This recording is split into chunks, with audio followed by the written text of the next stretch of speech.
is in our DNA. Whenever we let it out, it becomes our superpower.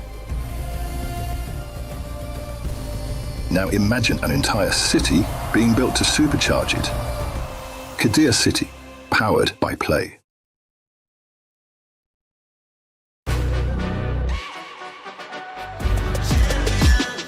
This ain't no regular thing. I came for the ring, you know what I mean. You see my name in the lights, better get right, I'm champion.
The big names have arrived at EWC. The play-ins are over, but now things get harder. 2 groups of 8, lose 2 matches, and it's over. But win 2, and you're through to the playoffs. We've got world champions, defending Esports World Cup champions, all-time greats, and newcomers to welcome to the stage. Back-to-back world champions FaZe Clan looking scary as ever, and Dark Zero, who took the last major, looking just as tough. It may just be day 1 of groups, but getting off to a good start is key. A loss today puts you at risk of elimination. This is the first step on one team's journey to lifting the trophy, and that could be life-changing. I just hope that the team will be in the games instantly, because we are known as the team who starting slowly. The main thing I'm scared about, and if we are going, we are playing good at the start, we will do a good tournament, for sure. We just have to enjoy the tournament, and we don't know what to expect. We're just trying to do our best in the practice. We're gonna go out there, and we're gonna play to our peak potential, and whatever happens, happens.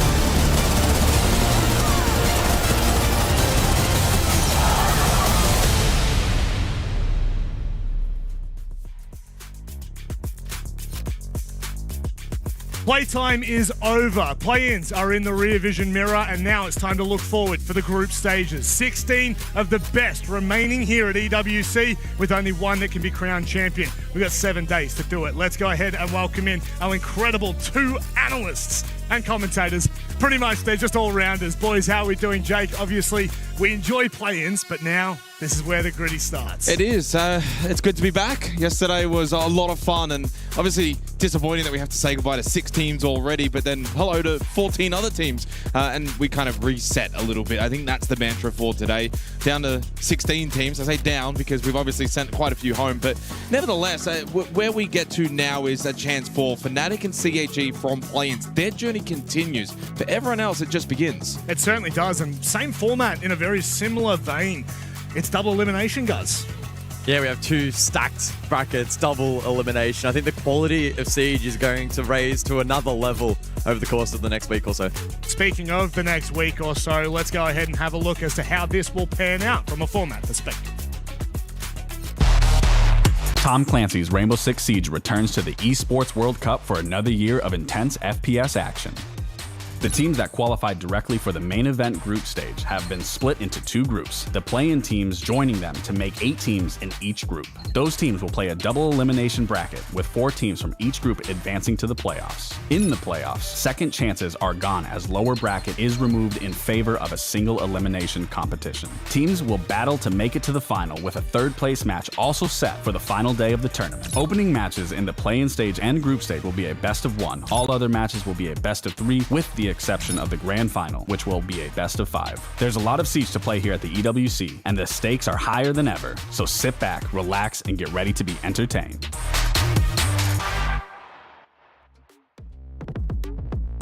As you can see, still a lot of action to come at the Esports World Cup, and with where Siege is at the moment, the fact that we're kind of talking to Nick, Pengu, if you will, I know Nick like that, the floor is starting to raise to the ceiling. The regions are not as divided as they once were, and that means that action and competition continues to come at us quicker, faster, and more intense than we've seen it ever before. I think that format for me, guys, this is the best format we could ask for. Splitting it into 2 groups, giving you those opportunities, giving you a safety net, giving you a parachute while still trying to get to playoffs. Yeah, it's a bit of an interesting way in which it's been seeded though by using the overall SI points ranking system that we have for Siege. And so it's led to some pretty interesting matchups that we otherwise would not really expect, especially day 1 of this portion of the event. So yeah, I'm really keen. I think we're going to get some banging games. We certainly will. Jake, I guess that is something to touch on. Yesterday as we were closing up shop, we're talking about the fact Shopify Rebellion's loss actually threw a pretty big spanner in the works for what we expected to see out of the seeding. So we really didn't know what to expect until CAG got in, and it took us until probably nearly midnight to actually know who were playing against each other. And I'm sure a lot of the teams that were coming in for the group stage, their analyst team and support staff would have probably tried to put pieces together and say, well, if Shopify and Fnatic both get it, into group stage, this is how the bracket will look. And then all of a sudden that doesn't happen, and you throw that out now. Suddenly you go from playing X team to Y team. The one thing is that it doesn't matter too much. We're beginning with best of 1s. It's double elimination. It's not the end of the world. The main thing would have been, were you going to be in Group A or Group B? That's the only thing. And so when I kind of looked at the groups now, as we've got in Group A, you've got a lot of North American teams in just the one group, which is kind of concerning. So you can get some funny instances like that and how that develops. But at the end of the day, we had no idea until very late yesterday. Yeah, and look, what's on offer? A massive $2 million prize pool. And that's not just what it's about at the moment. Obviously, pride, glory. Also, Club Championship points are massive at EWC because it's such a big event and covers multiple titles.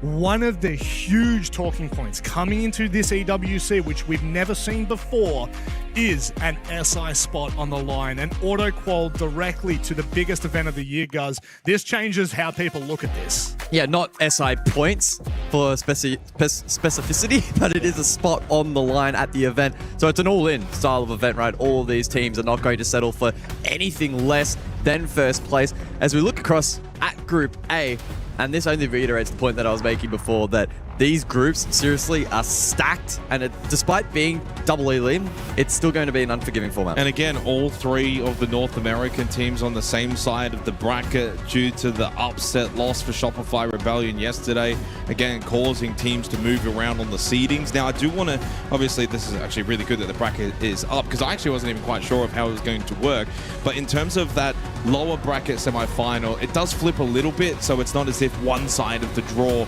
means that that's the only only teams who will play, so there will be some flipping in those decided matches. Yep. Group B here on our screens. I like this one if you're a Weibo or APAC fan. Weibo versus Furia. Furia is not really that big of a dominant team. They've still got some growing to do, so I like that matchup for Weibo to best of one, and Enterprise as well versus GK Esports. We could actually end up legitimately with Weibo versus EP to look to qualify for playoffs. Again, back-to-back events from Salt Lake City, where of course Enterprise got that win. That got the 2 slots for OS. Could it happen again here at the Esports World Cup? It very well could. I think that if you are an APAC fan, then you'll love looking back at yesterday's performance from CAG. They had a phenomenal run, and I think that at the end of play-ins, we really didn't know what to expect. Jake, you were kind of saying multiple times throughout the first day and then kind of leading into the second day, yeah, it's all good and well to play well, but it's one game. It's one game that matters. And we saw that yesterday, how integrally important that was to one of the biggest storylines we had to play in. Very brutal format. You know, Shopify Rebellion did everything perfect on the opening day. They got the best seed that they possibly could. Unfortunately, then still got the hardest opponent that they probably could get in CAG. And they also, guys, got a CAG team that finally played to their full potential at an international land, hence why they were able to get the win. So if you were to look at it on paper, I don't think it's the biggest upset of all time, but if you add in all the historical, you know, data around CAG and how they usually perform, yeah, it's a bit of an upset. Yeah, absolutely. They really took a commanding position over the course of those 3 maps, and I think for me the biggest takeaway was resilience, and it's a storyline for CAG that's very easy to refine. They're 6-3. Exactly. Down on club, able to recover and bring that to an OT8-6 win, set themselves up nicely, and even despite map number 2 of this series, as we see the highlights on Porte, completely flipping the other direction, right? Shopify looked absolutely dominant, 7-2 victory in the end. It was CAG's ability to just fight and fight and fight and make Shopify work super hard over the course of this series, and unfortunately they just ran out of gas. I also got to speak to Sparky briefly last night after their win and just sort of, you know, posed the question, celebration or back to work, and immediately said no celebration. Our goal is to win the trophy. Yep. Getting into groups isn't a win.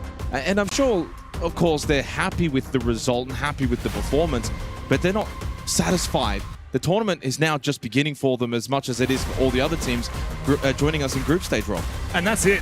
When you're talking about group stage, when you're talking about these teams that are going to be joining us, I mean, yeah, CAG, Fnatic, phenomenal plans. They look great. You can see there, as you said, some teams aren't going to be satisfied with just making it through to groups. Some teams are going to want to make it to main stage, and not just that, but take it all the way. However, the teams that are joining us in groups are absolute giants.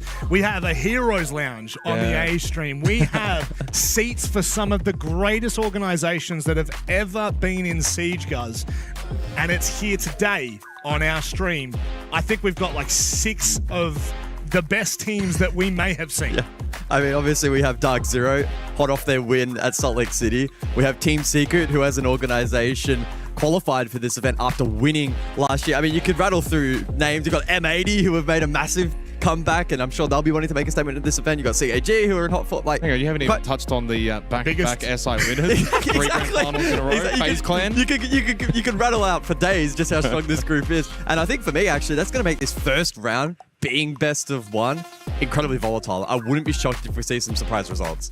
It's going to be interesting, isn't it, Jake? Because once you add that into the mix, we've got a big day in front of us, don't we?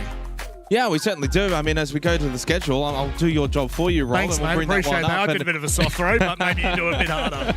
I think that what we have is obviously games that we need to put a bow on it. Yep. The best of ones. It is double elimination. It's not as if we were in the same frame of mind as yesterday, which was, well, basically an elimination game. So we reset a little bit. Still big matches. You want to start well, but clearly, as evident from the likes of Shopify Rebellion, sometimes starting well isn't the be-end-all. Dark Zero versus Secret, as we touched on, that's going to be the opening game. So the grand final winner of Salt Lake City previously, and then the org of Team Secret, last year's EWC winner. Now, of course, very, very different roster and had an awful time in EML, and we'll touch on that as we get into it. Falcons M80, looking forward to that one. That should be an absolute barn burner.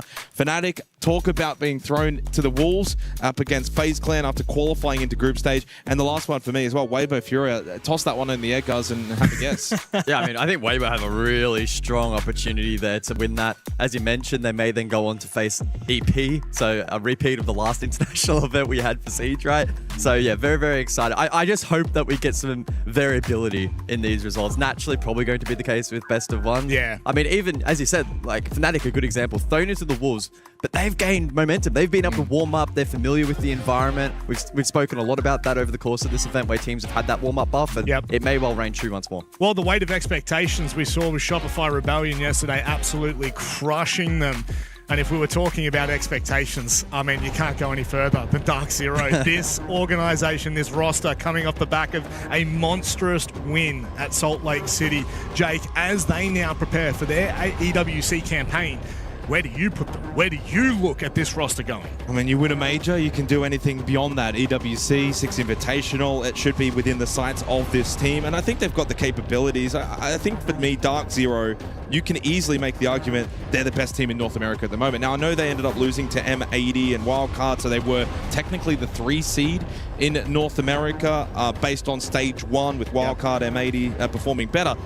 But when you kind of look at what they've been able to do, Salt Lake City Major, the longevity of the players in the team, they're going to be a very big threat at this event. On the flip side, and it is the flip side, Secret are not the threat at this event. They've had an awful EML stage. Only a single player going positive on the stage being Noah. No surprise, absolutely talented. And a special guest that we had on APL this stage too. Nice little shout out. Even he only got a 101 EPS, everyone else 90 and below. So they really struggled. The hope for Team Secret will be, this is, of course, they got invited to the event. It's a free punch. No one has any expectations for this roster. No. And I think that again, just it leans into the conversation we were having with the CAG Shopify Rebellion game yesterday. Obviously, very different context for that matchup. This is a best of one, right? These are where the upsets can really happen. And if you're Secret right now, yeah, sure, you may not have had the greatest of stage ones. In fact, really, really poor. But that doesn't mean that you can't tidy things up coming to EWC. They still have big names on that roster that can make moves. Speaking of making moves, let's move into the map veto and start talking about what we could expect, because I think that this one, whilst yes, it is a best of one, Jake, there's still 9 maps that we've got to try to shuffle through. If you I thought you were going to put up the squid gif when you say making moves, and I was getting a little bit nervous. I would love to see you make moves. Not quite back home, APL. Yeah, I mean, obviously best of one, so this is where map pools can be tested. In the best of 3s, we look at it as, well, how many different maps? But in best of 1s, can you get your map? Can you get a map that you're actually happy with? So Nighthaven Labs is where we're going to go to. I already had a sneak peek earlier, and I got to say, guys, this is a big warning sign if you're Team Secret, because this is the most played, most common map in the North American region. Now, it's not Dark Zero's best map. It's probably middle of the pack, but they have played it 9 times over the last 2 or 3 months. On the flip side for Secret, it's their permaban. Yeah, the reality is a middle of the pack map for Dark Zero should still far exceed the kind of form guide for Team Secret. And when you look at the map that was remaining, it was between Bank and Labs. You are never going to well, Bank is their best map, Dark so Zero. you're on there. Exactly.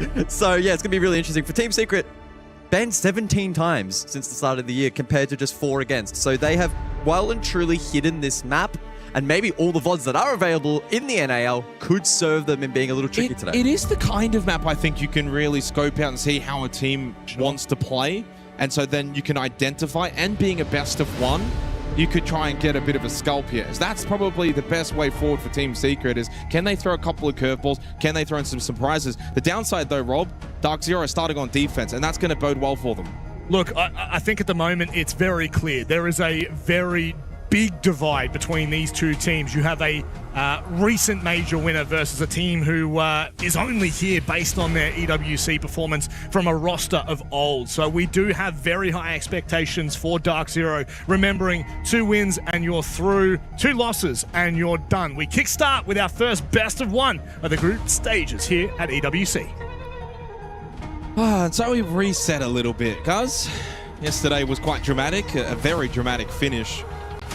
The North American fans, from disappointment now to riding the coattails of Dark Zero, M80, Wildcard. Well, I think those are very, very good teams you can put your trust into. Dark Zero go into this as heavy favorites. But for me, I come into this match with the curiosity factor when it comes to Team Secret. Now, of course, we don't really get to see much of EML from the APAC region. We don't work it like Dev and Pengu. But I'm curious to see what they can do with a bit of time on land, more scrim opportunities, more big teams coming over from the likes of North America, SAL.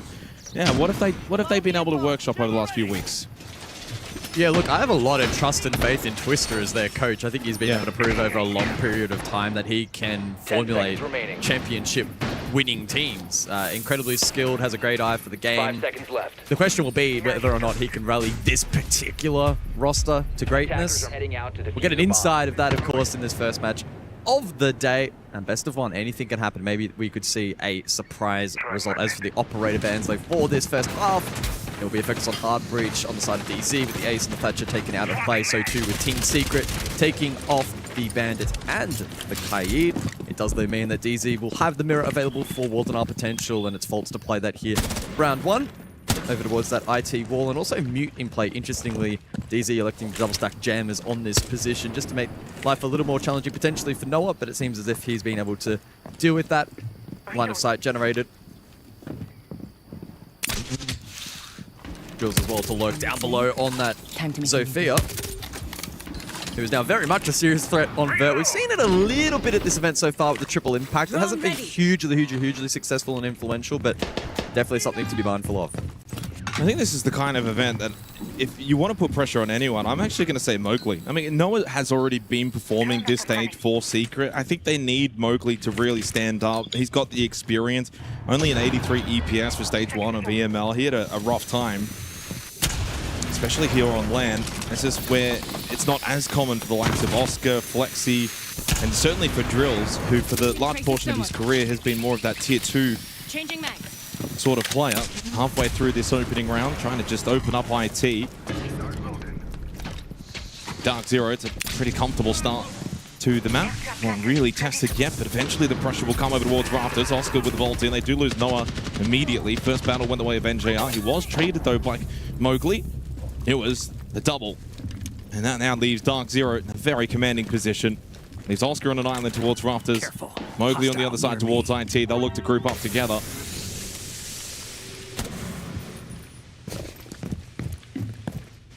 Yeah, Oscar just not quite catching a favorable timing there on his push over towards Rafters, and then wasn't able to follow that up with the trade down below onto Newers, who's now already rotated lobby side second floor. Mowgli goes searching IT, stalled out courtesy of Kino on the smoke. And for Dark Zero, it's now about establishing cross positions, not feeding ones, playing passive. Time and man count on their side. Yeah, I like this from Dark Zero. They're giving them nothing, hold back, out of sight positions, essentially allow Secret into the site, and then bang, have the angles covered. Nicely done from J90. Not much you can do, Oscar, sorry to say, but this first round's going to go the way of the North Americans. And in the end, incredibly on a comfortable level. Oscar's fighting tooth and nail, but this is going to be 1-0 to DZ. And even towards the very end in a 4 versus 1 scenario with 9-10 seconds remaining on the clock, Dark Zero not just, running all back in at once. They were able to just maintain their position. Good fundamentals. That top floor, though, is going to be absolutely the hardest site to attack into on Nighthaven Labs. I had a look at the numbers before. 58% defensive win rate and 54% defensive win rate across both North America and EML through stage 1. So even that out to about maybe 56%, somewhere in the middle. And that site definitely the hardest of the bunch. But it's going to be elsewhere. Basement, storage control. That's going to be where the opportunities should be for Team Secret on the attack. Yeah, solid start for the NA outfit, looking to carry forward that form that we saw at the Salt Lake City Major. Very challenging to find success consistently at international events, though, in Siege, largely due to the way in which the game develops and the meta evolves over time. And there have been actually some pretty significant buffs and changes since that particular event. The Wamai, the Zofia, other changes elsewhere, which is just going to alter how the game is played. And we love a rehost after 1 round played. It's the second worst rehost you can have. Being the worst is pre-match altogether. We've had that too. We've had that too. I mean, a good start of your Dark Zero, the way that they played that, able to just kind of get a good read on it. They understand that clearly Secret are going to work through the checklist maybe a little bit slower than other teams. Didn't rush, didn't go for over peaks. Sometimes Rafters, you might go for that peak IT or even through the doorway. They didn't really give Secret any early look in to punish. And then once they realized it was going to be Rafters IT side, they fall back over towards Con, Electrical, along with the blue hallway, and just said, yep, you can come into the site, but we've got you covered. A pretty easy start for Dark Zero. Again, a reminder, a quick rehost in order. It will be Storage and Control up next. I was having a look at some of the statistics as well, guys, for Dark Zero this stage for North America. Newers and J9O were absolutely outstanding. 116 EPS for Newers, a 112 as well for J9O. Even ag.al went positive at 105. Bolts 96 and Kino 90 for reference. But in terms of the, I guess, context there for Newers and J9O as to how good of a performance that they had. Newers second rated, only behind Ashen. J9O fourth rated, behind Spoit, Newers, and Ashen.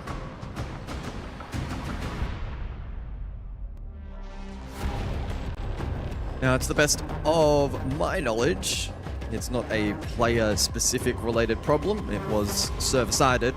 All 10 players have already reformed back into the lobby, so we should be good to go in a moment's time. As mentioned, Storage was initially the selected site here for the second round, but defense typically has an opportunity to switch that if required. But I imagine that will be a firm selection from DZ. You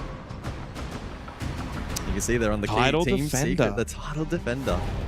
Bit of an asterisk on it, given the roster. Now, isn't there, so for those unfamiliar, there's a Heroes Lounge. Actually, for those that maybe follow Twister on Twitter, he had a little bit of a complaint that he couldn't actually get in there. If you defeat the previous title winner, which obviously for Team Secret as the organization did last year, do you get access? Still a pass? Bit of hot potato? I don't believe so.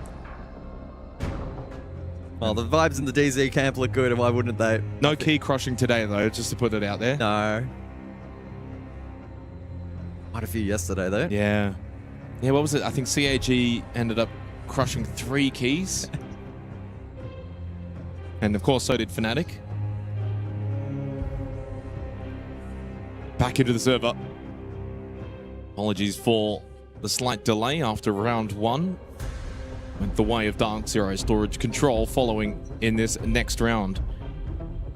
And with the opening round out of the way, command server done, this is when it really begins now. Curious to see how Secret are going to go. Now, we usually look at this side as the tertiary. I think the server might be having a... Yeah, I did see a little pause. Slow start to the day, Jay. It's not looking good.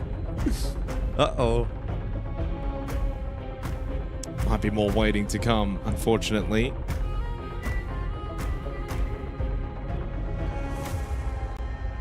I'm having a look across at the B stream, and they seem to be having some kind of technical pause as well. Unsure if that's at all related, but a little bit nerve-wracking.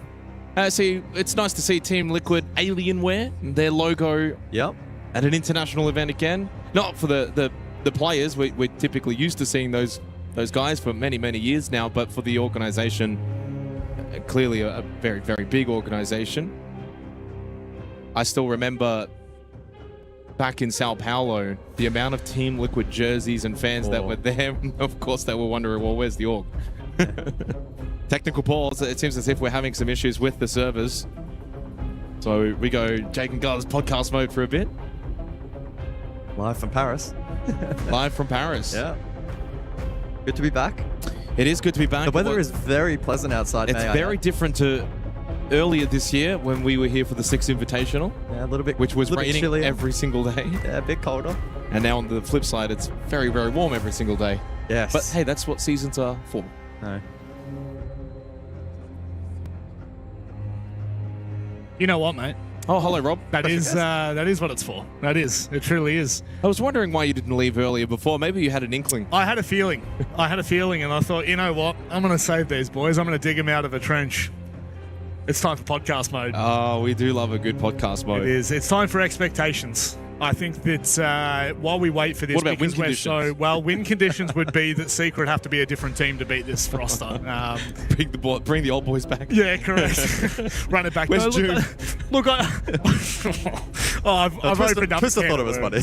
I haven't even started. No, look, I think that Secret will obviously have a good chance in this tournament if they do pull together, but I think if we're to look at things a little wider, unless you want to keep it very topical for this, but I think that considering it's the start of groups, we haven't really seen any of the teams on stage playing at the moment. I think it's a good opportunity to just kind of give the viewers at home a bit of expectations around what we're expecting for this tournament, who we've got as potential dark horses, who we've got as winning this. Well, who have you got?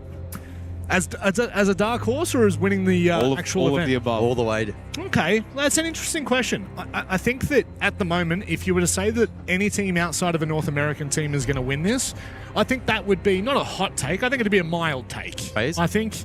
No? I definitely think. No. I'm not saying that they can't do it, but if you look at the last two events, Guz, how have they done? Fair point. Thank you very much, point, mate. Robert. But no, I do think, look, it's an event in Paris. Well, SI was in Paris as well. But if you open the conversation up, I think you have to expect your Falcons, your FaZe, your Dark Zeros to be performing at a very high level at this event. I'm probably more so looking for the outside chances.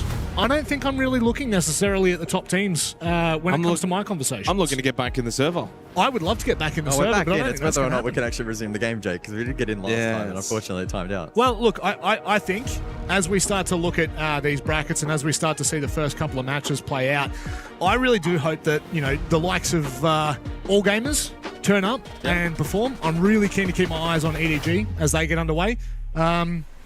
Speaking of getting underway, guess what, boys? I think we're getting underway. I think we're booting the server back up. And on that note, I will leave the professionals to do what they do best. Yap. Thank you very much, Phil. Phil Monday. No. Rob, sorry. Not to be confused with my old man, Phil.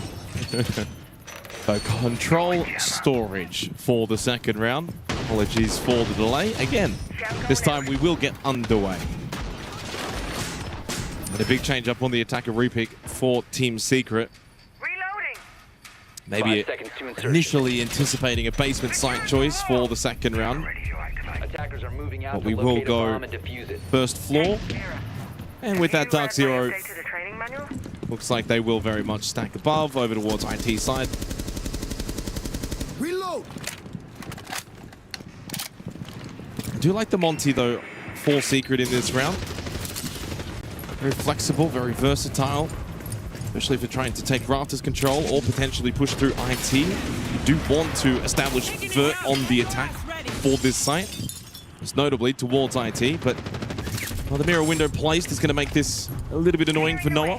Secondary hard breach. They do, of course, have the X-Kairos for Oscar, but he's con-side at the moment. Noah's moving rather aggressively. Very aggressively. Air jab will dislodge J90, but safely into IT, where he will stack together with Faults. Drills, Mowgli, both down already. Oscar was able to get Kino. Big swing here from Noah coming up. Spots the gun barrel. Knows where J90 is, but didn't get the read on Faults. Good pop-up from Faults. Then the second onto Oscar. He's done his job. Flexi, 1 versus 2 on the Monty. Razor Bloom's going to be thrown his way. That'll force him towards command. Went for the pistol shot. And JR says, no way. Make it 2 straight for DZ. Well, DZ looking scary here in the opening couple of rounds of labs.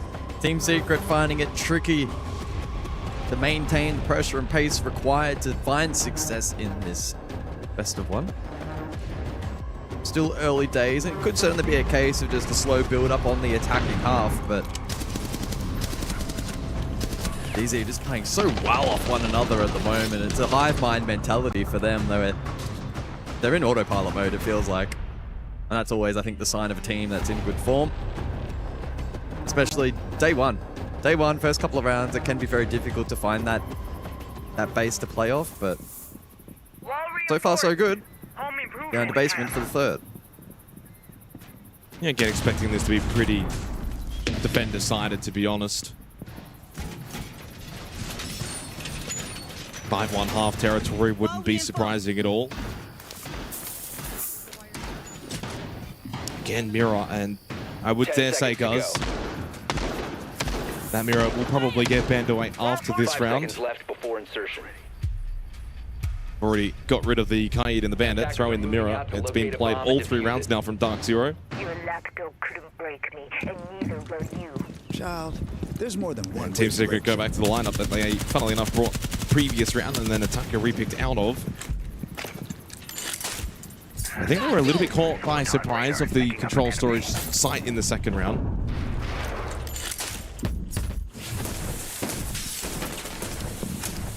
And as we enter the group stage for the Esports World Cup, there's not going to be too many super one-sided matches, but dare I say, based on the stage 1 results of these 2 teams respectively, this is probably the most one-sided, maybe besides FaZe and Fnatic. I would probably still describe this one or anticipate this one to be the most lopsided matchup on paper. Early days, but it may be developing into that expectation. Early peppering basement here from Team Secret. Secondary hard breach deployed. And so we're right in towards site, but as is typical on this objective, the DZ defense is heavily holding above on the first floor, and that vert makes it essentially impossible for Team Secret to go for a direct hit, especially if they kind of line up. They don't have the utility that can be layered maybe to negate that. And so Team Secret splitting this attack, entry lobby, bit of pressure warehouse side, trying to see if they can squeeze this defense. Slow going at the moment, Dark Zero not making this easy. Mowgli's going to make his way from top blue. Volts actually has retaken back up above now for Dark Zero. Mowgli might not be aware of that. He's just started to make his way down blue and, well, on the money. Newers catches him. Make that 3 straight opener kills for the defense. Noah finds his second kill of the match onto Kino.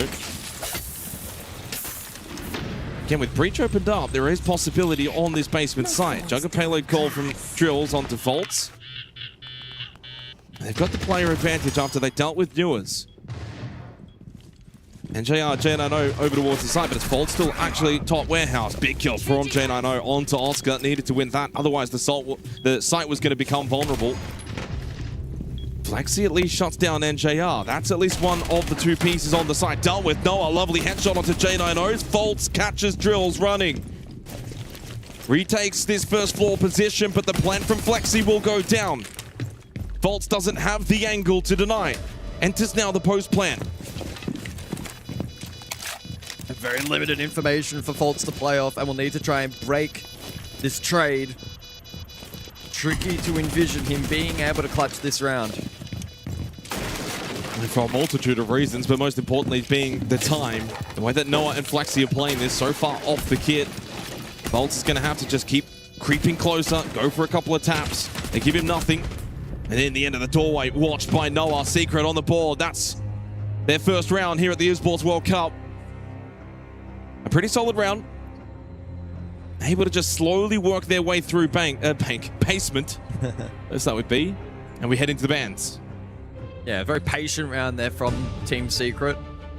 It was teetering on the edge of being described as probably slow, but it was pretty methodical across the board. First kill came at the minute 10 mark, and they were then able to steamroll that into some site control. Noah with a 3K, so he's in good form. And I think if Team Secret are to do well at this event, it's clearly going to hinge on Noah, firstly, doing well, Mowgli as well. And we're going to Kitchen Cafeteria, which seems to be the site that North America love. Why? And we're still trying to understand why. Attack. I'm going to have to go speak to Fabian or something and be like, what's with this site in this region? What? And he'll probably say, I don't know why anyone picks it. We'll see how it goes. Actually, he might be over there, to be honest, in the crowd. I can spot all of the M80 boys watching. But they're not watching Dark Zero, by the way. They're watching the P stream. Savage and Ashton were both sitting down here just a moment ago. Savage, of course, was on this Team Secret roster when they won Esports World Cup last year. Mowgli, though, also on that team, still retains his position on the squad. I wonder what the journey for him over the last sort of 12 months has been with the roster changes they have undergone. Might be the easiest of positions now, trying to rebuild the team. Yeah, I mean, it's an interesting one because There's many ways to look at it. Funding. Is it a rebuild that they're, both Mowgli and Noah are invested in, or are they potentially 1 foot out the door if that opportunity arises? Hard to say. So kitchen cafeteria, this is the odd site choice now from Dark Zero. Mowgli already creeping through command. There is only really Nua's that's really committed to this top floor, sitting inside of IT. Oh, Mowgli's got him here. Dead to rights. Nua's not realizing that Mowgli had already taken good space on this top floor. Opening kill for the attack of Team Secret. They do lose Oscar though rather quickly. Mowgli now can look to contest over towards Fultz and get lobby control. Fultz needed to stay alive and just barely does. He ate the call of the Jugger payload as well. You've got to recall, this is a best of one. If you give Secret this second attacking round, it really opens this map up. Yeah, Fultz will look to reposition, to make the lobby side hit hard and offer assistance to Kino. We'll spot at least one, if not two, up top as Mowgli goes for an aggressive drop. Almost caught there by Kino, who pushes forward with the shotgun. Oh, Kino, lovely aggression with a shotgun. Secret thought that they could just push in towards the site. Noah unable to land the shots. Kino certainly will. 3 from him in the round. Kitchen cafeteria defended successfully, cuz we don't see that every day. Well, certainly helped that the hold over towards lobby was firm. You have to play a lot of good offsite defense on Kitchen. Sitting inside, it's fish in a barrel stuff for the defense. You have to show aggression offside, and all that was initially taken quite well by Team Secret. Kino got the jump on the aggressive push forward lobby side, caught some good timings there onto Secret, who tried to drop down and flood the clash. Didn't pay off, and it's a 3-1 lead back to the NA squad. I always like to provide the context when we say these things, but that site was not played a single time in EML Stage 1. So obviously no data, but evidently it means it's not a very good site if it's not being played. And over in North America, again, 11 times Ninehaven Labs was played in Stage 1, the most map. We saw that site 7 rounds out of 112 for a 71% attacker win rate. So a strange choice from DZ, but one that does pay off. They go 3-1 up. 10 seconds to go. 2 rounds to go in this half.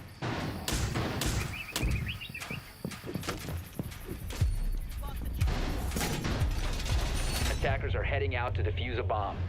So the Ramban from Dark Zero is going to certainly influence this site, even if Team Secret are to fight for IT top floor control. With limited vert potential, it does change up the game plan, and they don't substitute that out for, say, a buck or a sledge. So I do wonder what the game plan here is for the attack. How they look to exploit and pressure and flush out the site itself. Now, it isn't currently being heavily occupied by Dark Zero. They themselves are very dispersed on defense. And likely looking to hinge this defensive hold once again on the clash, particularly effective last round out. Fultz did a great job in terms of absorbing a bit of utility, but first and foremost, prioritizing life. Team Secret laying down the building blocks then for this attack.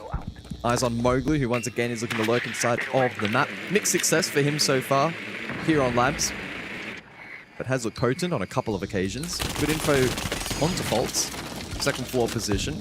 And you look across at the split here from DZ, 2 on the second floor, 2 on the first, and then NJR, interestingly enough, lurking down below basement with impact grenades.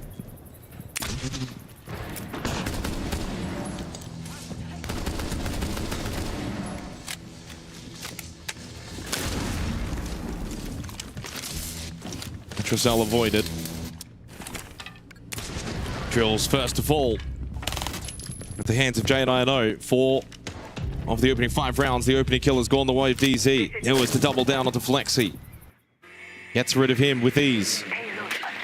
So no Deimos, no Nomad. And naked, no Mowgli. Noah's got 5 kills. And dare I say, unfortunately for Secret fans, this is more of the same from EML. It's Noah and friends. Oscar at least able to retrieve the kit. But in 2 versus 4, time expiring. Again, they find themselves Staring down the barrel of defeat. Flash and Volt in and dead. Leaves just Noah remaining.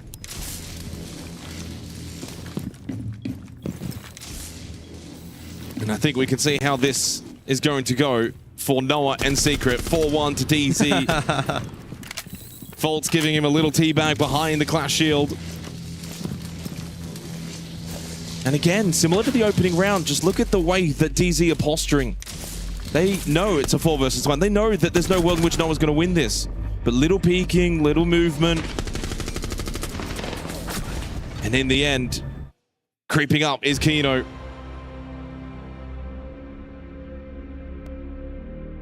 Well, we knew this was going to be a very one-sided match. And especially with Dark Zero starting on defense. Final round of the half coming up, and 5-1 looking very, very likely as we head to basement. Yeah, it is. Although, I guess this is the site that Secret did win. Exactly. And now must win, really. Yeah, 2-4 changes the complexion a little bit. I'm not going to go as far as to say that it significantly bolsters the chances of successfully taking this map. But they may be able to remain competitive in the second, but it's critical that they establish that platform and that foundation to play off. As we head to basement, Dark Zero playing very denial heavy in this round. They have both the Tachanka and the Smoke for crowd control, and Faults on the Echo with Yokais for first and foremost plant denial, but especially with the setup that we're seeing offsite here from the defense, expecting Faults to play aggressively offsite, try and get information against the lurkers, such as Mowgli, for instance, and make the fight a little more favorable for the defense, far away from the objective. Team Circuit also looking to bring a bit of spice into their lineup. We'll see the Blitz for the first time here on Labs. Yeah, I like the Blitz for them, try and pick the pace up. It's been a bit hit-miss so far, the pacing in this half. 1 minute, then 2, 1 minute, then 2, then 1 minute. So this might now be the fast pace again. Indeed, through Kitchen, Flexi should find a kill here on Tanuas, trapped to the corner. And just completely bashing him into the wall as Mowgli then helps out. Good start for Secret.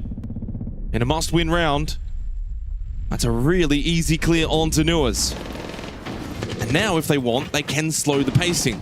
There's no one else really around this first floor. J9O just kind of lingering cargo to control cargo stairs. And Noah did get taken down through the floorboards. Yeah, he's outside though, so should be resable. Should be resable, but when you're playing the sledge on low health, you suddenly then become very susceptible to this vert damage. Lexi creeping down vending.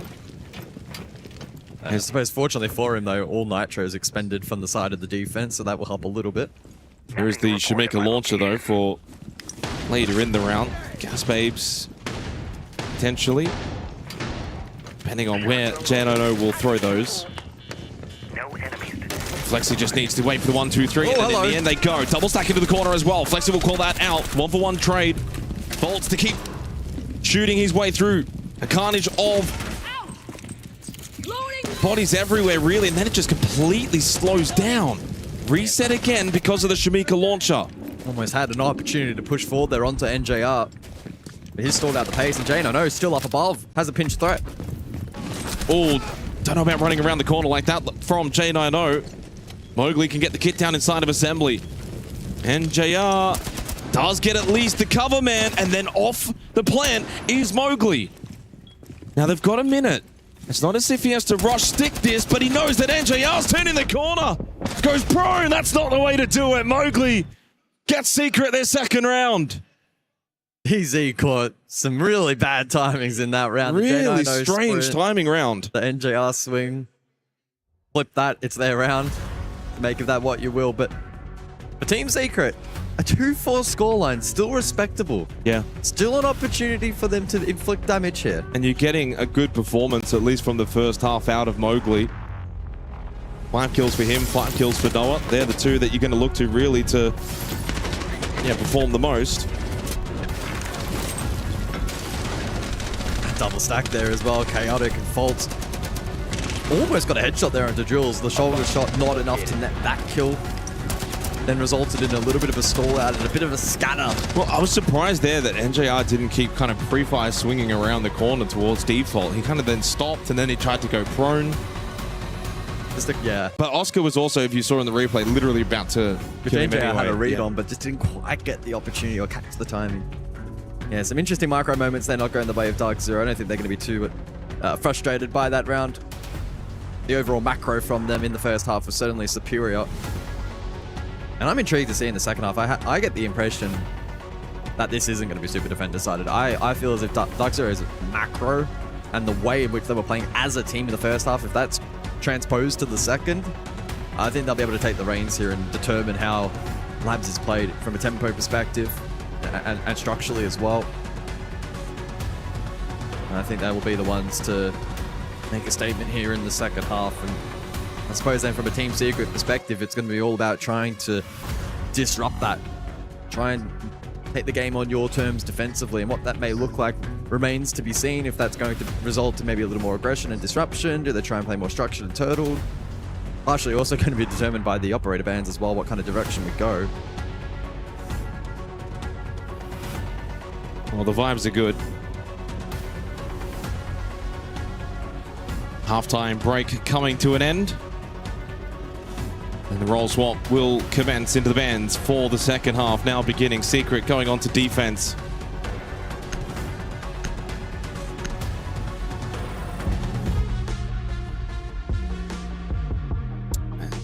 First two bands with wall focus in mind. Kaid and Ace. Hard breach and wall denial. We go bandit and something else. No, it's Mirror Grim.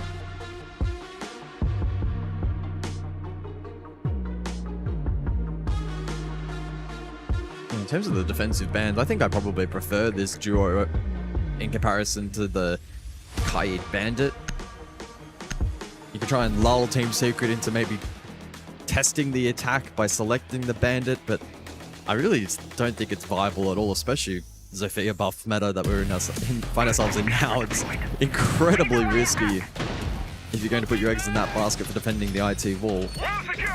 And so as expected here for the opening round, top 4 selected. It won't be a part of the composition here from Team Secret. Does though mean that the Azami is up so potent on this top 4. Makes so many nooks and crannies far more playable for the defense. And it may result in Dark Zero needing to emphasize a little more vert in this round. 10 seconds left. Well, first round's going to be tallying command server on the defense for Secret. Should be a strong site. Good opportunity to get this to a 4-3 scoreline. Attackers are moving to defuse a bomb.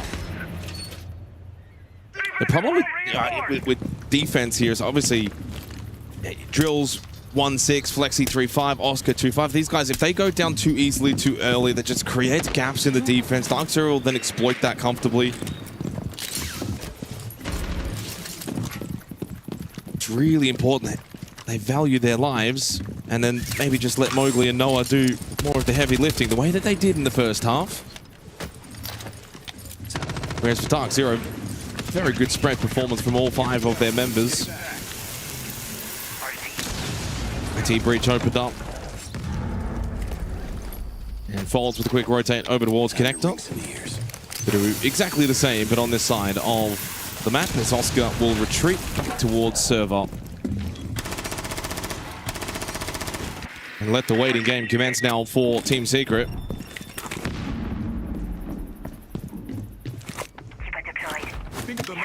Although this is an aggressive position from Mowgli.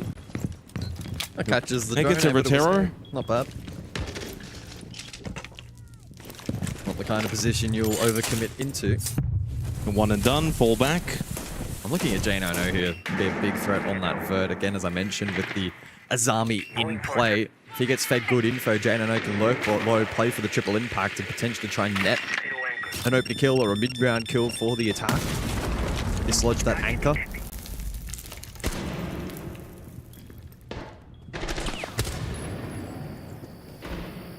Easy, just continue to make themselves known around the map. They're not a triple impact from J90, but just disperses them in those common and anchor positions, just to make them a little bit more of a threat if Team Secret still wish to anchor them. Opens up a couple of vert hole. That's one combo. Oh, Mowgli. Oh my goodness! Well, Kino, he had no idea it was that close. Got the down onto Falls. Kino was very quick to react though. He though too will fall. Secret knew that with that down, this was an exposed position. Trades back and forth that favor Team Secret. Newers and J9O, the final two that remain on the attack, and it's a split side push from the duo. Newers by himself went for the electrical push in, faltering. And now they know that J9O is blue side of the map and doesn't have kit. It's going to take a hero play from J9O to salvage this round. Jules is not letting that happen. Make that 2 straight for Secret, 4-3 on the scoreboard. Not getting excited just yet, guys, but Secret are here to play. Yeah, it is top floor, so naturally it does dampen the result a little bit, but I think the fashion in which they were able to win that round was really positive. The mid-round aggression here, it caught Dark Zero just lacking a little bit. Just a little bit asleep at the wheel. We saw good aggression from Mowgli through Con, and then the follow-up as well, a further 2-stack on the Con side as well. Keeping Dark Zero honest in that opening round, and that will give them a bit of confidence for the forthcoming as well, that maybe that kind of playstyle could net a result here on Labs. Dark Zero, though, certainly the type of team that will clue into that very, very quickly and be like, boys, very evident that's the kind of style they want to play. Let's formulate a better way to counter it. Place device. I mean, you say it caught them lacking, and I don't disagree, but I just wonder if they didn't expect at all that Secret were going to bring a little bit of that mid-round aggression. Get a little bit ballsy with the swings. I mean, we didn't actually even see that, funnily enough, from Dark Zero in the first half. They played a bit more of the sit-back and waiting game and then looked to punish the attack, and if it was a sloppy attack or not. Secret actually got on the front foot. Maybe a little too respectful from Dark Zero. Yeah, honestly. Expecting that playstyle. So basement for the 8th round. Secret looking to make it 3 straight to tie this scoreboard. I think comfortably we can all agree this was definitely at least one of 2 matches today across both streams that we envisioned to be the most one-sided. But Secret have other ideas. Maybe they have been workshopping this map after all. Double drone specialist this round out for DZ with the Brava and the Twitch. Great operators into the lineup presented by the defense. Only the Thorn, Ella, well, the Mute and the Bandit. It's really only Mowgli, he's exempt. Jammer ready to activate. Minute down, and you can see all of the remaining members of DZ, or every member of DZ, still on the exterior of the building, getting this checklist to work. Just playing the map really well right now, Secret. You know, extending out top floor, first floor, looking for contact, happy to take fights, as Mowgli does through storage.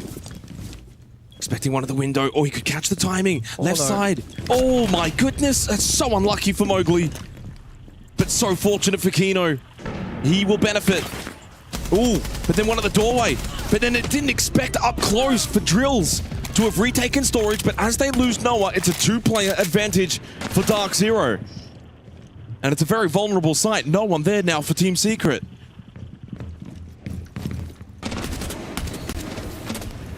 Contact to the window.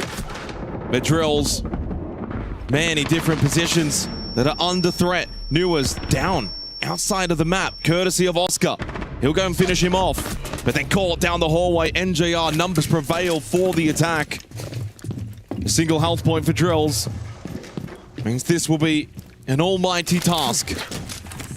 And this is the exact kind of position where Dark Zero are going to be so disciplined, so patient, not feed ones irrespective of that health deficit. They will drone him out right on cue. Formulate a plan to stack this for a trade attempt if required. 30 seconds on the clock. Time not an immediate concern. His best hope is to be in a position that they either walk by or don't expect, and maybe he can get a free kill. Make it potentially 2, but not to be. Faults pushes in. A good converge towards the site. 5-3. Now Dark Zero able to just keep that lead healthy. Not allow Secret to win 3 straight. Make biggest concern is 8 rounds played, and it's a 6-2 lead in terms of entry battles in favor of the North American outfit. Just has seen enough. He'll call the timeout for Team Secret. Again, as we mentioned previously, Twister, a very experienced and highly regarded coach. How much of his messaging, though, is going to be impactful in this matchup? 2-round deficit. They find themselves in a tricky position here to try and find momentum back in the match.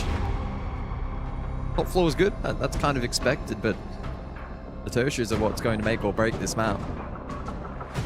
Orange up next. Will Dark Zero be able to find 3 match points, or can Team Secret just produce something special here, something a little unexpected? Well, this ends up being a round in which if Secret could win it, 5-4, you go back top floor, suddenly then could aim towards 5-5. Put a little bit of pressure back onto Dark Zero.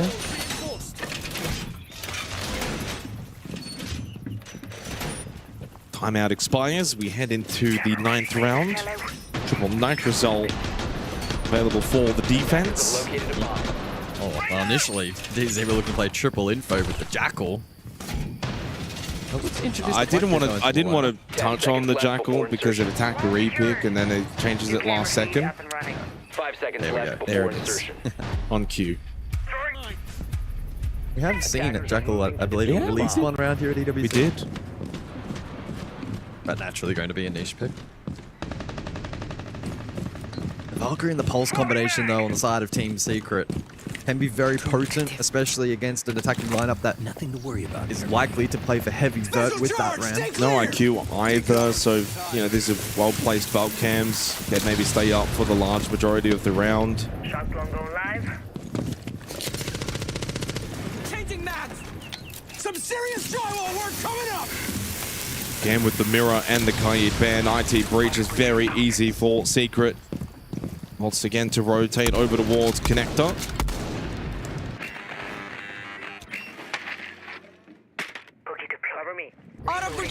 That's another benefit of playing a map that is typically hidden. Oh, Mowgli. He finds an early kill. That's quite rare for Secret. Just their 3rd opening kill. In fact, all 3 have been Mowgli, and Mowgli has been involved in a ridiculous amount of entry battles. He's now been involved, get this, out of 9 rounds of Siege, Mowgli's been involved in 7 of 9 rounds entry battles. And what's the split? 3-4. Pretty close, you take that. Oh, direct from DZ. Direct indeed. But they haven't really got vert. Doesn't matter, apparently. Double kill onto Drills and Oscar, and the plant now is going down from Vaults. Where's the denial? Noah falling to Kino. Nitrocell doesn't do anything. Kino's found 2. Big match so far from Kino on the Blackbeard. Puts Mowgli on his butt and finishes him off. Dark Zero make it 6. 3 map points, 3 match points in this best of 1. And Secret now staring down the barrel of lower bracket already here on day 1 of groups.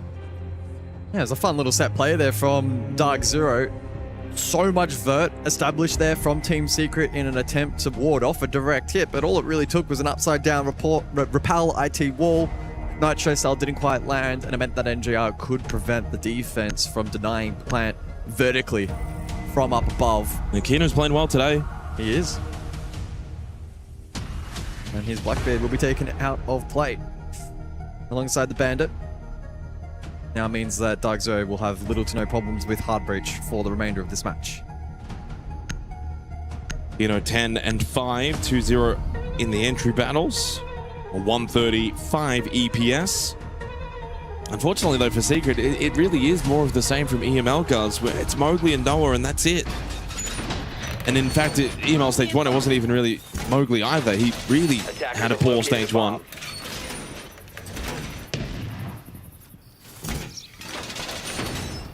Of course, he's definitely tried hard today when you're involved in 7 out of 9 entry battles. Think of the magnet as your lucky charm.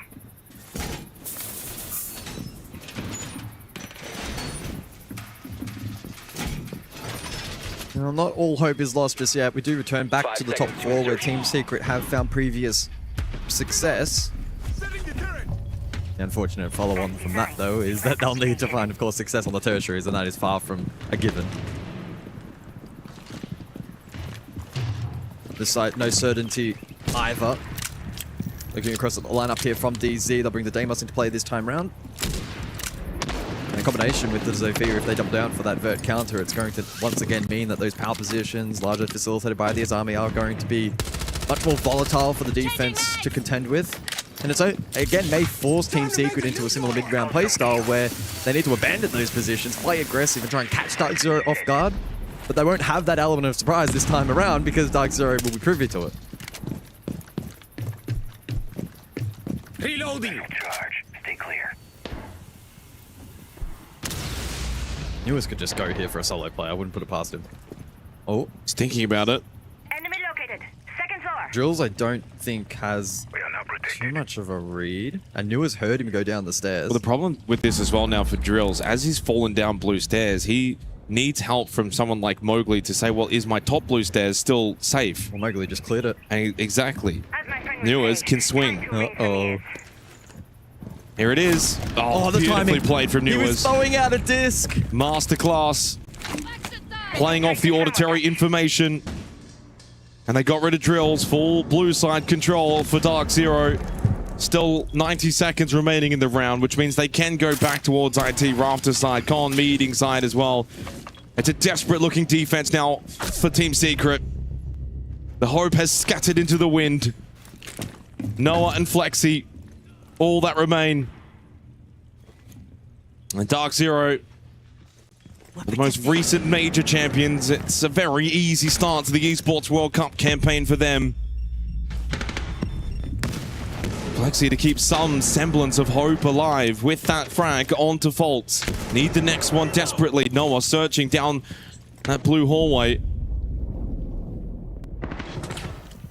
But you can see the way that they're just navigating the side. Doorway check after doorway check. Left side, right side. They can't stop just worrying about which way DZ are going to make their way in.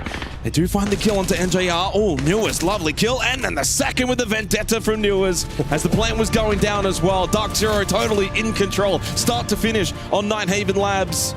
A very strong performance to debut here at the Esports World Cup. It was. Certainly doesn't go down as a perfect win, but day one of an international event, you will take a comfortable win any day of the week. And for the side of Team Secret, a gentle reminder that whilst as an organization they may be the reigning champs of EWC, as a roster and as a team, they have a long way to go. They certainly do, and unfortunately, Guz, they don't have a long way to do it. They're actually one best of 3 away from being eliminated. Secret, whilst they stumbled throughout the map, we saw moments of hope, I think is a good way of putting it.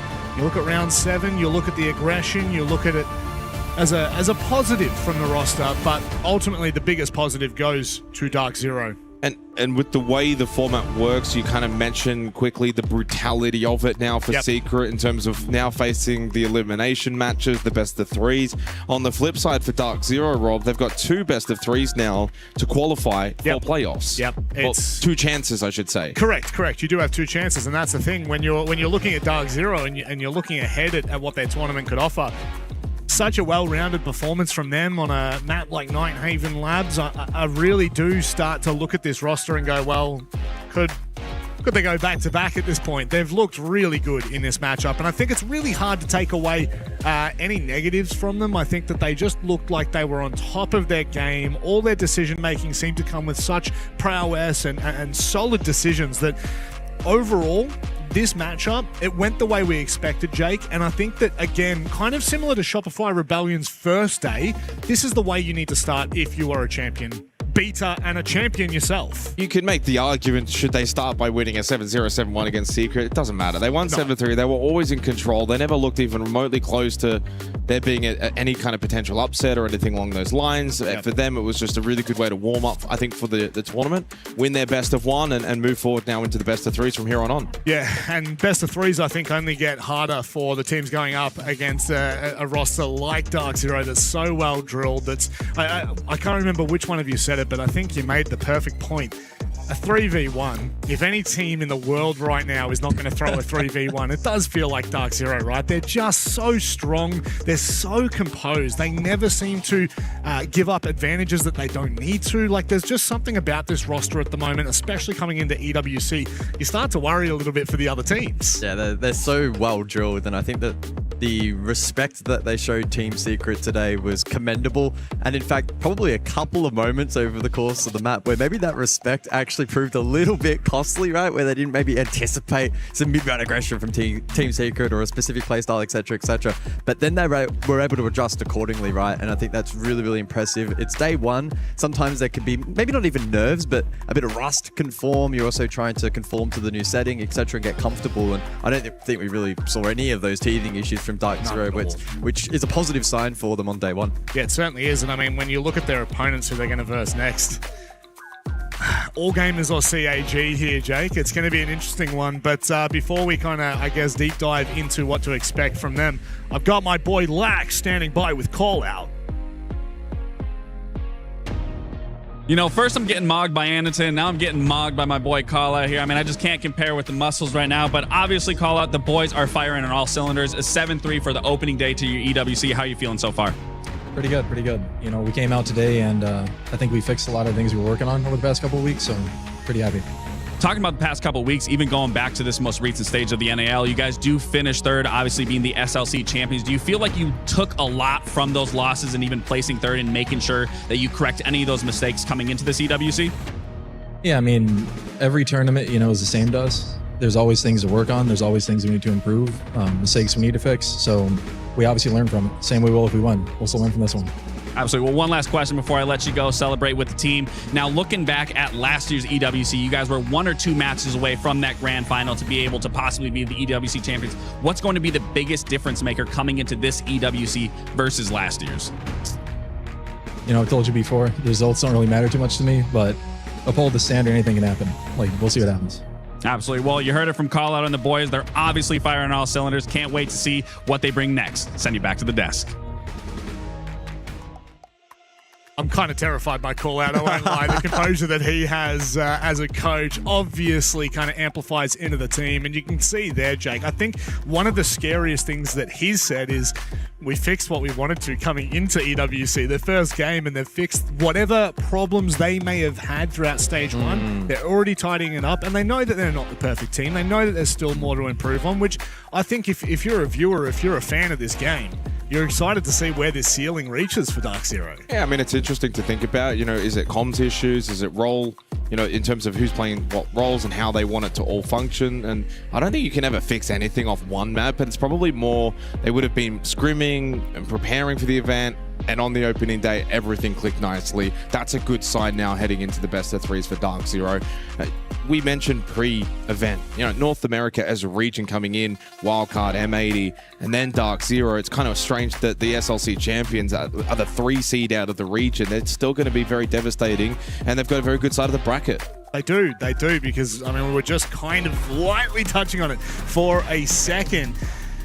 Who they go up against, unfortunately. Well, it should be CAG. Well, it should be. Well, but this is the thing, right? Because we're still, I still truly believe that for the vast majority, CNL is so untested, it's not even funny. Like, you've got All Gamers going up against CAG, and who knows? Best of one, you have no idea what to expect there. But CAG are warmed up. If we're going to quickly bring a little discussion to it, because it's an interesting one, they're warmed up. AG not so much. So I think, and CAG have got the experience that they should be able to win that. And if it does eventuate, could you imagine CAG then beating Dark Zero? It's like that Grim Reaper meme knocking on the door, and there goes Shopify Rebellion, there goes Dark Zero. Who's next after that? M80? Wildcard? I mean, you really don't know, do you? That's the problem. And that's the thing right now with where Dark Zero are at. That, like, if we had expectations for Shopify Rebellion performing well in plans, that exact same expectation moves on to Dark Zero in terms of this bracket, and especially who they're up against next. All of the pressure, all the weight's on their shoulders. But again, it just comes back to that same conversation, Guz, when you have a coach like Callout, when you have individuals that are so, I want to say mild-tempered. I don't really ever see Dark Zero get angry or frustrated with each other. That really scares me, because I feel like if you are a CAG or an All Gamers fan, you're hoping for a glimpse of a dark side to Dark Zero, if you will. Yeah, look, I mean, their temperament, their discipline, their approach to the game has stood out to probably be the best globally now for quite some time. And whilst it maybe took a little bit for that to actually produce a trophy, we've now seen that at Salt Lake City. And I think for EWC, it's very much just the same approach. We heard it from Callout, and we hear it from many teams and many players and many coaches that, oh, we take each game at its time and it doesn't matter who we're playing and yada, yada, yada. I think Callout's probably the one person where I actually truly feel that and believe it, because we see it inside of the server. You see it from the temperament and the body language from the players on the desk. And they play really well inside of the server as well. Clearly, they'll take some learnings from this match as well. Maybe getting caught out by some of the stuff that Team Secret produced. And just being mindful of that going forward, that yes, it's great to be respectful of their opposition, but just be mindful that they may play into a bit of desperation. And honestly, with the bracket, the way that it is, even if they take on a CAG, I wouldn't be too surprised if they go for that kind of playstyle on a couple of occasions as well. So just something to note. It certainly is something to note. And the CAG AG game obviously is still a while away from actually being played. I think on the B stream at the moment, Fnatic and Wildcard are playing, so that's a big game over there. I think that to have an element of a dark horse conversation about them and could potentially go on to ruin some teams' opportunity here at EWC. Best of ones are always dangerous, but this next matchup that we have on stage, I'm very excited for this one. Falcons M80 going toe-to-toe so early in the bracket. I can't wait for it, but I can wait, because it is time for us to go to a short break. On the other side, this matchup is going to be insane.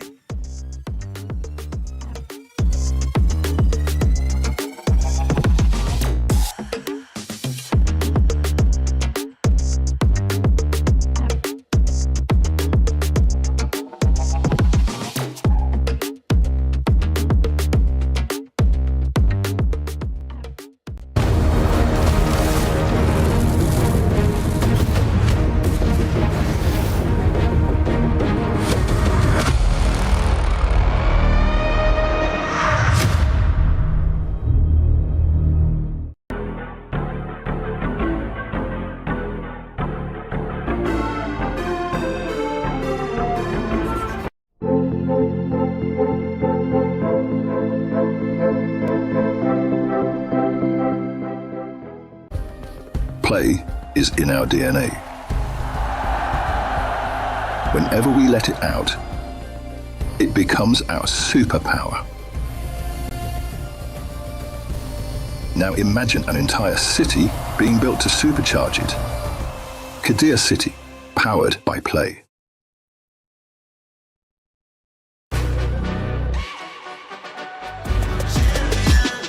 This ain't no regular thing. I came for the ring, you know what I mean. You see my name in the lights, better get right, I'm champion.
We power through with Group A on the B stream. A nice matchup for wildcard sees them through into what is the semi-final, and actually it's kind of almost the grand final, because if they win that, they will be qualified through to main stage. However, behind us, a massive matchup, and do not get it twisted, massive is very much the key word there. It is Team Falcons taking on M80, and we do have a bit of a changing on the guard on the desk.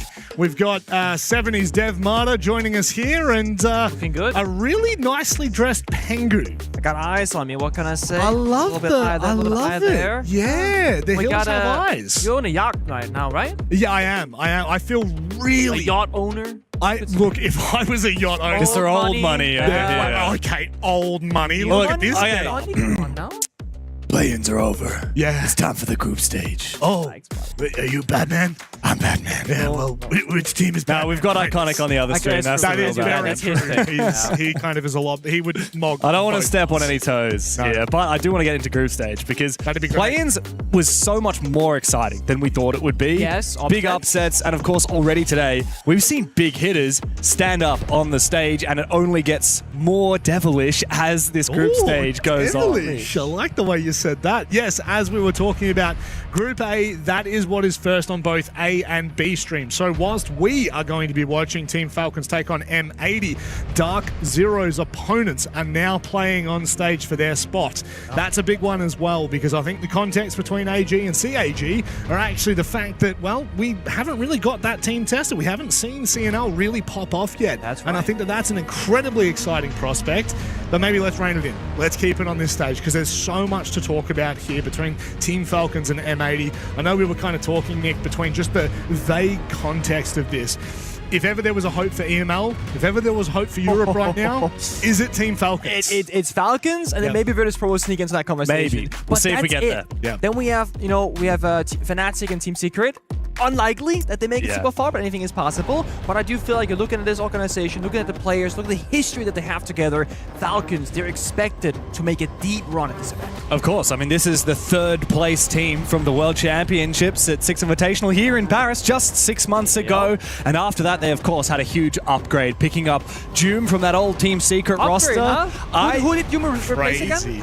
Doom for Shaiko, and that's an upgrade, I'm telling you straight right now. Doom is one of the best players in the game right now, and I think really the last 12 months have been Doom's domain. He, of course, won the Esports World Cup with Team Secret last year, and for Falcons, so many times they hit that second place finish, and of course last EWC, far worse than that. They got first rounded. They needed a change. They've made that change. It's Doom, and they're really just keen to get their hands on another piece of silverware. Yeah, and I think that this is an organization that definitely could. This roster right now does look quite dangerous. And the feel of the swap between Doom and Shaiko, yeah, sure, like that's a very big talking point, obviously. But that's evolved now. And I think as we look forward to the expectations of Team Falcons, the expectation is main stage. And I think it's got to be top 4. I think anything less than top 4 at this event, Pengu, they would be disappointed, and everyone at home would probably be shocked. This is where it gets really tough when you're one of the teams that the fans are watching for.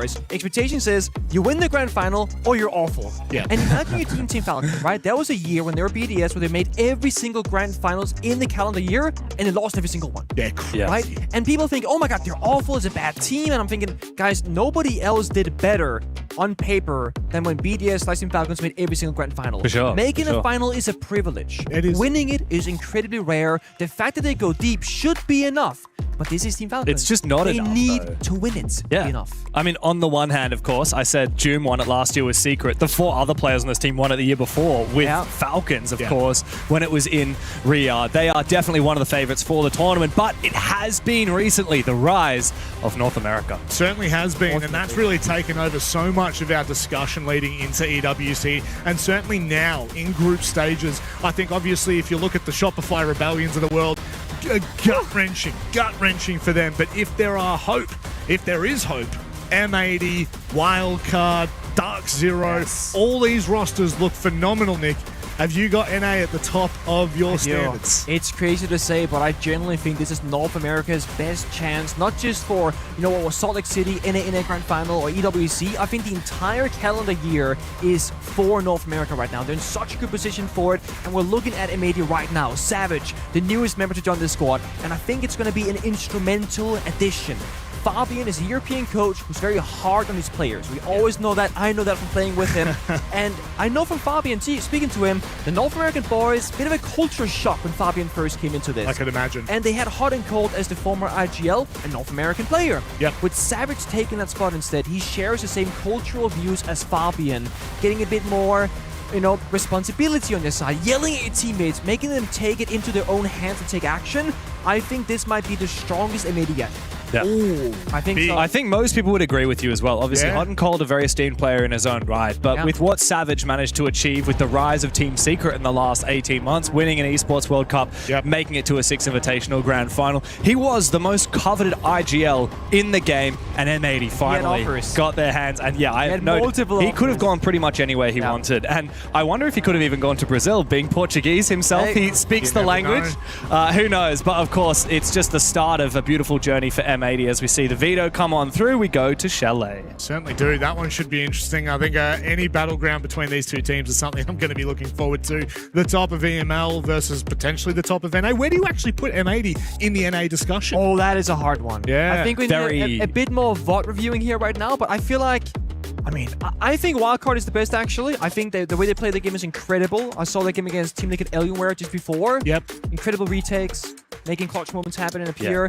And then DC just won a major. MAD's chasing a trophy. They just won a major last year. Yeah, totally. I think that's the thing, right? You've got DZ and MAD, both have major championships, and Wildcard, of course, don't. But let's go back to the stage and have a look at the game. Time to get underway. This is going to be quite big, I think. The context for this, best of one. This is quite brutal. I'm going to be completely honest with you at home. The format is unforgiving. Yes. A best of one to decide whether you are one map away from going home or one map away from going through to playoffs. And these two teams have the weight of expectation on their shoulders. Both will expect big things.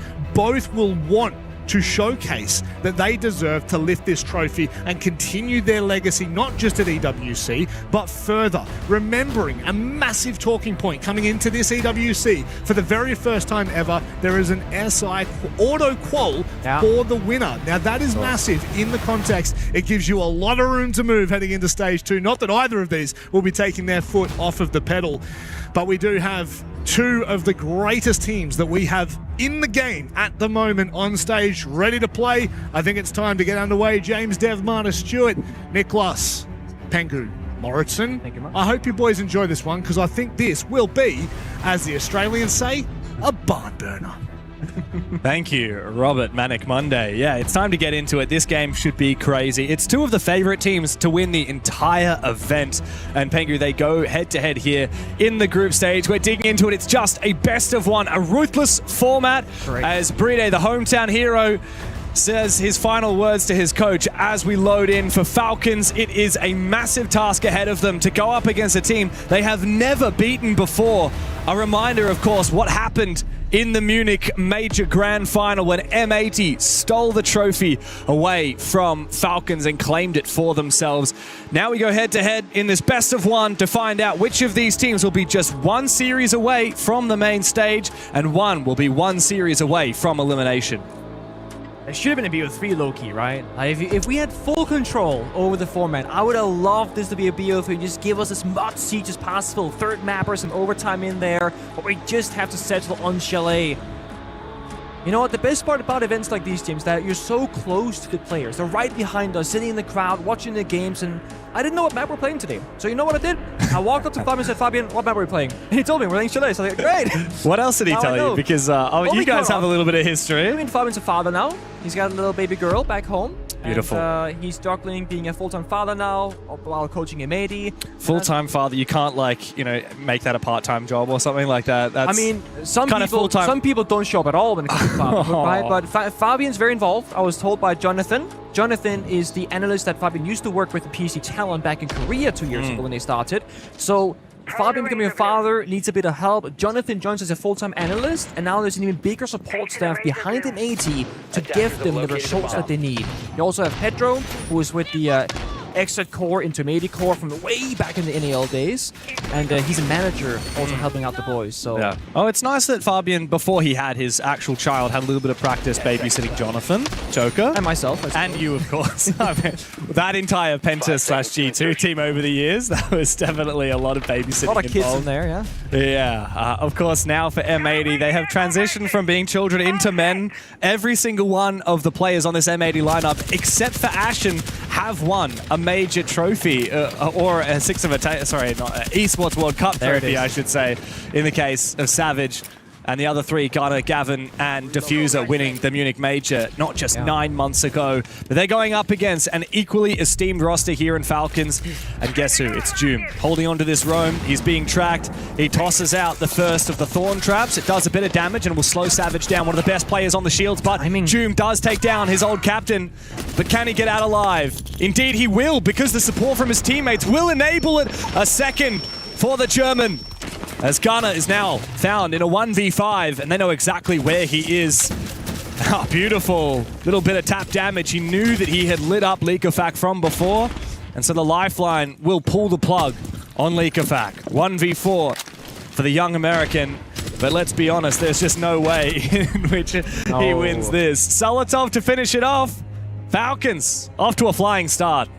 I feel like the more that we see here at the EWC, the more people jump in that bar double window, and it's just a bloodbath right off the rip. And the big issue is what we just saw there from Doom. When you're playing in that stock position, you have a very one-way angle towards the window jump in, where the shields don't get a lot of coverage, and it's hard to close the gap as a shield between the window jump in and Doom himself. Also another point, Barbara on the ground. They're expecting that push. Doom keeping Razor Blooms on the Thorn in pocket to proactively toss out after the grenade to further weaken Savage on the entry. These very small things can be very defining on Chalet. This is a map that we know everything about. There's only so many ways in the map, and once you show your hand on the attack inside, you have to kind of full commit. And it's why we saw Falcons on the response committing so many bodies, playing the blue staircase, playing in stock. It wasn't Doom being caught in an aggressive position, it was Doom holding his ground with the supportive network of Leakafak and Salatov supporting. Yeah, very well played. Oh, not the tung tung tung sahur. I thought we were past this. I thought we were way past this. Can I get that from you again? Tung tung tung tung tung sahur. It's a lot of tung from you. Jonathan and I did an awful content piece with whatever that thing is. I think I've missed this beat. What's the lore here? I don't know. That's the irony. Like, I just know the phrase, the saying. Yeah, there are a few sayings that North Americans bring to the table. I will say, like, the North American teams tend to have some of the highest meme potential out of all the rosters that I see. Well, what is it that the DZ boys say? LYNH? Oh, is this? I can't say that on stream. I'm not sure we can say it on stream. But I know that's they love that little catchphrase for them. I just love the DC core, like they're like, crank it. Let's crank it. Yeah, let's crank. Yeah, no, I do love that. They got their phrases. Certainly all about mentality. I mean, Siege is such a mental game. It's funny, Rainbow Six Siege sits in the middle of a lot of other esports where some, like for example, Counter-Strike, highly mechanical. There's a lot of tactics in there as well.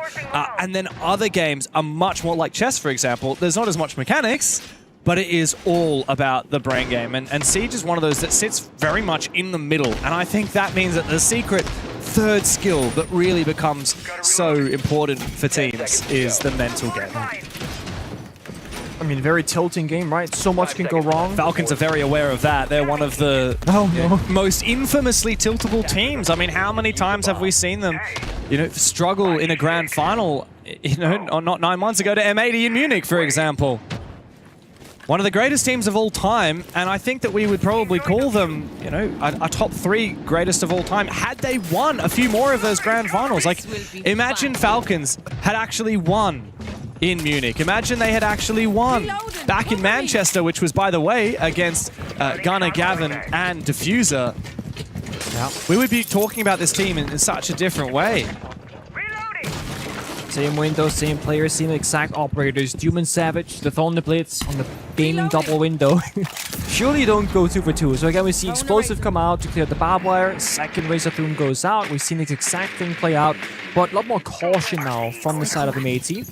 A little bit slower, double droning, triple droning, and League Effect in the exact same location for the supportive work. Falcons, they want to stick around and starve them off that injury position. Maybe they're now troubled with a decision right now. Do they full commit, jump in the window, go in the doors? Do they flip the attack and try and find the gap elsewhere? Because this is getting very expensive with both the utility being spent and the time being burnt away. And for the blitz, he's worried about these crossfires. The smoke grenade to try and deny one of the lines of sight. Another explosive. As Doom does get spotted by that Deimos, but yes, as the Rotero drone destroys that one Thorn trap, he throws out another. As you say, M80 have flipped the switch. Savage has found his gap, looking for the bomb site. It is just one player, Bride.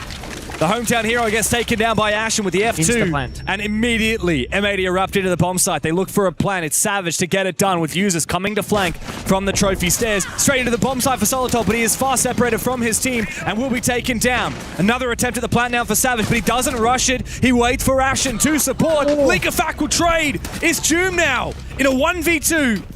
As he tries to make his way back to the bomb site, it's up against his old captain, who he does light up to low HP now for Savage. Kim and Diffuser both.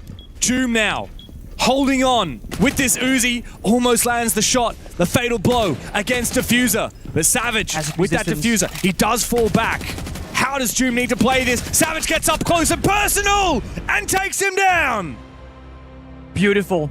The one thing missing there for Doom was the spacing for the blitz. If he closes that gap against Blinded like we just saw there, it's going to be wraps round over. And it was looking so good for Falcons. The individual decisions bought them enough attempts at saving that round. Solotov sprints in and forces the fight. And therefore Savage has to stop planting down that diffuser, get the shield up, take the fight. Solotov injured. Savage back to planting. Now League Effect pushes in, gets a couple of kills. Savage again gets off the plant, has to go for it himself. They keep buying them. 7 seconds, 7 seconds. Then Doom arrives and so close.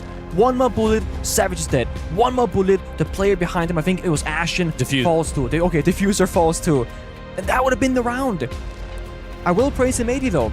They stuck around for long enough on that double window to games that it looked like they were gonna commit to it. They kept using the floor storm, the grenade, the Deimos tracker, the smoke grenades, and then when they had really sold how invested they were, that's when they ran away. And that's why there was only one player bleeding by the bomb site, and that is how you can create a gap out of nothing, by applying phantom pressure, because they have to respect the possibility of that push. Every round matters so much in a best of one.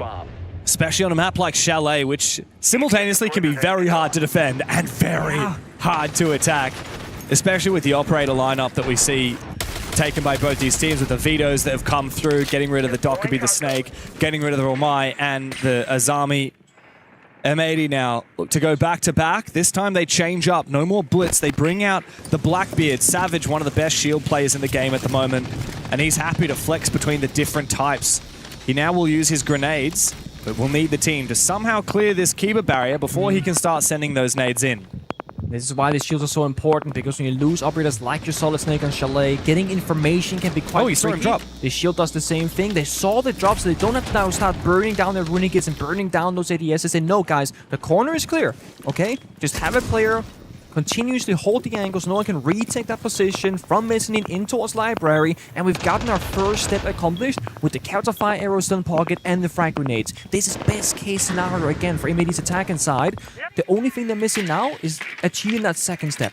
Either it's going to be finding a kill by getting a good bit of information, then maybe using the utility in pocket, or it's going to be finding a gap and saying 3, 2, 1, let's go straight for bomb to execute. But instead it's DMR Solotov from mezzanine, takes down Gavin, the Capital. That's some of the most important utility here for M80. The Capital is so valuable. 2 smokes, and of course 2 fire arrows, plus the baby EMPs, all now gone to waste for M80. Solotov's taken a lot of damage. He's now essentially trapped in this corner.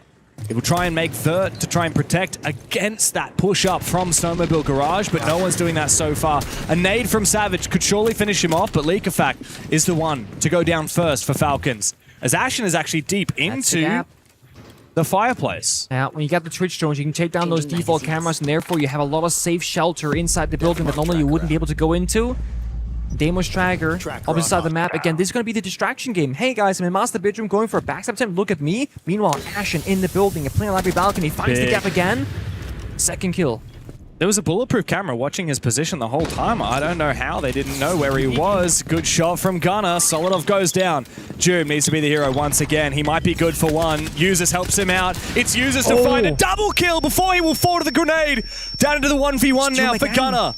Against Doom, 30 seconds to play with. Gunnar caught on the camera again. That bulletproof reveals his position. Good grenade. But Doom has all the info he could possibly want, but he swings wide!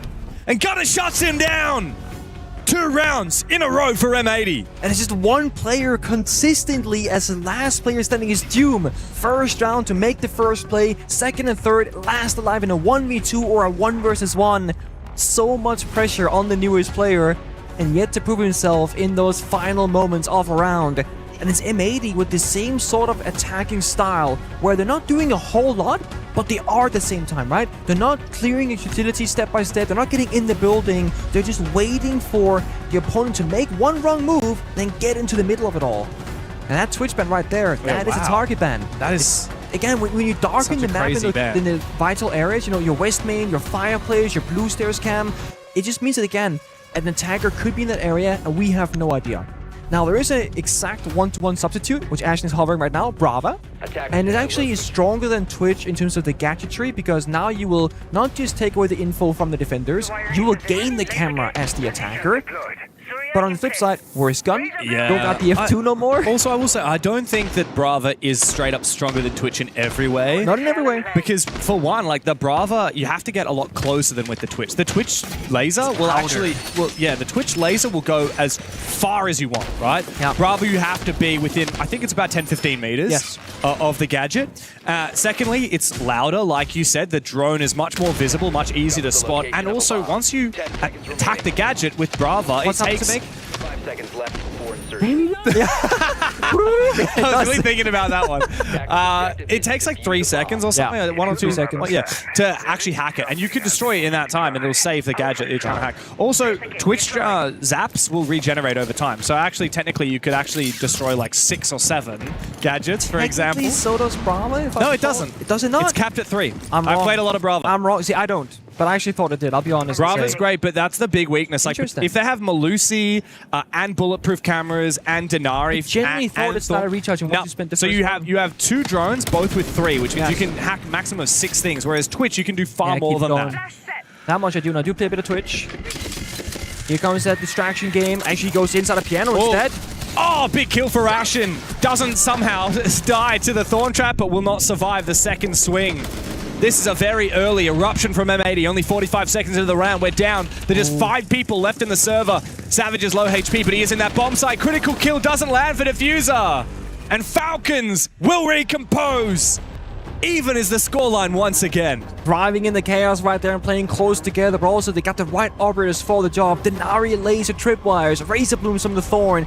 Not just are they doing damage and slowing down the attackers, they're giving constant information. Hey, someone jumped in piano window, we hear the gadget going off. Hey, somebody's in solar window repel, we hear the gadget going off as well. They know where to face their guns. I will note one thing though. M80, I'm not sure if they were not sure if the push was good or if they were a little bit on the wrong timings. When the Ying jumps in, there's a good 2-3 second gap before the follow-up. And that can mean one of 2 things. Either it's that they said, guys, let me jump in, let's see if I can get the kill, then you follow. Or they said, guys, 3, 2, 1, but the other people weren't actually ready. Either way, I think it's a good switch up going from the gap finding and trying to force rotations from Falcons to saying, now we're going to dictate the pace, we're going to go where we want to go and either win or lose the round in the first 10 seconds. Yeah. I really think that Twitch ban was huge there from Falcons. Because you can play the Brava, but like you cannot destroy it. Like look at the gadgets that were brought last round, right? You've got Aruni, you've got Ella, you've got Denari and Thorn. That's 3 traps plus Aruni. Now Aruni can be countered by the Brava, but you hack 3 of those Aruni gates and you've used all of one of your Brava drones. How on earth are you going to destroy like every individual Denari laser point? Like every Thorn Trap, there's 4 of them. All the Elemines, there's 3 of them. I almost would think at this point M80 should start considering the Thatcher because you can find a lot of that use still. And then, deactivate it temporarily. Oh, it's very smart. Again, one thing is banning Twitch to take away like an important operator. Another thing is banning the Twitch and playing heavily into the traps and really doubling down. Also, when you have Savage utilizing the shields practically every single round, it's They all going to be a huge counter. counter. Exactly. Yeah, It's the all shield. soft counters. And it means that wherever Savage goes, there's going to be, most likely, one of the 4 operators will be in that position that he will struggle against. The only solution that is maybe playing the Monty, but Monty is way too passive with the current AD playstyle. It's not like lethal sort of operator, it's more like drone intel. That's maybe for a basement attack, not for the rest of the map. Yeah, and we're now on to kitchen dining, which we have seen once before. That was when M80 used Savage on the blitz to rush the bomb site, and Brede was overwhelmed. He now holds that position again, C4 in pocket, TCSG in his hands, as M80 look to try and take control of Solarium. They're feeling a little bit of pressure at the moment, the grenades and the Selmas from the solar windows, but M80 have struggled to actually sink their teeth into the building, and now Gunner has gone down as well. What do you do now, M80? On the back foot early on, not a lot of map control to work with, no one's inside the building yet either. This feels like they're gonna go fishing. And Falcons right now, they gotta just calm themselves down, right? No one should be swinging, don't jump out the windows, just burn down that timer. You got so much free intel with the gadgets, you got solar sales control, supportive network both above and beneath as well. They just need to wait it out. Yeah, and all of the Selmas that have been tossed out by Gavin have just been shot off the wall very simply. Like, Falcons do not have, oh sorry, M80 rather, do not have the map control to achieve what they want to do.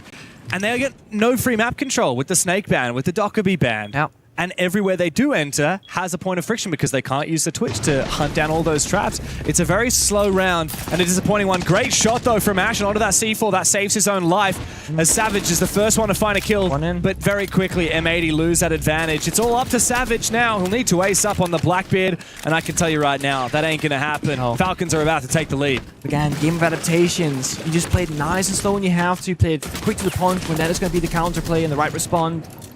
Savage now on the office door, stuck, getting peeked away. Bit of short and different juice, that's okay. From a 1v4 to a 1v3, the lower that man count gets for Falcons, the better they're going to play this 1v3. Leagueofac wants to peek him. Info from down below, be careful guys, don't over peek, but Leagueofac will go for the swing, and he swings to win. One more round left in the half for M80 to tie things up. What are you thinking? We're going to go 3-3? We're going to go 4-2. That really comes down to whether M80 can change pace right now, because the playstyle that they've run for the last 5 rounds has been hard countered, and so they're going to need to jump into action. Timeout. And M80 have just taken their tactical timeout. What the hell is Farbin going to say to the boys? Perfect timing for you to say they got to switch it up. Are they getting countered right now? They are indeed. And I think if they weren't going to make a huge change, it is going to be 4-2. I genuinely believe that. This is the time of Fabian to show his impact. Big stylistic changes, operators, playstyle, speak some sense into the boys, and guys, they banned the Twitch, they're playing the traps, you need to change things around. We might even see the Thatcher, like you mentioned, could see a Monty and go very slow and steady. Step 1, take a bit of map control. Step 2, do a bit of breaching. Another idea is just to play a lot of grenades and then pre-nade all the positions where their traps might be. Flores even. Flores is a great one. They did play Flores at the start of the game. Yeah. So here Fabian is, he's just finished his tactical timeout, had a chance to talk to the boys. Of course, the same case for Julio talking to the European roster on the other side. Oh, okay. One thing we didn't talk about with Falcons in the pre-show is that Falcons are currently in the lead for the Club Championship. Yes. However, Virtus.pro are hot on their heels. If Virtus.pro end up with a better performance in Rainbow Six Siege than Falcons, there's a very real chance that VP could overtake the reigning champions of the Club Championship. That's a very good point indeed. And you gotta think about that. The longer you go into the tournament, you know, because there's only so many weeks of EWC, we're getting quite deep into the Only event. so many titles, and look, Falcons, Siege is one of their strongest titles. So they've already won quite a few of the games here at EWC. They certainly would love to once again raise the trophy in Rainbow Six. So let's have a look here at the big changes. Honestly, not exactly what I expected. So I like the Falcons are now going to the Kaid, for example. It presents a new problem that we've not yet seen in the server, and it's going to be a stylistic change. And this is what you do when you're expecting a counterplay to your current playstyle, you change it. So now they're countering their old playstyle, right? Not going to work out. Oh, the Bravo drone gets shot before the hack goes off. That's another example. It takes too long, it's very noisy, very slow. But it made it look at the attacking lineup. They're playing very similar operators, right? They still got the demos. They got Savage now on Brava. They got Ashen on the Ying again. It's like, okay, but Gunner's playing Ash. That's just a gun and a soft breach. Diffuser's a Nomad, which controls the aggression. That hasn't been the issue for them. So I'm still curious, with Savage going to a drone operator on Brava, who's going to do the entry? Who's going to find the gap? Who's going to create the space for the entries to thrive in? I do not understand the Ash. Like, you'd be better off honestly playing as a Fear or playing anyone with grenades. Yeah, you're not getting the value of an Ash that you would if Mira was open. Very strange pick from Gunner, but look, Gunner's the kind of player where he can just have single-handedly trust the system, right? He could just get a 3K this round with the R4C, and then it doesn't matter what operator he picks, right? Like, all that matters is, oh wait, he's right there. Doom stabs his old captain in the back. Very nice swing from Blue. I don't know why M80 thought that was clear, a little bit of a mistake as they try and erupt on the bomb site. Nice pre-fire from Gavin. The second one from Gav. Now the round is wide open. Just like that, 2 quick kills. And honestly, I think Doom died because he was shooting a Brede behind him inside a stockroom or whatever. So almost like a misinput that gets into a kill instead. Now they got that middle of the gap. Nice that great swing takes down Gunner, and just like that, back to even numbers. Candelas once again go out from Ash, and he jumps straight into the bomb site and meets a lot of resistance. Gets affected by the Thorn Trap as well as the Dread Mine. Needs to have an impact with the shotgun as Brede wants to try and contest him. Another Candela, I believe, thrown on out, but Brede, no, it was the smoke. Brede peeked directly into that smoke. Perfect timing for him. Now into the 2v2. Diffuser goes hunting, takes down Brede. They don't know. And now it's just Leakafak and Usus to try and hold down the fort, but Usus does so. Diffuser is now the last player alive for M80 to try and conjure up a third round in this half. But from up above, Leakafak is always watching like a hawk, nay, like a falcon. It's a 4-2 split on the defense. Beautiful. Again, the adaptations, just playing it nice and calm and controlled there from Falcons. Big smiles from Julio as well. It just feels like, honestly, the Solid Snake though could be banned. That happened right off the rip. It really weakened the attacks from M80 because they don't have information to work off of. And then they try playing the shields. But then we saw a Twitch ban with the traps. The shield is miserable. It can't play the game at all. So really good foresight there and good decisiveness when it comes to the playstyle from Falcons. And I mean, generally speaking, we say Chalet, Attacker, Haven. You get a good, 3 rounds, 4 rounds. It's been Defender's Paradise instead. Now, of course, with the side, so we got 2 minutes where you can talk to your coach, discuss the strategy, and I don't know, get the nerves out of your system right now. Well, you gotta have a huge switch up if you're M80. Yeah. I think you really described it so well at the start of that round there for Falcons. M80 are the ones who have a responsibility to change their playstyle because they were losing. Their old playstyle on the attack was figured out by Falcons, so it's now M80's turn to try and figure out the Falcons' defense. But what? Straight up, Brede has changed pace. He's gone for the Kaid, a very different kind of operator, and we immediately see a very big change in the way that Falcons are playing their round as well. Admittedly, it did get down to a 1 versus 2, so it's not like the round was won and lost on the strategy. No, but also, if you look at how it came to a close round, it was Gavin finding 2 wallbang kills, effectively. But like, when I'm looking at top-down strategy and the line of thinking from M80, I didn't see a clear plan. I didn't see a clear way of executing. They got a couple of kills that, sometimes you do get them, sometimes you don't. But it wasn't convincing to me that it was close. It was like the strat was to make sure there was no one in the dark corner of library and then just throw out a couple of Candelas and then figure out if Ashen can jump in. And then hopefully there'll be a few kills from Gav and the other guys. But of course, like Savage was the one who died early alone in the basement without a lot of map control, not checking blue, like default stuff. As we're into the end of the scheduled timeout at the end of the half, we swap sides now. Surely you ban Solid Snake again here. M80 on the defense. Yeah, do they get rid of that snake? I think you have to, man. It's such a strong operator on Chalet. And the thing about playing against Falcons, right? You don't typically ban the shields against them. They're not a good... They're not like... They're an okay shield team. For the best teams in the world, they're not a good shield team. But they can play them. Breedy started playing it a bit. League Effect started playing it a bit. Blackbeard wants to get target banned away. Actually, Doom's most played operator in the last couple of months is Blackbeard. Oh, you know what? Now that you say it, that's true. Doom has started playing the shield. Yeah, he's been jumping on it recently. It's also Breede's second most played. Breede's second and third most played. While Breede does play it a lot, it's like he does it because he has to. Yeah. I don't think Breede willingly was like, you know what, guys, I'm a shield guy now. Yeah. Because he's been playing it to success, but it does look like a bit of a struggle sometimes. Doom is a bit more maybe learning from Savage back in Secret days. Solid Snake will go second, so I'm very happy with this. Again, we're talking about the intrigue, the information, and the early stage of a round. That's what we're targeting towards the attackers on both sides. Yeah. Big thing for me, though, with the Wamai and the Ela ban is it does leave the Azami wide open. Now, Azami is one of the most powerful operators on this map. It's also both Ashen and Gavin's... Gavin? Ooh. Gavini's? I couldn't decide whether I want to go Gavini or Gavin, but let's just go Gav. Let's go with Gav. Keep it simple. Okay. It's both Ashen and Gav's favorite operator in the last couple of months as well. M80 have that in their arsenal. They have the Solus, which is really great for early round info and for retakes. Yeah. And they've still got a little bit of trappiness, even though the Ela has been banned on out, thanks to Savage on the Thorn. Obviously, if you're Falcons right now, let's say you go for a double trap ban, Ela Denari for example, Ela Thorn, whatever. You're really weakening one playstyle by going Wamai and Ela. You're targeting a lot more in general. Let's say the third operator ban becomes Asami, as you said before, an operator you play every single round on Chalet. It means that the Falcons' attacks, they're not tailored to be one sort of playstyle, but it makes them incredibly flexible because you're weakening different aspects of the defense. So I like the Falcons having a 4-2 lead, feels like they can keep their cards open. Yeah, and just kind of play out and see what M80 will bring and then get rid of that third and final operator. For now, though, we're gonna be upstairs in master bedroom office. Bit of pressure on library, bit of pressure on office balcony. And this is just Falcons putting out their feelers and kind of seeing what gives. And here we see the Azami at work here for Gav, who's had a bit of a slow game so far. Ashen's running the MPX. Fraud. Tubarao. Fraud. That is pretty Giga Chad. You don't go with the DMR, which is unbelievably powerful. Instead, go for one of the low damage SMGs. Gav really should have won that fight. Joom gets a double. It's been a terrible game for Gav. 2 kills to 7 deaths. Falcons have a numbers advantage, even though there's low HP on Brede and Joom.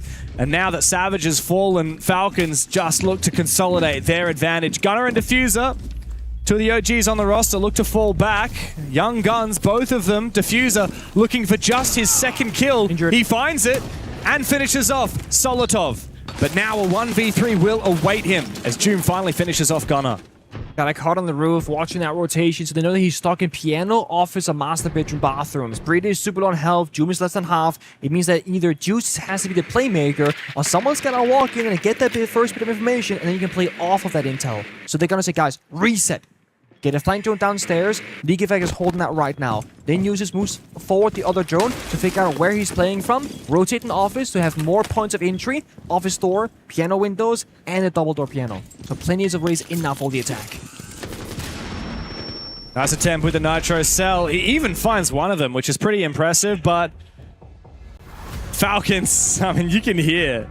I don't know if you guys can hear this back home, but man, even with the headset on, I can hear Julio's screams. So much more energy today. Yeah. From the players, that is. Oh, yeah. Like, pretty quiet play-ins, even when Fnatic were popping off or CAG had a big upset. It was like, alright guys, good job, let's play again tomorrow. Couple of rounds between Wildcard and T-Law, couple of rounds here, we're finally popping off. We're getting that energy in there. Oh, yeah. We're here to play. Love to see this from Falcons, an extra level of energy we haven't seen from them as much recently. M80 have now really fallen behind. They only managed a 2-4 split on their own attack, and now they've struggled to find any defense in that first round. Also, what's worse, Pengu, is that wasn't a close round. It wasn't convincing again. It wasn't, it just, there wasn't any moment where you're like, oh, M80 look like they have an idea of the strategy. Well, when Ashley got the kill that they had the 5v4 for 5 seconds, I was like, you know what, good start from M80, but then he lost 3 bodies in library. It's like, no, it's over. And that's the thing, it does feel like to me a little bit, and this is, I think, old men speak, I feel like they're overplaying it, right? They see Joom in library, 3 guys swing him, but not together. You know, Gavin swings, he dies. Ashen swung, he dies. Diffuser tries and then escapes, thankfully. But I'm like, either you fight the guy 3-1 together, or give them library. Play top blue, play in piano. A bomb site does exist behind you guys to play from. You don't have to lose or win the round in the first room of combat. You do have different ways of playing it out. Yeah, sometimes you just got to keep it simple, right? Greedy on the Monty, by the way. Yeah, you As I mentioned said, it. not every day we see it. Greedy is one of the most passive shields of all time, and that is not a critique, that is not a bad thing to be. I think against this aggressive playstyle from M80, it's the perfect person to have on that shield operator, because Greedy will not die for nothing, and he will stay alive to get that constant bit of information. Yeah. Brede actually turned 30 last week. Did you know that? Yes. Oldest player in the Yeah. tournament now that Canadian has gone bye-bye. That's why I thought second oldest down. Yeah. Yeah. And It grew up in Paris as well, Brede did. I mean, he is one of the greatest support players of all time. It's been that way for many years, actually, at this point. I think him and Shepard at a certain point were both fighting for that title of #1 spot, but Brede's longevity has proven very worthy of that title now. Of course. Been playing for 10 years, started on console, and back on Xbox Pro League. A bit of a swing. Again, we're just fighting Library, walking in with the breach. 2 players fall down again from M80. Wow. All it takes from Falcons is a little bit of hard breach and then the eruption. Now Brede with info. Look, he's not going to try and hunt down Ashen, who has no more C4 left available. He'll try and toss out a Zoto to slow down that push, but that will not keep him alive for very long.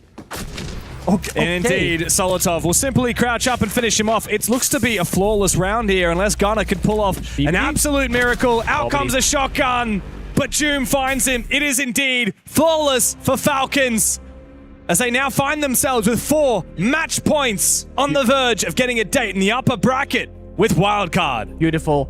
And again, if you want to look for some shield player inspiration, the moment Brede jumped in the building from that window, he extended his shield and it never went down. And the reason why it's so valuable there is that he's just saying, guys, look at me, I'm over here. And the defenders are running around in circles, not knowing what's going on. And that's where we see players like Solotov just crouch walk in bar and gets the kill. Brede is at 0 risk of dying, yet he's taking the attention span of multiple defenders and getting constant information to his teammates at the same time. And M80, Gavin, playing that missing position now 2 rounds in a row? What is Pro doing, I gotta say? He wide swings where the wall is getting opened up, he has no supportive network, getting shot from 2 different players, and doesn't hit a single bullet to his name. Like, it's just not good enough right now. It's not sharp enough. And I can't even say M80 flew here from America. They boot camped in Sweden, Fabian's hometown. Yeah. I saw the photos. That they were in the lake, they were swimming around. They're acclimated. They're in the time zone. There's no excuse here. Falcons, they've played incredible siege, do not get me wrong, but this M80 playing below their level.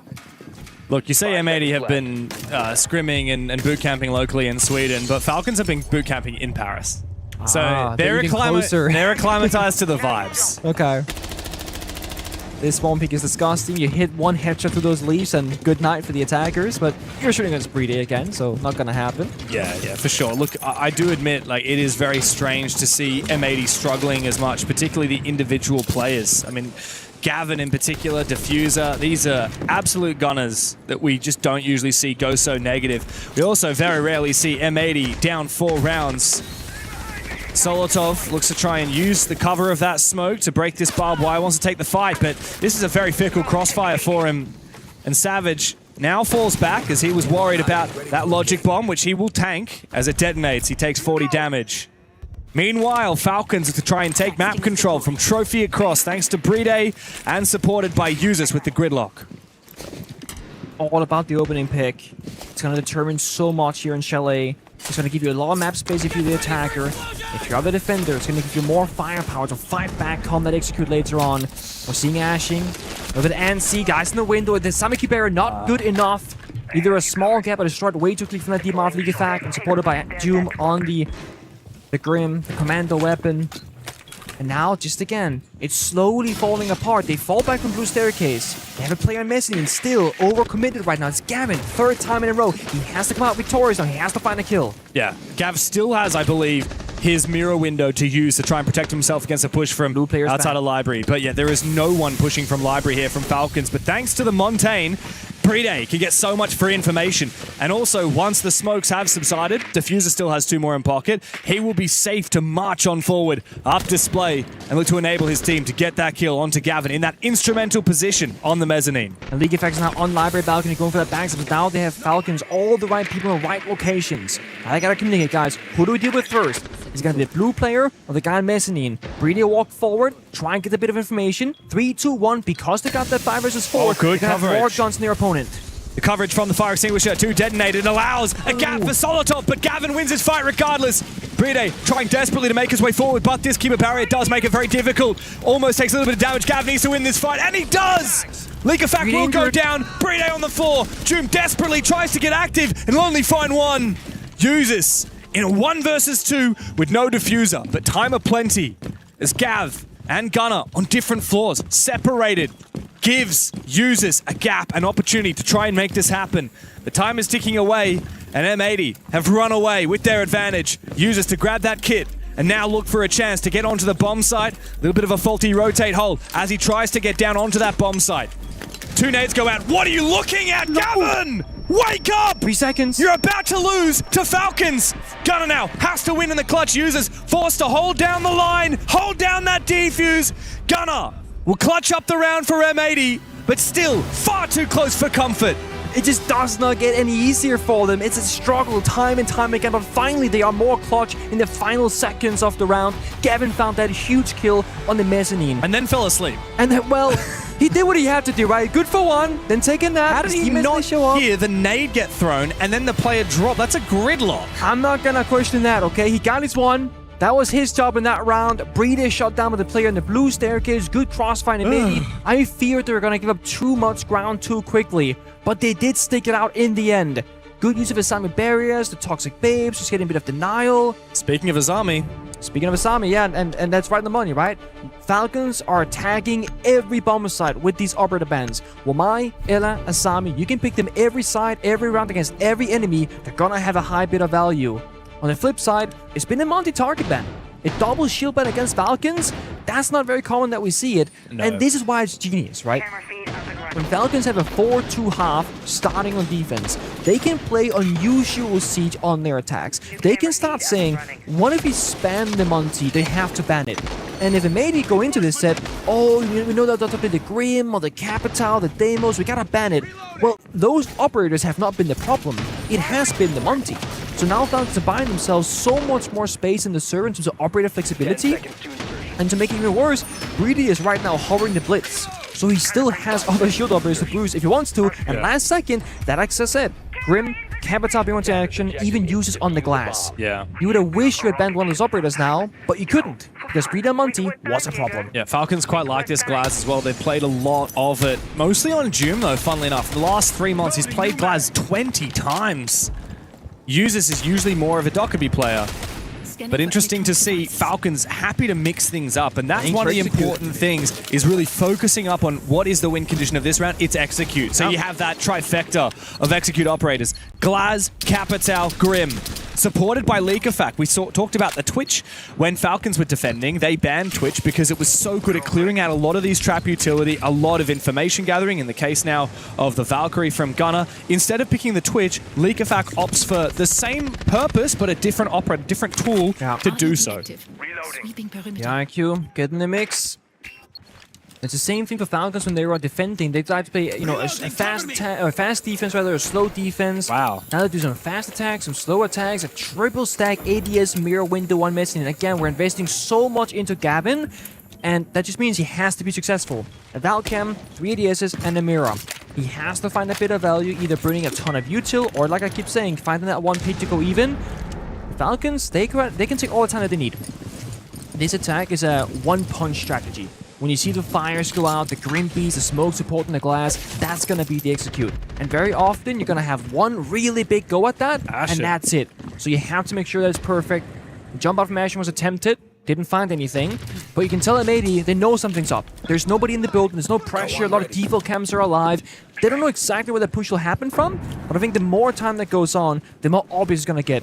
It's somewhere around the master bedroom trophy portion. I like this though from users. He smokes off the line of sight looking into kitchen. He will be able to peek through that once he jumps inside, and so he does. Doesn't see anyone trying to contest him. And the fire as well from Brede to protect him from a potential push from the other side. Leagafact actually does use the opportunity to jump in from West Main and take down Gunner, and look for a second as well onto Ashen, who tried to retake that control. Now he sits down below the bomb site and can try and go for these floor bangs. It's a bit desperate, not likely to work, but it might land a little bit of damage. Gavin, though, finally erupts. He's starting to redeem himself, and Savage as well to join in. The Glaz will go down. Numbers favor M80 as Brede and his captain, Leakafact, try and break their way into this bomb site. A breach on the wall, but Brede loses his fight. Leakafact looks to trade and will do so. A nade may well finish off that kill, but he might need that nade. to prevent against a push from the rest of these players of M80. 15 seconds, there's not a lot of time to get the job Knows done. it. Can't spend the nade for the kill, therefore goes on in. Confirms it, starts planting. 10 seconds left, has to maybe stick it. Gav and Savage just need to Comes play on. this right. I like this from Savage. He's biding his No time. time. He's not looking for the swing just yet. He can hear that Leak Effect has gotten off that defuse, and time will be Falcon's worst enemy. M80 restabilize for 2 defenses in a row. Again, it's happening, and Gavin, he might have played that missing position with a ton of utility, but he came back to the bomb side, found 2 quick kills, stopped that initial push, and the thing is, a lot of those Falcons attackers are stuck on window repels. The Capital Breeder most notably only going in that 2 versus 3 position, a little bit too late. Julio, Falcons, they call a tactical timeout, and I think it's fine.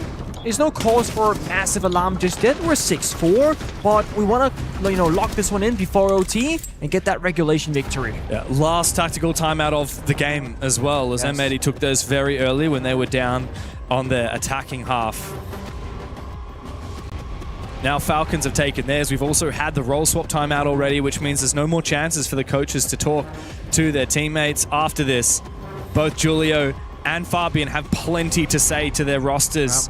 But it's Julio that really needs to get the message across right now. 2 chances to lock it in before we go OT. I'm curious if maybe we'll just go for a curveball right now. It's a Fabian Classic, right? They're down 4-6. It's all or nothing. You go to an odd bomb side or play an odd strat on a regular bomb side just to say whatever they just talked about doesn't matter. We're doing something completely out of the norm. And it's again trying to play into the fact that they want to do a specific strat. They just had 60 seconds to discuss it. You can then counter it. Operator-wise, I can leak right now. Nothing too crazy. There's no Caveira, there's no Tashanka, there's nothing unusual. Well, notably here for M80, they actually don't have a lot of choices of what bomb sites to go to because they've just won Master Bedroom. Before that, they won Bar, which means they essentially have a choice between kitchen and basement, and ain't nobody in their right mind going basement. That's why I was thinking if we saw the basement, that was what Fabian was going to break down from. He's like, guys, that's a curveball, right? He's like, I know it's risky, but hear me out. Yeah. Look, that's a pretty hard hear me out to try and convince your players in your 1-minute tactical timeout. Well, we all got a daddy. When daddy talks, we gotta listen. When Daddy Fabian tells you what to say, you shut the hell up and listen. But no, M80 will actually go to kitchen bomb site. And I'm looking at the operator lineup compared to the last time they played it. We have a few changes. Notably the Valkyrie, which they've played a couple of times now, starting to consider whether it's worth playing off that information. The danger with the Valkyrie, Pengu, though, is... Who's going to watch the games? Well, yeah, exactly. Chalet is a very small map. Nobody has got somewhere safe to just sit and watch the cameras. That is often the issue with, your Maestro, your Echo, your Valkyrie. On the other side, right, I mean, go for a couple gunfights, a defender dies early. Guys, I'll watch the cameras, I'm dead. Yeah. That could be the way to enable the Valkyrie even more, but of course, don't take a fight that's bad. Yeah. But when that happens, taking defenders will gain a small advantage. Big thing here for me, for Falcons, is not only they have the Twitch, which is great for taking out the Valkyrie cameras, potentially even the ADSs, but mostly the Thorn traps, but you've also got the double up between the Deimos and the Dokkaebi. Both operators function very similarly. They're all about targeting players on the defense and hunting them down or going for an execute. So any solo players here, like Gavin, for example, are going to be in a spot of bother if Falcons start to target them up. Solotov able to take down one of the ADSs and go for a second one. That's so smart. Gavin had to answer his phone or shoot the Twitch drone. He couldn't do both at once. Wow, he actually manages to protect against one of the Selmas as well from detonating on the wall. There's a lot happening in this round so quickly here by Falcons. Gavin stepped it beautifully. From kind of lacking behind the curve on the score, but being 7-9, getting good value now round after round, and that missing in spot getting much better. Reading the building, looking for that fight. It's a blitz. Here comes the blitz, but quickly, Savage will shut down Brede from the long angle. This might be exactly what M80 need. However, Gavin will be traded back from Solotov elsewhere with that F2. Ashen is down below, hoping that someone's going to jump in this double window. Joom, though, who's got 14 kills to just 6 deaths, by the way. He's biding his time. It's Solotov who's the first in the building. He's done his work with the Twitch drone. Now it's time to get active. And they finally fall back and play the layer scheme here from M80. They've been so quick at getting in the fight. They can keep fighting the entire round. Now, no one's in the area. They're playing deep inside a piano bathroom. They're playing downstairs, close to the bomb site. Actually, right now, no one's by the side itself, but they're playing a bar beneath the attackers, rather. So they're saying, the science is in the middle of the building. We don't gotta play on it, I guess. We can play around it instead, but June finds a kill again out of nowhere. And M80 have no easy ways back here from the player of Gunner. So this could easily be a 2v4 by the side. Yeah, and Gunner could get cooked really easily here as well. The Deimos has already gotten Joom 1 kill, and he's actually going to target Savage, interestingly. Users could also go for the target onto Gunner here. Are they aware of it? I think that Soltov has no clue. This flank could win the round for M80. But Gunner has to bide his time. 20 seconds and ticking away. Sees the first one. No. Are you kidding me? You cannot afford to be missing shots like that. And now they're on planting. match point here, as the plan starts to go down for Solotov. He gets off of it. Users needs to get active. Gunner going for his flank. Savage on the bomb side is the only player. But look at how many of the Falcons members are low on HP. Solotov forcing it down. Users to come to life with the SMG-12. It's Gunner in a 1v3. And he will not stand tall up against the might of Falcons. Europe has its first win here in the group stage at the Esports World Cup. And Falcons are coming here to play. So close, yet so far from M80. A slow start to the tournament, a slow start here in Chalet. In that very final round, I mean, Gunner, unlucky, right? Had the perfect flank opportunity, shot a little bit too early, doesn't find the full value. The plan starts going down. They surrendered the bomb site. I was about to praise them about how they were falling back and playing the C4s, playing the Valkyrie cameras, but no, they were still very deep in the roam. Ashen dies solo, side player dies solo. Falcons, they came in extremely well prepared for this matchup. It did. A lot of respect between these teams. I want to know what Savage and Joom are going to say to each other. Here we are, big old hugs. teammates. They raised a trophy here together a year ago, but they don't have a lot of words for each other now, of course. Neither of these teams are done and dusted as of yet. M80 will continue on battling through that lower bracket, but their opponent will be Team Liquid Alienware. Oh boy. Not an easy matchup. And on the flip side, Falcons, they've got their work cut out for them against Wildcard. That BO3 will face off for a spot on the main stage at the Esports World Cup. Yeah. That one's going to be very interesting, I'll tell you that much right now. But from what we saw from Team Falcons, the first 8 rounds, all but flawless, you've got to say. And then a bit of hope starts to muster there for M80. Oh, they're doing to get it. a little bit of love. And then, unfortunately, our hopes and dreams are crushed of going to overtime, or for this being more competitive than what we would have wanted it to be. If you ask me, North America needed to be humbled a little bit after having 2 teams in the grand final of Salt Lake City. We started that a little bit with Shopify Rebellion getting knocked out early. M80 getting a little bit more than they bargained for with Falcons, I think is just fair enough. But also, I will say, North America is still looking really strong. Wildcard are insane. DZ are monsters. And I'm pretty confident that M80 will also be here to play in that lower bracket game against Team Liquid Alienware. Well, that's what they're going to have to do, right? Yeah, I was going to say, is that or you go home. They have to show up. The good thing is in BO3, you can afford to have a slow start, have a sloppy Chalet, and then get better as the BO3 evolves. But honestly, the expectations that we set before the game started, they were not met by M80. Yeah. And there were some individual players in particular that had a very slow start. I think it was both Gavin in particular, Diffuser, and Gunner all had a bit of a slow start to it. Yeah. And they're a team of individual fraggers. They need to show up. And also when you're playing a map like Chalet, you need to have star players on your team. Falcons did that in spades. You know, Joom got 15 kills and only died 6 times. Yeah, bro played ace. Bro was doing everything. was in there. And everyone from Falcons was happy to get active and go for a play here and there, take fights. And M80, unfortunately, just a few brain fog moments that led Falcons to get such a convincing win. Well, you were just highlighting Joom as probably the best player in the server. Unfortunately, he's with Lax courtside. Not only is he one of the best, he's one of the best fraggers in our game. Joom, 15-6 for the series. How are you feeling? Oh, great. It's a good start to the tournament. Absolutely. Now, I got to ask this because I think everyone's wondering this on Twitter, on social medias, everything across the board. How does it feel putting down your old ag.al? Obviously, it feels good. I hope to see them again, in the playoffs, hopefully. But overall, it feels good, obviously, beating an old teammate, also Fabian and stuff. So, a bit happy, yeah. All right, and now looking ahead into your guys' next opponent, you are going against another former teammate of yours, Adrian. He was the MVP of his last match. Got anything you want to say to him ahead of that match? No, I hope he has a great match. I hope we have a great match. He's a great player, so I'm going to respect him for sure. I hope he will do the same to me, and I hope we have a good game. All right, now, is there anything, any skins, any shout-outs you want to give to fans before I let you go here? I mean, of course, there's new Azami bundles out, so make sure to grab it on the in-game store.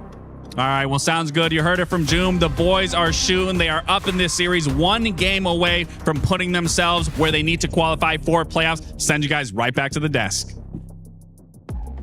I love having a media-trained former player interviewer interviewing formally, well, not formally, but media-trained players. There's just something about it that connects well. But there is a sneaky humbleness to Joom. There's venom in his words, but he says it with such a calm and respectful loving demeanor almost, right? Yes. I love my former teammate, Adrian. I hope he's going to respect me. I'm going to respect him. Can't wait to beat him, though. But I can't wait to take him down. And he also mentioned Fabian. Yeah. Little side jab there. Delta Project, Fabian kind of took Joom in way before Tier 1 debut for Joom, and I think he was 18 but just turned.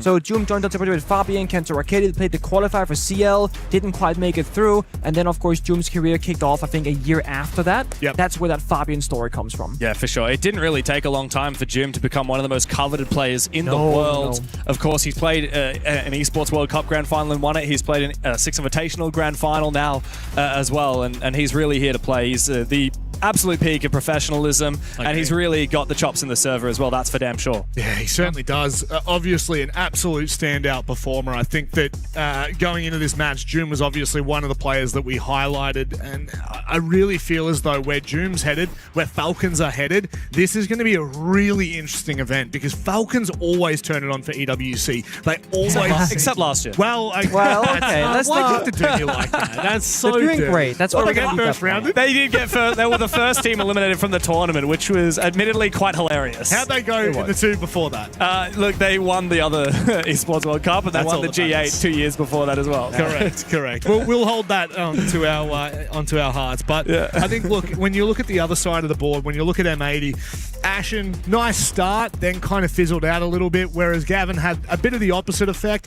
It felt like, Nick, no one on M80 had that game in their hands. There was no one in that server that I felt like I looked to and was like, they're a pivotal player right now, because they never felt like they had the full grip on Falcons. Yeah, if you look at the player positions, what we're seeing them, how they were reacting in the server, I didn't feel like anybody was the standout captain saying, guys, this is the play. Follow me. Yeah. When they're on defense, half the team is fighting, half the team is running away. There's no C4 with the yellow ping using the Valkyrie. There's no you peek left, I peek right. It was, there's a guy in library, let's all peek him. And they just turn off their brain and they don't communicate how, where, and when to do so. And that, we can speak about sometimes mistakes, they happen, but there was like 5 or 6 rounds in this game where it felt like M80 were playing with only 3 people using their mouth to speak to each other. Yeah, you're right. It was very loosey-goosey and very disjointed for M80. And I will admit, sometimes a chaotic, loose playstyle can work. Sure. But that needs to be when you've got gunners gunning. And I'm not just talking about gunner, I'm talking about the whole squad. All the gunners. Not a single player on M80 went positive in that game. On the flip side of that, like we said, Joom 15 and 6,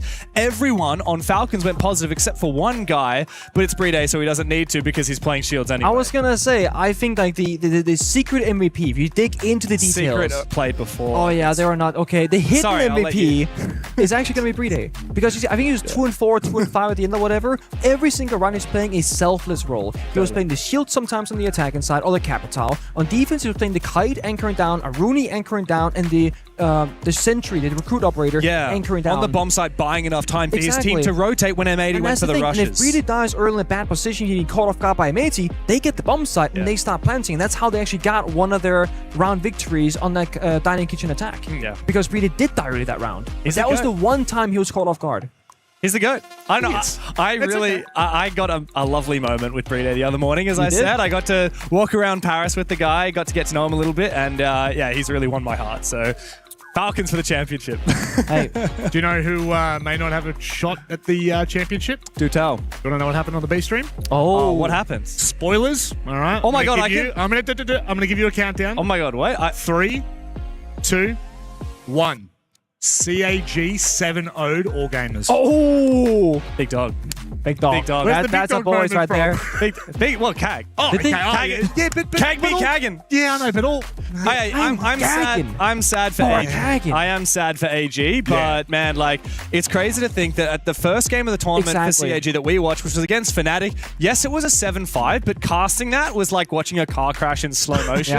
I was like, I've casted Cag this entire stage, and they do not look even a shadow of their normal selves against Fnatic. And then they lost the first first map to, I believe it was King Zero. Ever since then, they've been unreal. Reverse swept King Zero, beat Shopify Rebellion 7-0 against AG. The sky's the limit for the Japanese in the lead up to what's happening in a couple of months' time. Oh, I think there's an event. The first major in APAC ever in Osaka. I'm so stoked. That's pretty good. Shout out Osaka. Can't wait for that one.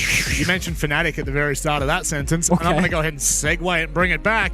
They're taking on just a small team. Was that them over there standing up on the stage? That's them. That's Wizard. I see. I see the player this event. Isn't Wizard the best player in the tournament so far? Can you see who's in the background? Who? Oh, is that the two-time world champions face clan? Oh, they're so good. DOS. This is going to be actually it's noise, but okay. Okay, well, very true. That is very true. But look, we can stop that there. We can move this train ahead after the break. When we come back, FaZe take on Fnatic.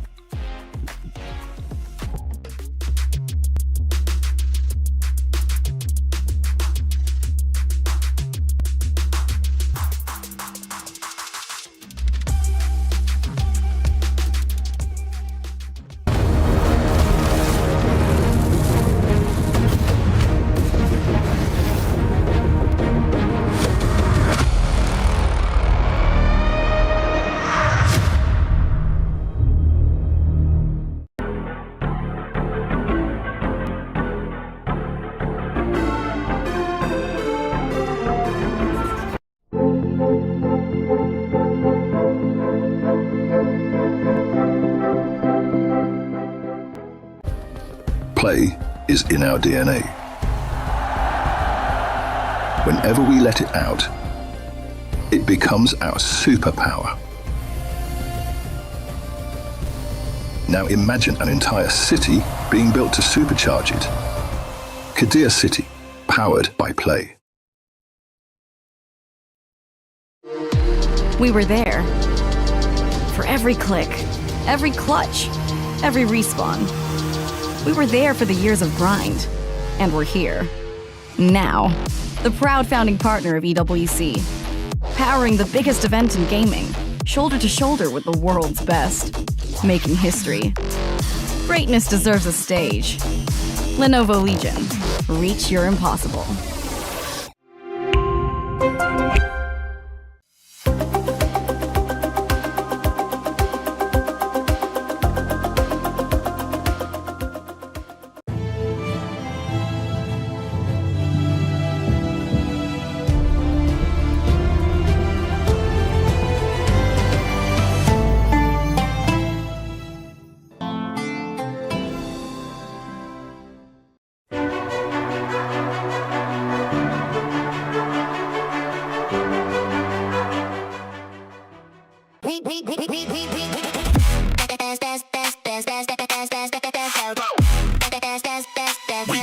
Esports World Cup.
Now we turn our attention across to Group B, where there could be an absolute banger on stage, but that would require Fnatic to step up to a level that we have not seen them at for a very, very, very long time. They're going up against the South American League champions, FaZe Clan. Welcome me back to the desk once again, gentlemen. Good to have you again. Xenox and Guz join me for what should be actually a pretty good matchup. I think that FaZe are going to be looking good going into a best of one, kickstarting their EWC campaign. Would you agree? I'd agree. Yeah, I mean, it's a good test for them. Fnatic, of course, warmed up a little bit, so you got to factor that in. They had 2 very solid days, didn't put a foot wrong. I don't think there were a lot of expectations on Fnatic coming into EWC this year, but got through play-ins. That was maybe the only expectation. Yep. From here on out, they're playing with house money.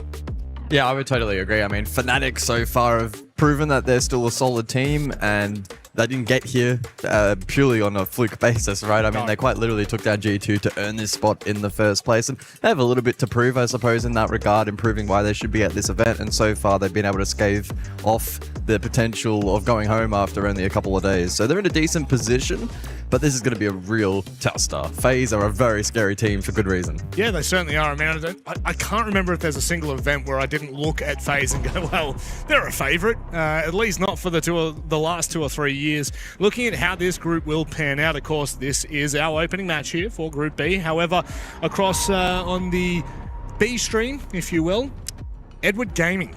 I'm very excited to see what this roster will showcase here at EWC. They dominated the CNL, and actually, like, opponents-wise, virtus.pro, talk about, like, a turnaround. Like, they look good. Yeah, they do. It's tough for EDG that they've got to now go and play Virtus.pro team that's clearly in form and a very good outfit coming into this particular event. So, you know, you're talking about the best team from CNL while you're going up against one of, top 2 at the moment from EML. Yeah. That's going to prove to be difficult. But yeah, Group B now shapes up to be exciting for the rest of the afternoon. Certainly does. Exciting.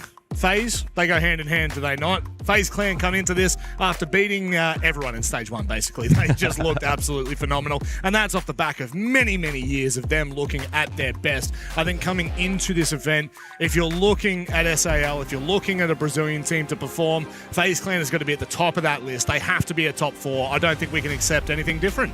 Yeah, FaZe really are an enigma at this point, right? Given they've been able to perform at such a high level for such a long period of time is really, really impressive. Where we've seen maybe the rest of SAL drop off a little bit. Obviously, they were at the highest of highs, so a small diminish in their performance. FaZe have continued to be so powerful, so strong, and they go into this event highly regarded. So I'm intrigued to see how they go today, day 1, new environment, and Fnatic again are not to be taken lightly.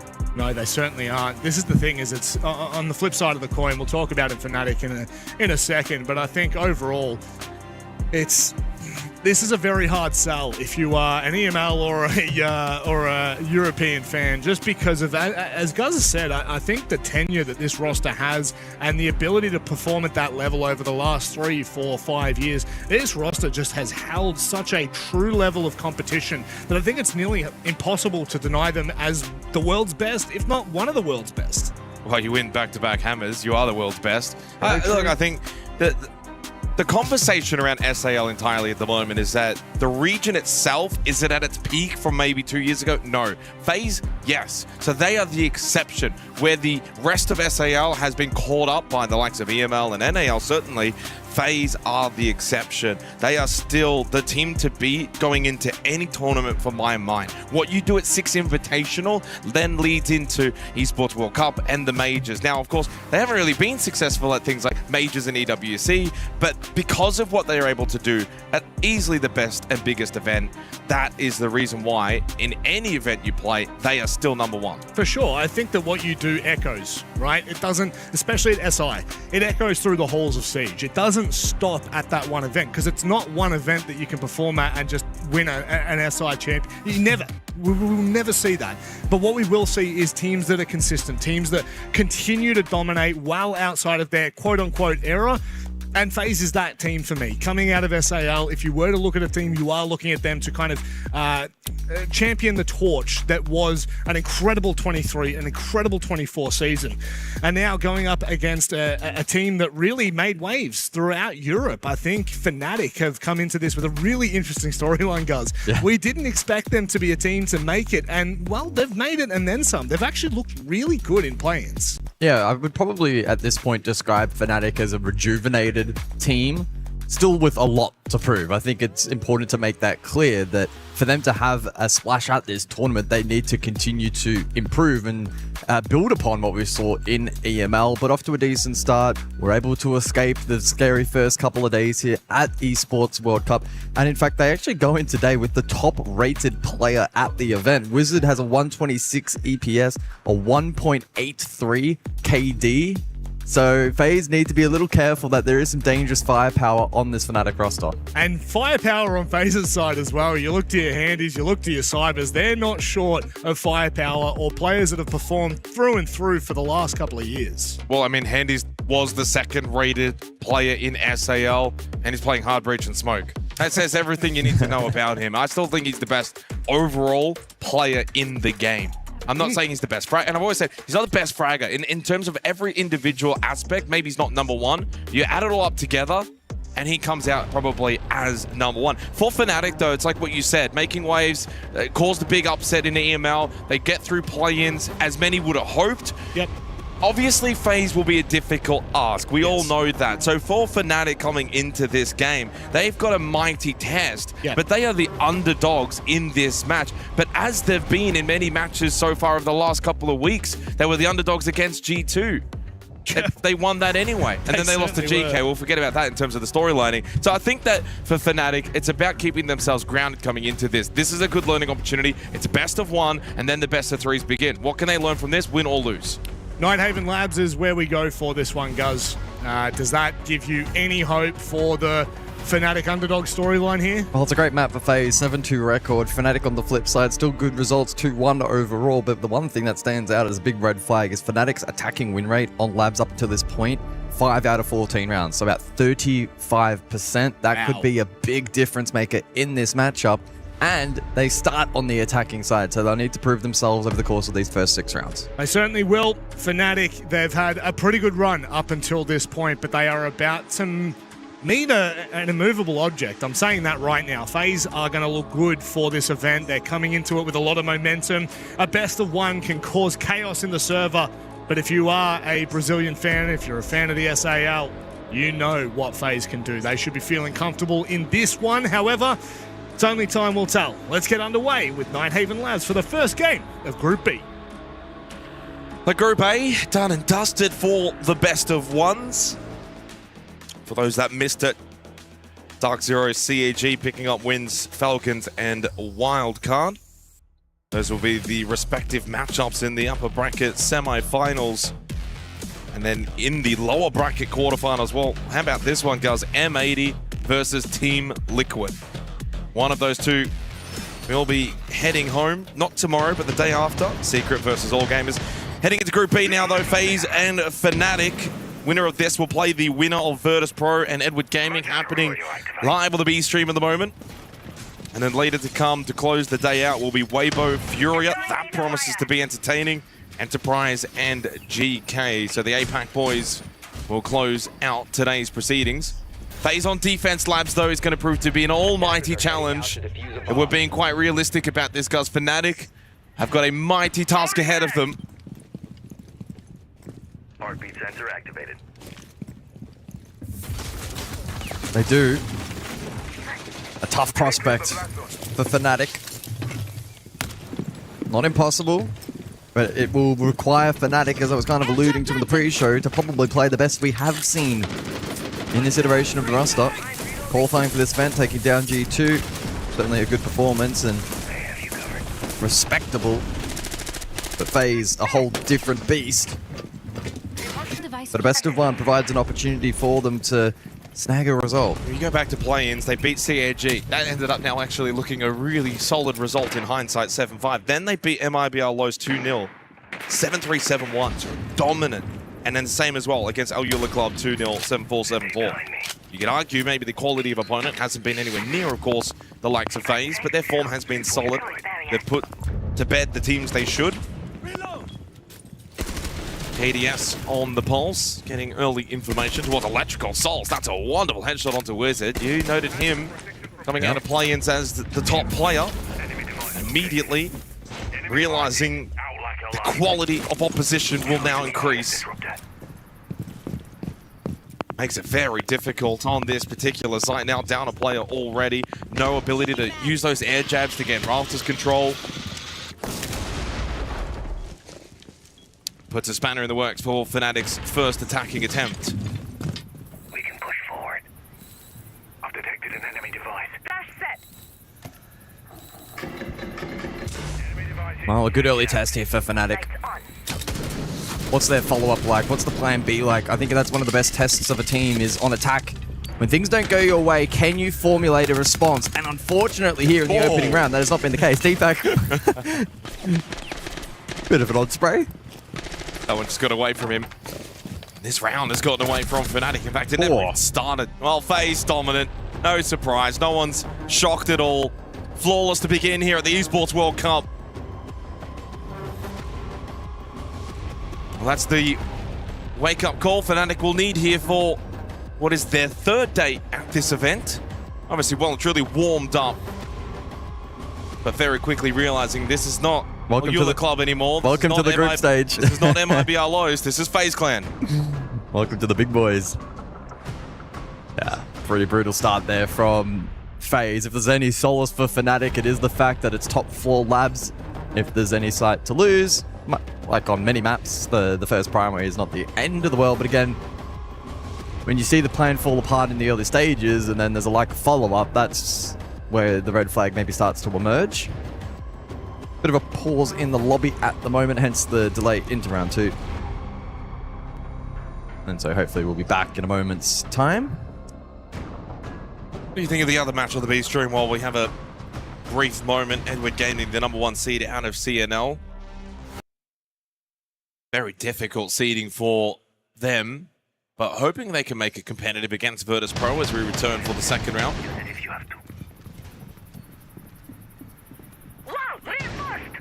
EDG have been dominant locally in CNL. I think they're a shout in that match. Like a quiet shout, like, ah. I'd say a moderate. So to basement we go for the second round. 10 seconds remaining. Chalk that first round up as a learning opportunity for Fnatic. Top 4 is always going to prove to be difficult. Need to do a lot better, though, in this second round. Attackers must locate and defuse a bomb. Position secured. I do like what I see. This could be a fast-paced round. Namor, Solid Snake into a FaZe roam, top floor. I'm expecting fireworks early. Breaching sequence activated.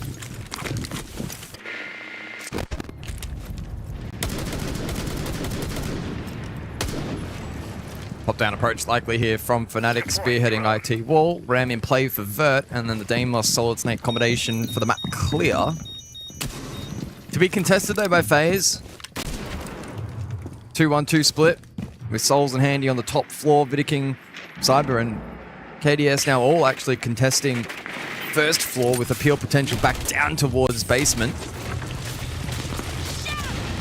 Oh, it's aggressive here. It's active from FaZe. Ooh, Citizen catches the timing onto Handy, who was just unaware. But Souls saves the day.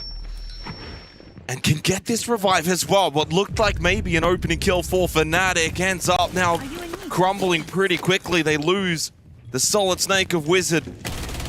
Battle towards storage. Entry made by Deepak. KDS though, patience.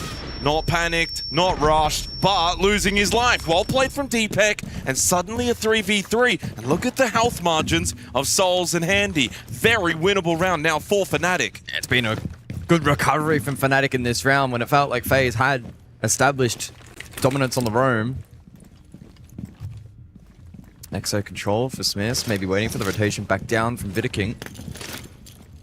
But he's combined now with Handy elsewhere, trying to isolate Deadshot. Cargo stairs, now under pressure. Vidiking's going to have to be the one to get the information. Oh, Deadshot, what a headshot. And the plank going down inside of Assembly. Souls got one, traded immediately by Smith, and now into the post plant for Vidiking. Fnatic looking to strike early here on Nighthaven Labs. We know how good Vidiking is, but a tall ask here in the 1v2. Won't have a lot of time with Deepak getting to play outside of the breach as well. That's going to make it even more difficult for Vidiking. A low percentile chance for him. A champion player that you certainly would give a chance to drone a little bit of information. Hence another one too. Smith can just sit Exo. He'll wait for the tap and then he'll rotate in. This is done. It's going to be 1-1. Shield up. It's a nice attempt from Vidiking, but even by the time he got through the animation, time was pretty much over. Fnatic will get an early round against FaZe Clan. Yeah, that was a funny round. We saw that early trade onto Citizen, and I actually had a look over my shoulder. He was very animated. It's only round 2, very animated at how that played out. Maybe wondering where his support network was at, what the rest of the team was up to, maybe a disconnect elsewhere. Despite that though, Fnatic then through the mid-round were still able to find a win condition to fight their way back into the round with some sharp shooting on screen now. Minute on the clock, 3 versus 3. Great work from Deadshot Cargo side. And then positionally perfect in the post there from Fnatic. So some good composure. And it's nice to get an early round on the board. It is. You get the fist bumps out. Everyone feels energetic and hyped, and you get that early reward. Storage and control to follow. Now it's one on the board. This is going to be defend decided. You would have to hazard that as the assumption to begin with. So for Fnatic to get an early attacking round on a map where maybe only 2 is necessary puts them in good stead. Attackers are moving to defuse a bomb. And as always, this tertiary site can be a tricky beast. Back-to-back opening kills from Souls. These have looked a little better in the early portion of these rounds.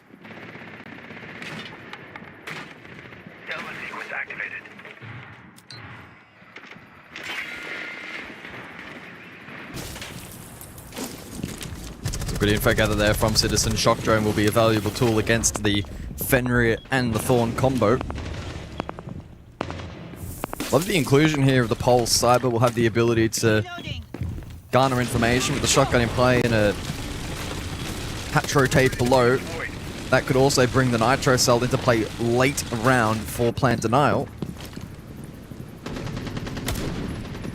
Pop down puts a little bit of pressure on Cyber as well, the way he just wants to hold into storage and get information. Needs to be mindful of the vert being created. Just making sure that he doesn't overstep his mark. Like the patience here from Fnatic. It's getting as much information as possible. Drones into good positions. It's all spotted out towards Rafters, as expected on the Azami. Pretty standard hold right now from FaZe. They'll use KDS as the anchor towards control side. Cyber to get information storage, defend up above. Up to Fnatic to now deal with this hold. In towards control side is Smith. Now this isn't usually the way you'll see the entry made by the attacking team. Ooh. Lovely shot from Smith. Reaction perfect after Handy got the opening kill. Souls quick to react himself. Citizen low. The Razor Bloom. Catching him, and with that now, slow towards Cargo. Yeah, Citizen is desperate for the follow-up there onto Smith, but got stalled out by the Thorn. And with that, basically stripping away the big win condition for Fnatic. Deepak, though, does get control storage, has the diffuser, but unfortunately for him, easier said than done to get the kid on the ground. He will slip back outside. They do still have 55 seconds. Citizen critically low. Deadshot still unable to find an angle through this vert. A 19 breach, that's not going to be easy to push into, with the bulletproof camera also watching that location. Rafters still in control for FaZe. That was the chance. A little damage onto Souls, but he's maneuvering nicely until Deepak hit the headshot. Now it might be the go time for Fnatic. Yeah, it could be.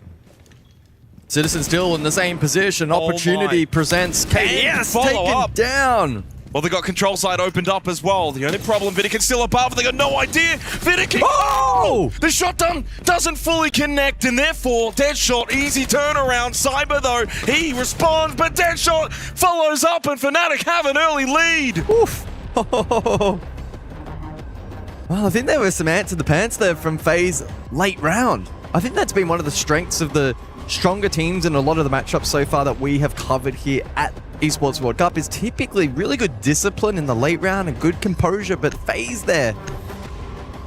Several moments where got caught on the move or missed the opportunity that was presented to them. And Fnatic have kind of snatched that one from the jaws of defeat. I put my chair away, guys. This is going to be a stand-up game. Just have a feeling. You sure your back's just not sore? You are quite old. Oh, jeez, come on. The Clash band away from FaZe. The Ace band away from Fnatic. Add that in with the Thermite. Hard Breach will be missing. Tech pause in play after Fnatic have had a little issue on their side. Hopefully can get fixed up pretty quickly. 2-1. That's the start you would want, though. If you were Fnatic, you said, we're going Nighthaven Labs versus FaZe. First 3 rounds, we're up 2-1 on the attack. We'll take it. Yeah, and the only site they lost was that opening round of the primary site. You would take that every day of the week.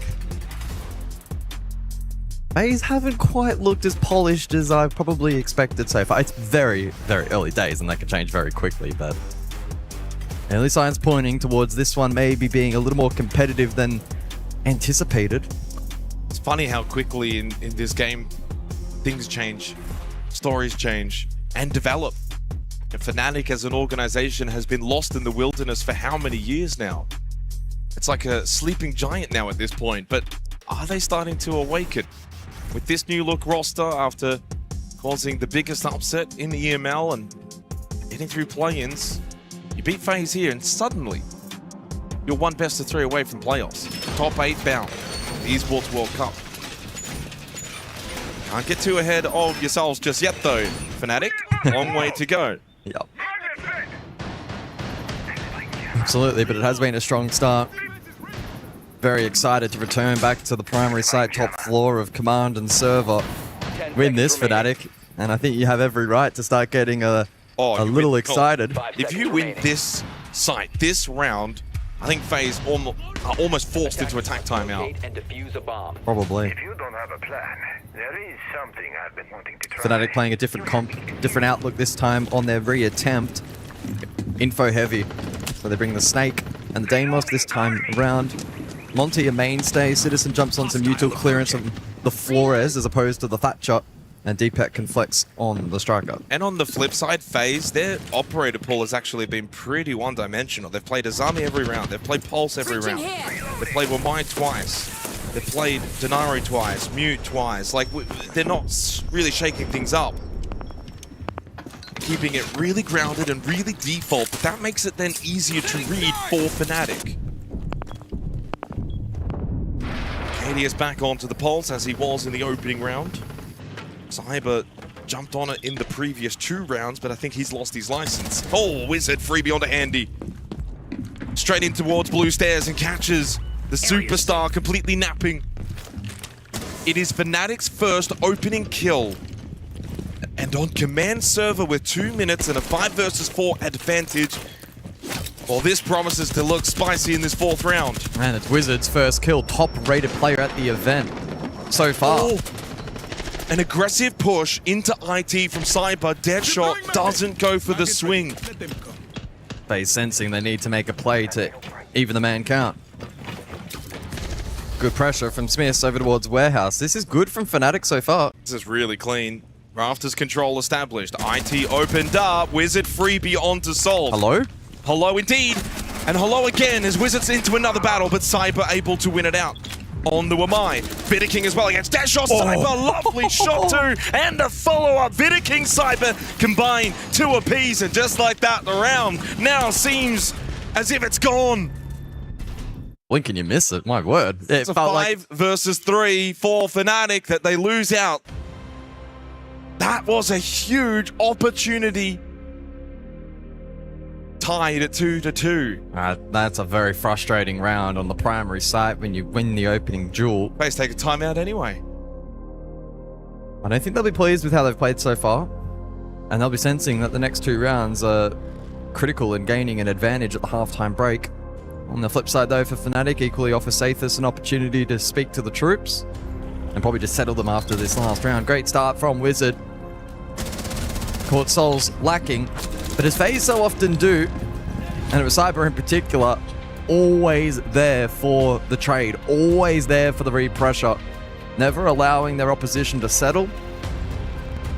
And that playstyle serving them well there in round 4. And as the timeout now concludes, can FaZe try and ride that success on the upcoming 2 sites? That's where we saw it unravel not too long ago. And can Fnatic just re-find some composure? I like the timeout regardless. I know I said that if they lost top floor down 3-1, you call it. But even though they won it, the starts of the round didn't look great. Clearly, FaZe look a little bit shaken. Add in the fact, basement storage control, both lost previously. Those will be your next 2 sites. Yeah, I think it is a good time to kind of talk things over to close this first half out. Important half on the defensive labs. Fnatic cannot be satisfied though, guys, with just the 2 attacking rounds. They still have 2 more opportunities. And even though they lost the previous round, again, really good signs. Finally got their first opening kill. Good control that they were able to get, spacing-wise. And sure, the finish wasn't great, but you could put that down to some very good individual play from FaZe Clan.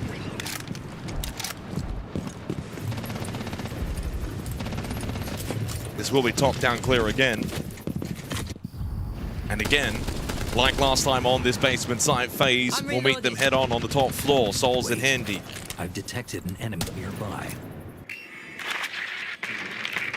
Going in towards storage, of which Cyber currently is located.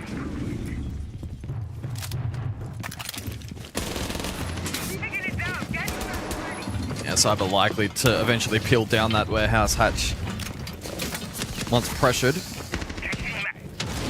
Oh, he actually went for a run out off screen. Survived to tell the tale. FaZe don't look shaken. They want to keep the pressure up and hope that Fnatic will then slip under the pressure. But Fnatic, to their credit, they don't rush. They know that there is clearly presence from the defenders. They're not overwhelmed by the presence. But FaZe have done enough. In time denial. They'll look to go back towards basement now. Except Cyber, as he eats that jug of payload, now low, looks like he might play his life towards storage. It has to at this point cross-established warehouse side. Although he is able to escape lounge side, which is now no longer covered by the attack. We'll lurk cafeteria for now. Maybe sensing that a flank late is his best option. It does mean though that Fnatic can gain control over towards cargo, and so Smith will elect to do so. Wizard finds the opener in the round. Wizard coming alive here on labs. Good vert play with the Boogie Auto Breacher. Open up the floorboards, find the kill onto Vidiking. Back-to-back opening kills from Wizard. 60 seconds remaining in this 5th round. Fnatic searching for their 3rd attack here on labs. Cyber, though, still around lounge. He promises to be a nuisance that maybe Fnatic won't be ready for. Has Cyber been forgotten about? I think they must have imagined he'd gone back to the side. Voltover's clean. Citizen wasn't ready for it. Smith, though, loved to rotate back to cargo quickly. Lovely pistol play. Wizard wanted to go for the plank, got off it, now back down. Handy, active. Gets rid of T-Peck, and then Smith falls. The plant will be successful, but now a 2 versus 3 for Fnatic. They don't have the vert either to play off. Both in sight. A Wizard and Deadshot as KDS captures Deadshot from Nano. Wizard with it all to do. Spots one through the hatch. Lovely headshot onto Handy and now makes it far more doable. Can he create an isolated 1v1? He cannot. Souls clean. Composed push from FaZe. They will take the lead 3-2. Simply too many angles to watch there in the end from Wizard. It felt like he was almost on for something special. But a small overpeak ultimately punished, and FaZe now find themselves back in the lead. Good signs from Fnatic, but again, when you're versing a team as good as FaZe, it only takes a moment here or there to go astray for the round to unravel. Cyber on the flank. Maybe some unoptimal positions then in the post with the retake above from FaZe. Fortunately, forgetting about Cyber, ended up biting them.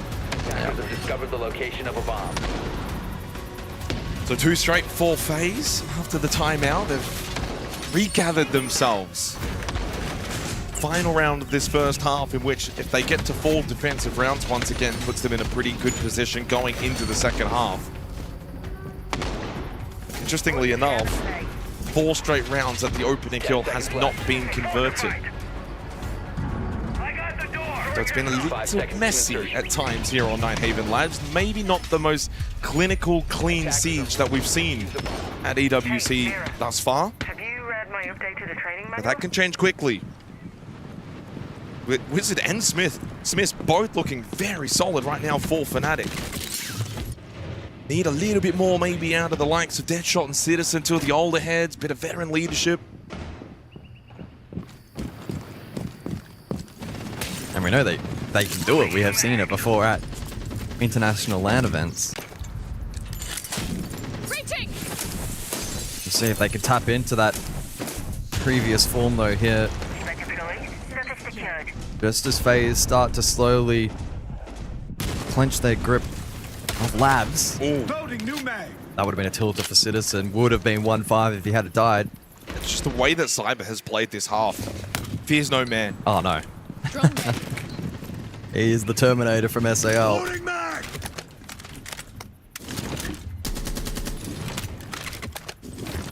Third round would be so critical for Fnatic going into their defensive half.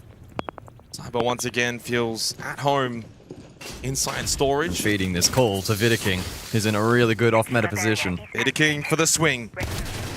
Doesn't quite connect the way he would have liked. No shots played that well. Nitrocell from Cyber though.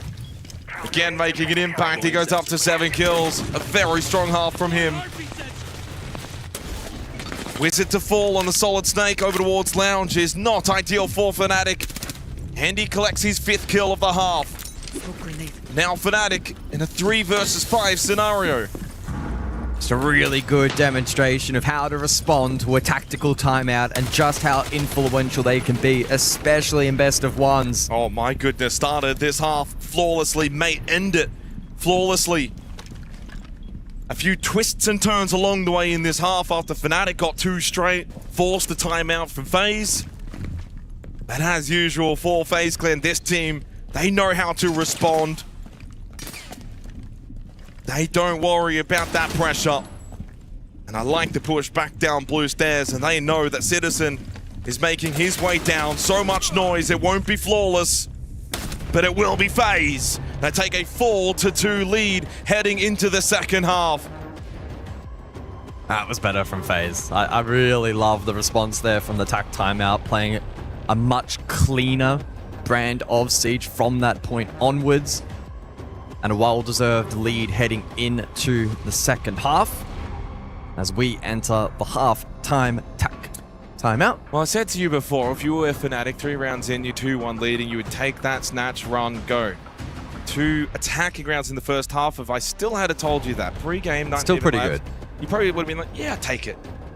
But then you contextualize it with a couple of rounds with some key moments going against them. They play out differently. Fnatic could have at least drawn the half, and if not led at the halftime break. It'd be interesting mentally, what frame of mind are they in? Are they in the camp of, okay, this is the position we're in, we can play off 2 and see how we go from here? Or do they linger on those rounds that could have gone their way? You've got to just move forward with it. You're going command server to start, most likely. That's an assumption. It's still a minute into the halftime break. You win that, suddenly it's 4-3, game on. But I mean, like, I was going to say credit to FaZe as if this is something that's not known about them, but they just have that quality where they don't panic. They never look rattled. They never look like they're out of ideas. Even if a round or 2 doesn't go their way or things aren't looking their utmost best. They've always got so much quality still available and experience to draw back on. On the flip side for Fnatic, in the rounds that they did lose, especially like round 1, round 6, if things didn't go their way early on in the piece, they really did look lost. They really then did look out of ideas. But if they started well, they were actually very active inside of the server, which was really good to see.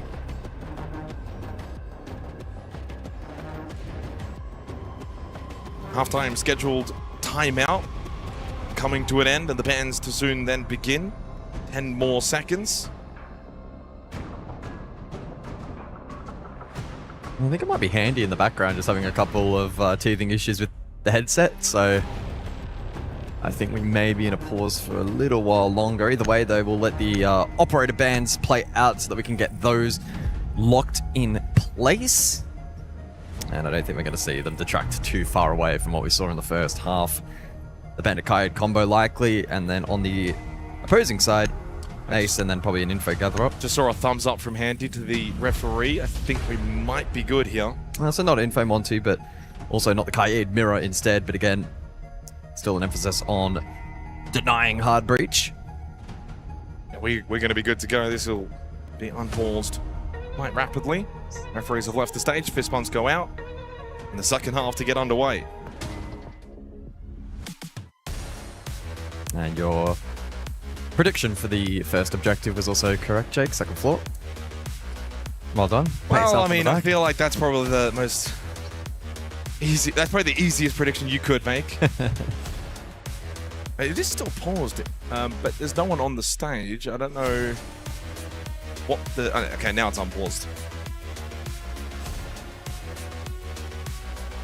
It is a round, though, that for Fnatic, it's must win. It's one of those weird ones where you're favored, your defense, it's command server. If you lose this, you're behind the 8 ball. And we'll see if we can now load into the server. That's maybe our next problem down the road. Kick the can down the road. Yeah, I wouldn't be too shocked if a rehost may be required here as the server chugs along a little in the background. And so just an additional prolonged period of time for both teams to... Did this happen last time coming out of the halftime break? I believe it was pre-game, wasn't it? Pre-game, was it? Or post-round 1? Oh, it was post-round 1, sorry. Yeah, I was trying to find a correlation. We will get a rehost, unfortunately. Apologies for the delay at the halftime break, but it's a good time. I'd rather have it now than after one round. A bit more that we can kind of go through and dissect. If you're Fnatic, though, you are incredibly impressed with Wizards' performance. You mentioned, of course, in the play-in phase, #1 rated player to begin today as well. 4 kills, couple of opening kills. Doesn't look scared or intimidated in playing against the likes of FaZe Clan. Smiths as well. Very active on the shields, pistol out. He didn't look scared. You kind of sometimes look at shield players. They can be passive. They can be very much more shield up rather than bringing the gun or the pistol. And Smiths, to me, just looked so comfortable with his shield play. But it's like I posed to you before. You then look at the 3 below them. Citizen, Deadshot, Deepak. These are the guys that should be leading the way.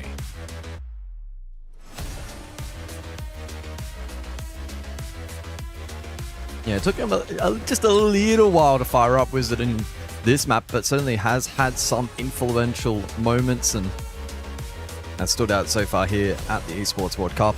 And I think following on from your point in terms of playing without fear, I think that's really great to see. Very easy to fall back into your shell when playing against such a formidable roster in FaZe. We see even some of the best in the world at times struggle to find confidence. Yeah. You can't really blame them, right? Well, I went back actually just to further add to my point while we've got a little time on the rehost. So I mentioned before, Deadshot, Citizen, Deepak, struggling a little bit, just a bit. I'm not putting them on blast by any means. If anything, I'm using this to highlight Wizard and Smiths performing so well. You go back, ML Stage 1, highest rated player, Deadshot.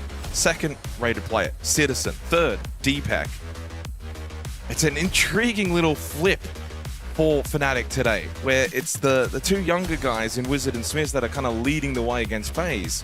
So if they can get their more experienced players into the server and more active into this second half, they may still be a good chance. if I'm going to be honest, I didn't really give them much of a chance, by the way, in this match. In fact, I had Sathis, Fnatic's coach, message me earlier today saying, what do you think of our chances against FaZe? And I literally replied, I said, no chance, good luck though. But I would imagine he's got more faith than me. I would hope so. I would hope so. He's the coach. Well, I see all 10 names inside of the server, so I'm sure it's just a case of making sure the settings are good to go, and we'll be back pretty shortly. Then we've just got to hope that we actually load back into the server without problem. We're going in. Let's go. Fingers crossed. For the second half to commence. A 4-2 lead for FaZe Clan, but they now go on to their attack.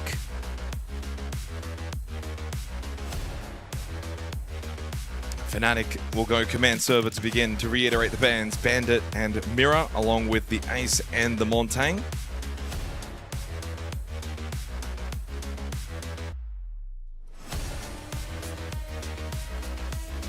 Oh, no issues this time. We're good to go. Let's get this second half underway.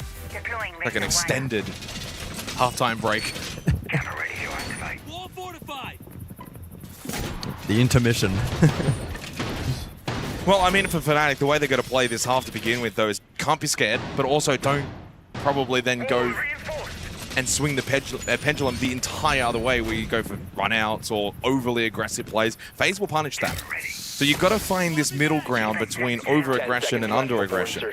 Keep it quite neutral, show presence where you possibly can, a couple of pot shots here and there just to ward off the attack. Just don't over-invest.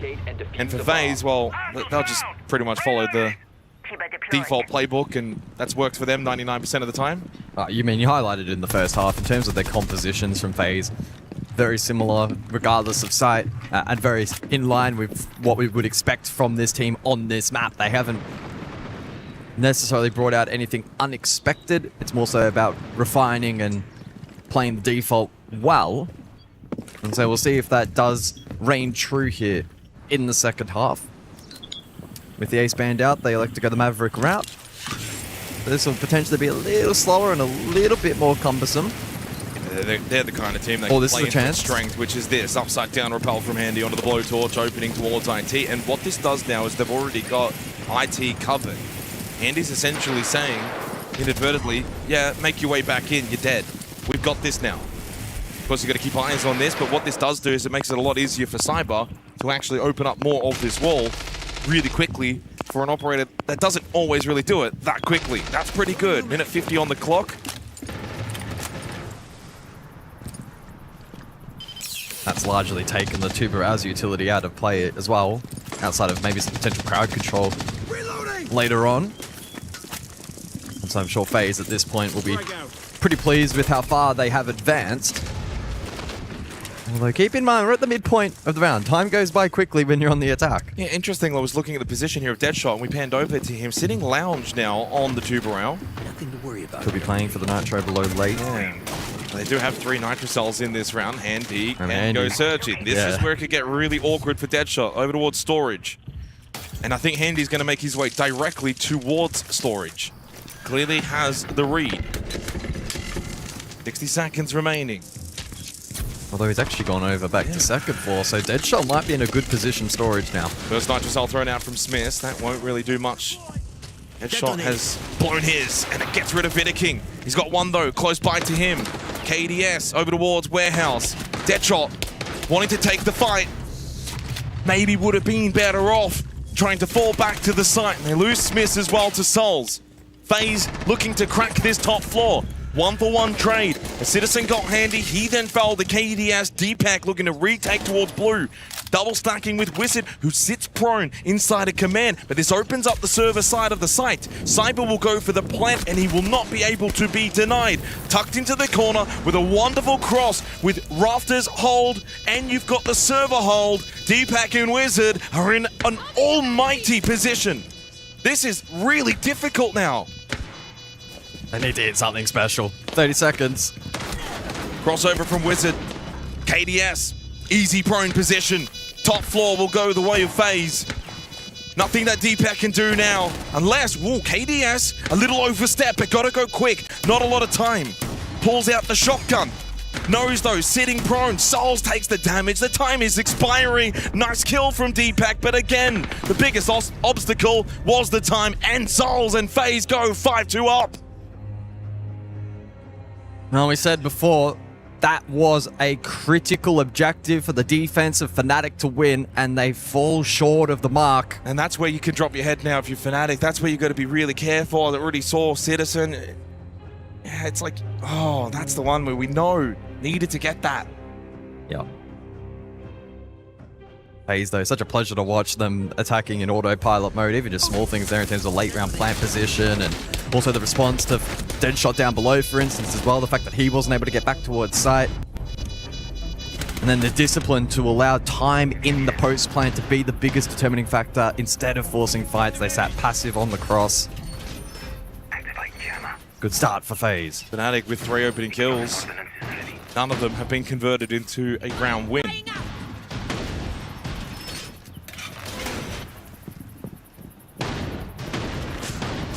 Starting well in some of these rounds, but the finish has not been there. It's missing that quality touch. More time at these international events, that's where the experience can be gained for this roster. FaZe is, well, a very difficult task for your first match of group stage. A whole different beast compared to play-ins. It sure is. And at least at this stage, it hasn't felt like Fnatic have played particularly poorly either, to be honest. I think it's more so just FaZe a FaZe, yeah. Well, Fnatic do not opt for the repeat.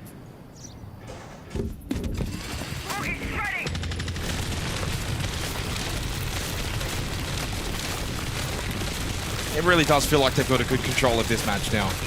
If the first 3 rounds felt lively and felt like a power struggle, and Fnatic started well and they had energy, and Wizard and Smiths were playing so exceptional, it's now changed. FaZe are in control. They're in command. They're doing what they want. The way that they enter, the way that they take these fights, it's FaZe's game.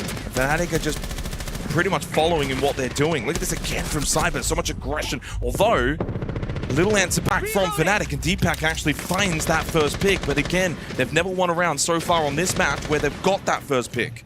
Cyber's so low on HP, leaves him vulnerable and Vert late. This has got to be the round, but there goes Deadshot and Citizen, shot in the back. Lovely flank from Souls as he goes to double-digit kills. Again, for Fnatic, it's a great start, but the follow-up comes from FaZe. And they completely disallow Deepak to have impact or any trade attempt over towards top blue as well. So really, really well played there by FaZe. Loading new mag. Payload didn't Still have 2 Nitrozells. And they can go back and play side if they want, but tight they leave vulnerable for now. Empty, KDS, tapping away, headshot onto Wizard. This one's getting away from Fnatic. Started so lively. The FaZe clan, they've been in control basically ever since that tactical timeout. Yep. They're able to turn on that switch that we have seen so many times before. Surveying. FaZe are the kings of being able to get a game on their terms. Oh, hang on, oh, no, oh, no. Oh, push up. Deepak gets just the one. Well, there is a double down onto Cyber and Vidiking. But a revive immediately onto Vidiking. Smith's low himself. Needs to get this kill onto KDS. That would have been Case on the ground.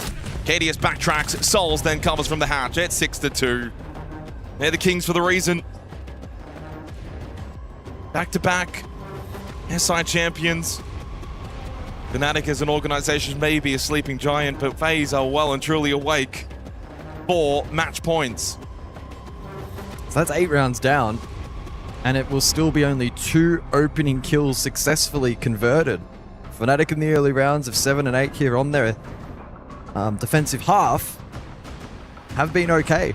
They found the opener on both occasions, but it's FaZe's ability to find delayed trades back, then compounding that into an advantage in map control, which has been incredibly impressive. That top floor sweep was deadly and prevented Fnatic essentially from having any ability to trade or retake or pressure back up above. And FaZe now have 4 opportunities in regulation to close out this map.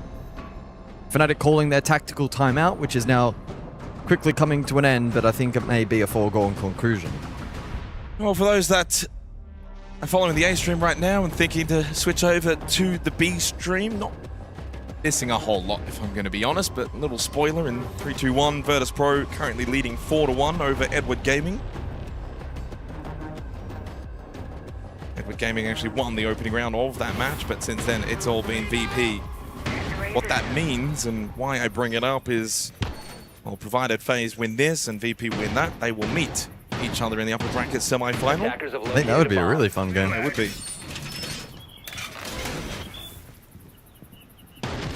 Who would you have in that one? I mean, I'd back in FaZe. But it's not a massive advantage, No, is it? not compared to this match, it would be far more of an Probably equal like advantage. a 70-30 FaZe, I think. 65-35. Okay. Just splitting hairs? Just a bit of an idiot. Attackers are moving to defuse a bomb. Well, it's back to top floor. Fnatic, fresh off that tac timeout. Can we see Fnatic produce a similar response to the tactical timeout that we have seen from FaZe? As you've mentioned, not too sure. As you've mentioned, since that tac timeout, FaZe haven't dropped a single round. My takeaway from this match is great start for Fnatic, and you can look at that and say, well, going into the VOD reviews and the experience gained and the learnings, okay, what went right?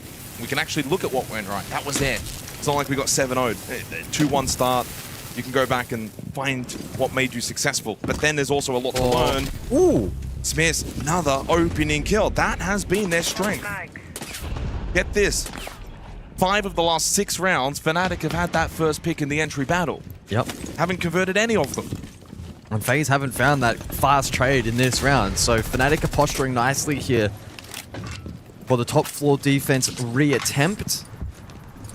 FaZe goes searching for that pick back, but no real opportunity presents until now. You're kidding me. Vitter King with the DMR on the IT repel brings it back to a 4 versus 4. In that situation, there's no reason in a 5 versus 4 for Deadshot to have to be in that IT position against the Maverick after what we saw earlier on Command Server as well in the 7th round. That is a misstep. And Deadshot's 1-6. He was their best player in EML Stage 1. A rough game today, but a lot of learnings that I'm sure he'll take from it. Activating shock drone. And it just gives the way back into FaZe, and that's what you can't allow. Yeah, that's the nature of the best of one beast. If you have a bit of a slow start, you cannot recover through a potential second or third map. So 60 seconds on the clock. Checklist from FaZe as they deploy the final parts of Heart Breaching towards the objective. And pressure starting to mount on the anchor players here of Fnatic. It's conside pressure from FaZe at the moment. Fairly one-dimensional by their standard for now, but wouldn't be surprised if they try and split that attack late, get a bit of pressure warehouse side, or maybe even top blue. Keeping Fnatic on their toes. And also forcing forcing FaZe to push in late. Electrical control established from KDS. Cleared the area with the Guan Hive launcher. Oh, Gasbabe here is going to force Cyber back as well. FaZe here wanted to go, but the timing has been disrupted and does not matter. It's down onto Smiths. Citizen is dead. Down onto Deepak and down to just Wizard. Now remaining for Fnatic, and he can't beat out Cyber. Well, FaZe Clan have arrived here in Paris for the Esports World Cup. The back-to-back SI champions mean business. 7-2 domination against Fnatic.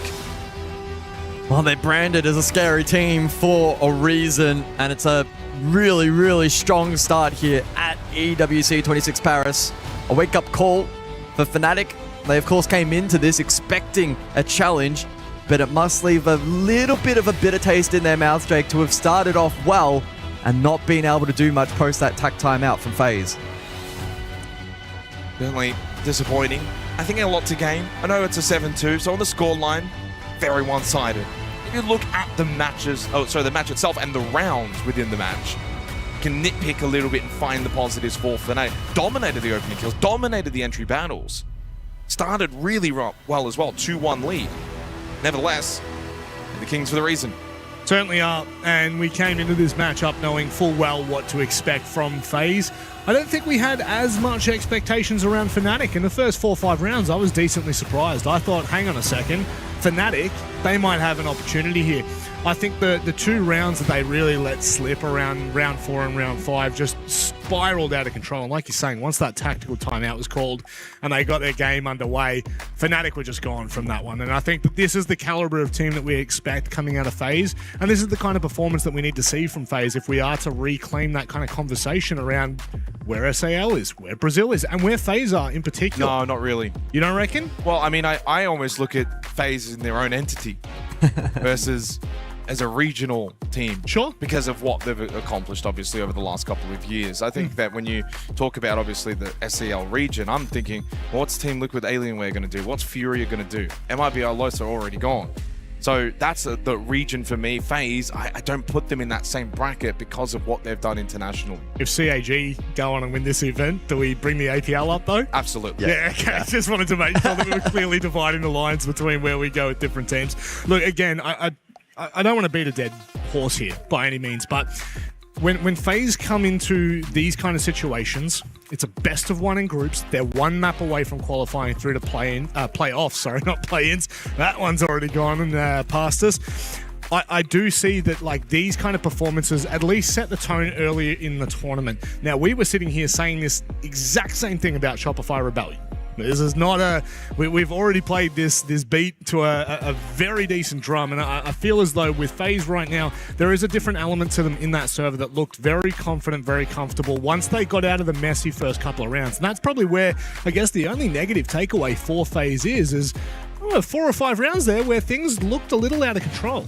Well, they made it a little more difficult for themselves than I'm sure they probably would have wanted, right? We saw the entry number and the conversion rate across this map be really poor for both teams, meaning that Fnatic overall actually had them beat in that regard. And now, whilst FaZe typically were then able to fight back, find good position, be able to respond, and then prevent any further trade attempts from Fnatic, so overall it was a net positive. I still wonder if there are going to be discussions behind the scenes for the team in terms of strategically, how can they try and refine that a little bit? Because yes, they're FaZe and they really thrive in that environment, but against a stronger opposition, I can't sense that feeling as if that entry number might be a little bit more impactful. The biggest thing is, though, I think FaZe are the kind of team, they'll play to their opponent a little bit at times. So I think against Fnatic today, the first 2 or 3 rounds, it was firstly their first time on the setup, on the stage, against a Fnatic team that's warmed up, been here for the last good couple of days, playing. And I think then once they got going, they had the timeout. From there, it was just flawless. And so, you know, if you were to now go and say, well, let's say they were to play tomorrow, I think against any team, I'm backing in FaZe. Like, yeah, they've already had their 3-4 rounds that they've given someone. They gave it to Fnatic, and Fnatic said, no, thank you. No, thank you?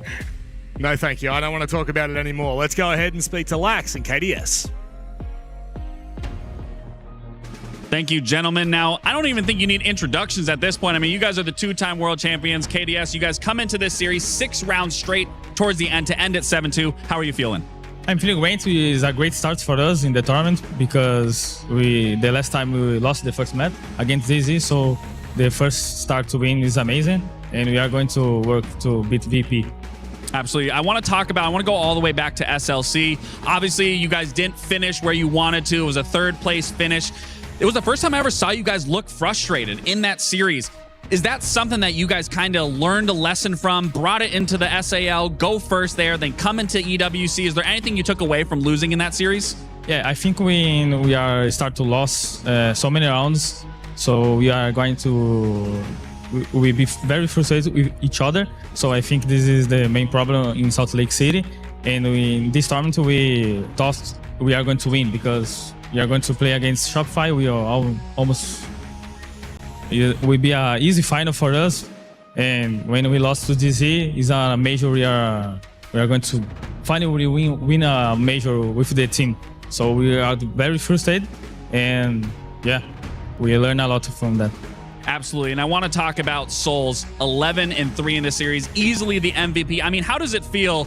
Obviously, you could pick any single one of your teammates, but just knowing that Souls on the defense is bunkered down, waiting for the attackers to get to him, and he just cleans it up. I mean, how nice is it having Souls on that back end? No, Souls is the kind of player he never make basic mistakes, you know. So he always punishing the enemies. So I think this is the best thing for having souls in the team. And he always great calls for us in the defense. So this is amazing for us. And he's the best. Absolutely. All right. Well, I want you to be able to go celebrate with the team. Is there anything that you want to say to fans and then maybe to your future opponent, which I think possibly might be VP? So thank you everyone who support FaZe Clan and bought the Lion, the Zofia, and the other FaZe Clan bundles. And VP, we're going to be a very good match because they are one of the best of the teams in the world right now. So it'll be very fun to play against them again. All right, sounds good, KDS. Congratulations on your win. You heard it from here. They start out strong. 7-2 for FaZe. Sets them up very well for success early on. One more game, and they are going to put themselves in playoffs. Back to you guys on the desk. I think that might be the first player we've had unpromptedly promoting the skins. That's the way we like to see it. KDS, true gentleman. But I think that the key takeaway that I had from that conversation is the frustrations from Salt Lake City. They know they should have performed better. They know that they let the ball slip. And it sounds like there was maybe a little bit of internal fighting. I mean, we can only take away what we hear on face value, but it feels as though that has been washed away. They've addressed that in stage 1 and coming into EWC. I mean, if they have truly addressed that, guys, this could change the conversation entirely. I mean, frustration can sort of go one or two ways, right? Either it manifests itself, it doesn't get addressed properly, and then the problems either get completely ignored and forgotten about, or they can actually become worse and the team can have a downwards trajectory. It seems as if FaZe, though, are going for the far more positive approach where they're willing to discuss it, work on it, target it, and here at Esports World Cup off to a phenomenal start. And I'll be very intrigued to see in terms of their development over the course of this event, because it's probably not going to be smooth sailing over the course of the entire event, right? I'd be pretty surprised even if a FaZe team of their caliber to just easily make it through to the grand final and easily win. There's such strong competition at the event, and so it's going to be a great test for them. It's the perfect recipe as well for Fnatic, right? You go back now, you discuss what happened today. Yep. What were your strengths? Early battles, entries. Yep. Starting well. And then what were your weaknesses? Late round, bit of a collapse, some mispositioning. So those things are actually pretty easy to work on as a team. I know they lost 7-2, but if I was Sathis, I'd walk away to the boys and I'd list all of the positives from this game. Don't worry about the negatives because it's FaZe Clan. Find the positives and then look to improve off of that going into their next match.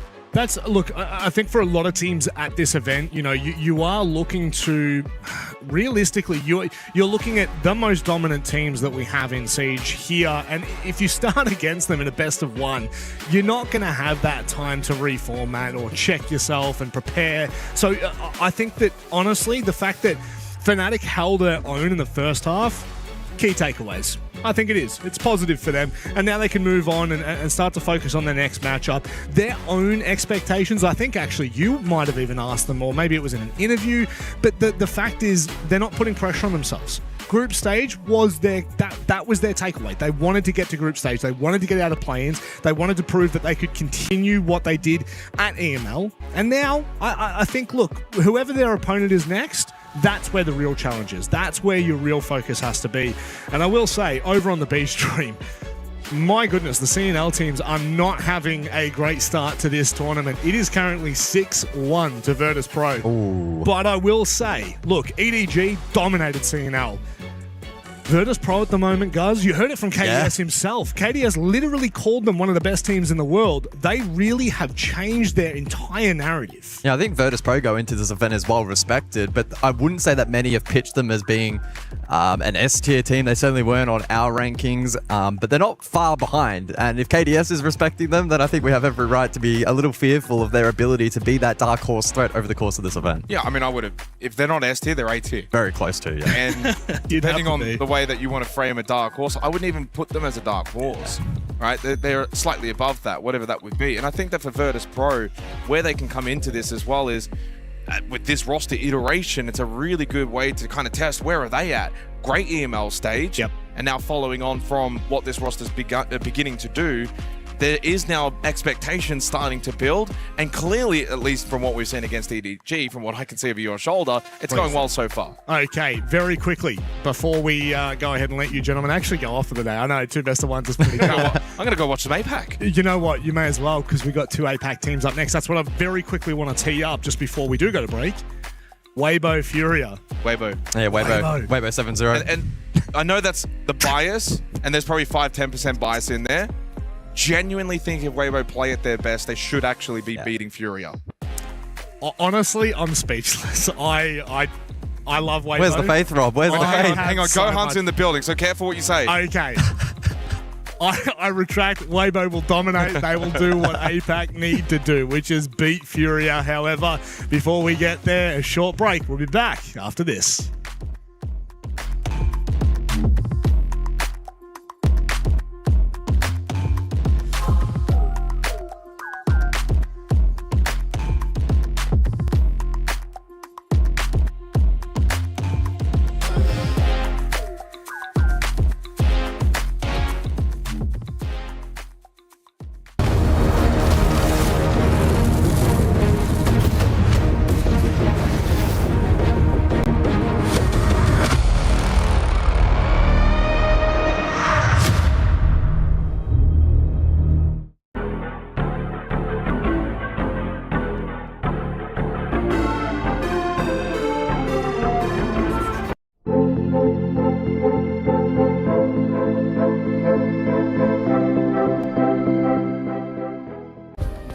Play is in our DNA.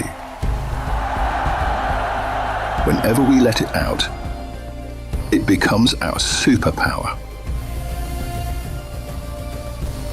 Now imagine an entire city being built to supercharge it. Kadir City, powered by Play. We were there. For every click, every clutch, every respawn. We were there for the years of grind, and we're here. Now, the proud founding partner of EWC, powering the biggest event in gaming, shoulder to shoulder with the world's best, making history. Greatness deserves a stage. Lenovo Legion, reach your impossible.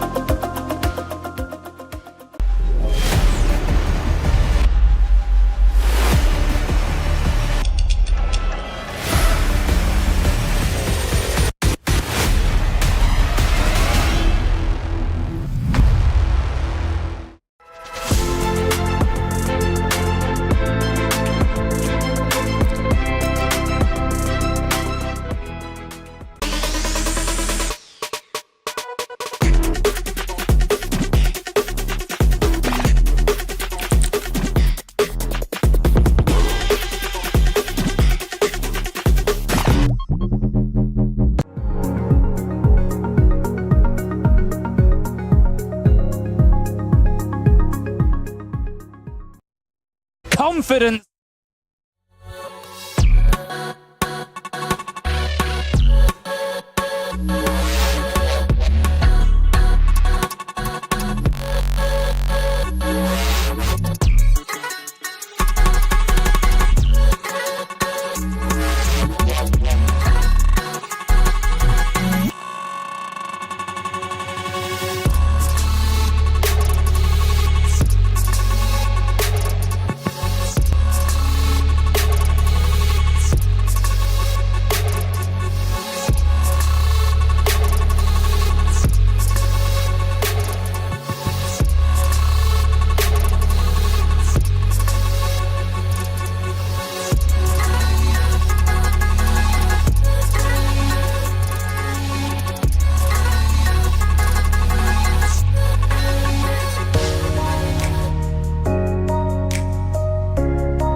Didn't really go through me at all. I kind of was just bystanding the whole thing, and I was kind of just hoping the whole time that I would end up with these guys?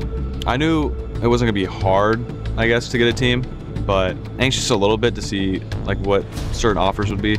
We knew we wanted to come to like a good, stable org. We knew like this was #1 option to come to, so. We kind of felt like our roles weren't really meshing like we thought they would, so we ended up moving on from hot and cold and getting Savage, our new ag.al, and kind of filling in for those roles that we were lacking. And ever since then, it's felt a lot better.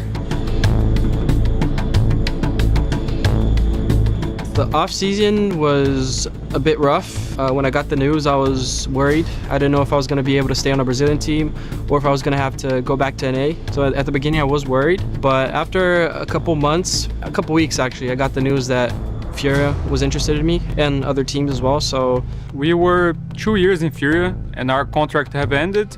And then Liquid made a proposal for us and we couldn't deny it because it was too good. So we are more versatile with Maya. And we can do more things in the game, and that's what Siege is asking right now. Flex players, versatile players, and Maya is a great player. He's always dropping a lot of kills, and he's really consistent. Biggest move this year is probably Falcons letting go of Shaiko and him going to G2. The biggest transfer as a whole was definitely Furia. The storyline there is amazing. But if I had to pick one roster move, one player, I would say Laura, for sure. I'd say the biggest transfer was probably the entire Team Secret, kind of like getting let go, or at least 3 of them, right? And I think it's pretty big that like Savage and Adrian both come to NA. I think those are definitely like 2 big ones, so. I think people just want a fresh new look for a year, and I think that's why you see a lot of roster moves like early in the year like that. When one team makes moves, a bunch of new players are free in the market, so other teams are interested in making moves. Because of like 2, 3, or 4 moves, a bunch of roster changes happened, and I think that was like the main reason. You never really know, because people, they tend to just like think someone's bad in the system and just get rid of them immediately. So you never could really tell, but hopefully it doesn't happen. I think it's going to keep happening because these orgs, they want to sign until after SI, and all the best players are going to come together, and that's usually just how it goes. And I think, especially since teams are signing like 1 year, 2 year contracts, it's just going to keep happening, the big roster shuffles.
Well, the day is almost done, but not yet. I have two dancing gentlemen with me. Yeah, nice try. You stopped and really threw me under the bus. I stopped. You started. No, you started I first. started, actually. I followed you, and then you stopped right when the I camera hit the went to sprinkler, us. bro. That was my next move right there. The sprinkler? Yeah, you got How old are you? Too old, apparently. What about the shopping cart? The the top shelf? That's good. What about the choo-choo? No, we're not in the club, James. I've been watching a lot of Thomas the Tank. I'm sorry, that was so brutal. I really hung you out to dry then. I should not have done that. That was really Can I just leave? Yeah, no. I It's a two-man test. Well, apparently. you don't want me in Pengu casting. Well, you want Pengu casting. I wouldn't mind seeing that. Yeah, hey, look. But there one are day- viewers that might mind. So. There are definitely viewers that will not enjoy that all that much. But what they will enjoy is potentially an absolute massacre on stage. Not actually, but it could well be. Who knows? Bro, come on. I think that Fury will get a few rounds. That's what I'm saying. Oh my! The APL bias on this show to close out B is But it's unbelievable. justified. It's Weibo. It is It the is. best that Apex has to offer by far. Yeah, I totally agree with that through and through. And that's even with CAG performing incredibly well. They're at this awake event. You guys also haven't mentioned EP yet, which is a little bit criminal, especially you, Well, mate, we being haven't from the seen OC. EP. Haven't seen EP perform yet. Of course, Weibo, the one thing that sets them apart from all the other APAC teams that are at this event and all the other APAC teams in general is the longevity of their success. Yes. I would agree. They lost to EP at the Salt Lake City Major, which is why O's have 2 slots over Asia. But that was the first time that we've really seen Weibo look weak in recent history. They went very deep at the 6 Invitational. They actually played the old Furia roster there. It was the first loss. But before that, they won their group in the group stage before they made it to the playoffs at SI. Weibo are looking insane. They've also recently made a roster change, getting one of your old teammates, Ape, Pascati. and they're looking really solid. The fundamentals are there. The question is, when will Weibo be able to break through beyond top 8 and actually become a championship contender? I agree with Nick right now. I think they could kickstart their campaign with a huge win. Now, I asked Jake and Guz, I probably shouldn't have before we went to break, what they thought, and it was not even close. They genuinely do believe Weibo beats Furia most times. Let's say 8 times out of 10. In this particular matchup, I am on the same train and thought as you. I just worry that our bias might recontextualize this map and game a little bit, because let's be real. Please. Yes, Weibo have a real chance, but Furia are definitely the Goliath if this is to be a David and Goliath matchup. Like, Furia are one of the best teams out of Brazil, but the one thing that they struggle with is inconsistency, and we saw that in the Salt Lake City Major when they had an early exit first round, and after all of the hype behind them winning Brazil earlier this year. But of course, we're here into the group stage, but it's just a double elimination tournament from here That's on out, it. which means you lose twice and you're out, and we're just playing a BO1. Anything can happen in a best of 1. And that's always where the scary conversation comes in, right? Because one best of 1, and you can, let's just follow this right now. Yeah. Weibo wins 1 best of 1. They're into what is a deciding match to qualify. Yeah. Furia, the exact same conversation. It's a little scary, but I want to ask you, Nick, because obviously you have extensive knowledge past maybe all of us that are here on the A stream. Knows what he's talking about. Where is the bias coming from right now with this conversation with Furia? Because I feel like a lot of things have changed over the last 2 or 3 years, but they've really slipped in everyone's rankings. Yeah, so we work APL. We see Weibo. We know how good they are. They're very dominant domestically. We don't work SAL. We haven't seen Furia play much of. Nobody here worked the I lost at Salt Lake City Major. Yes. So I feel like in my mind, I'm thinking unproven Furia roster change, like a very proven Weibo that's made a surprisingly good roster change, getting Gotti in the mix of all. And I think Furia, the organization name, it rings true. World Championship, major winning kind of players. And while they have still good players in the roster, with most of that core going to Team Liquid Alienware, I'm not sold on Furia just yet. Yeah. I feel like if Furia wants to prove that they are the Goliath in this match, like you said, James, they have to beat Weibo convincingly and make it dominant. Yeah, of course. And the big thing here, let's start with Weibo because they're the ones on stream, is that this is like the undisputed best team in Asia, and up until very recently, the undisputed best team in APAC. They did lose to Enterprise at the Salt Lake City Major, which meant that they failed to make it to the main stage. That's something that this roster has never done before. They've never played in front of a crowd at an international final, be it a major or a 6 Invitational or an Esports World Cup. That is what they're gunning for right now, and they've been so close in the past, and here in Paris, I feel like they have a chance to right the wrongs of Salt Lake City, because it was EP that made history for OCE and for the whole APAC region at Salt Lake. And I'm sure that these guys are sitting there thinking, that really should have been us. I would agree with that. I think that there is I don't want to say resentment. What was that? That's Furia, by the way. Let's listen. Bask in the glory that is the Furious Scream. That is absolutely horrifying. But I will say that, like, if we're just very quickly recapping and capping off the conversation from Weibo, is this the best iteration we've seen from Weibo? And I think not just player base, but like the overall team. Just give me your quick thoughts before we move on. I honestly have so much faith in Gohan. Like, every time I talk to him, when I see the prep work in the matches, the operator events, the map videos, I feel like this guy just doesn't miss very often. I think it's the strongest iteration. I think they got a bit more hungry with the loss to EP and making a little bit of roster change. New blood, new motivation, new fire beneath them. And I think today, I think it's going to be a Weibo statement match this tournament. I think so. I mean, it could be huge. Furia stand in their way, and we all know the players on this team. I mean, when you look at this, it is a stacked roster, Dev. There are champions left, right, and center.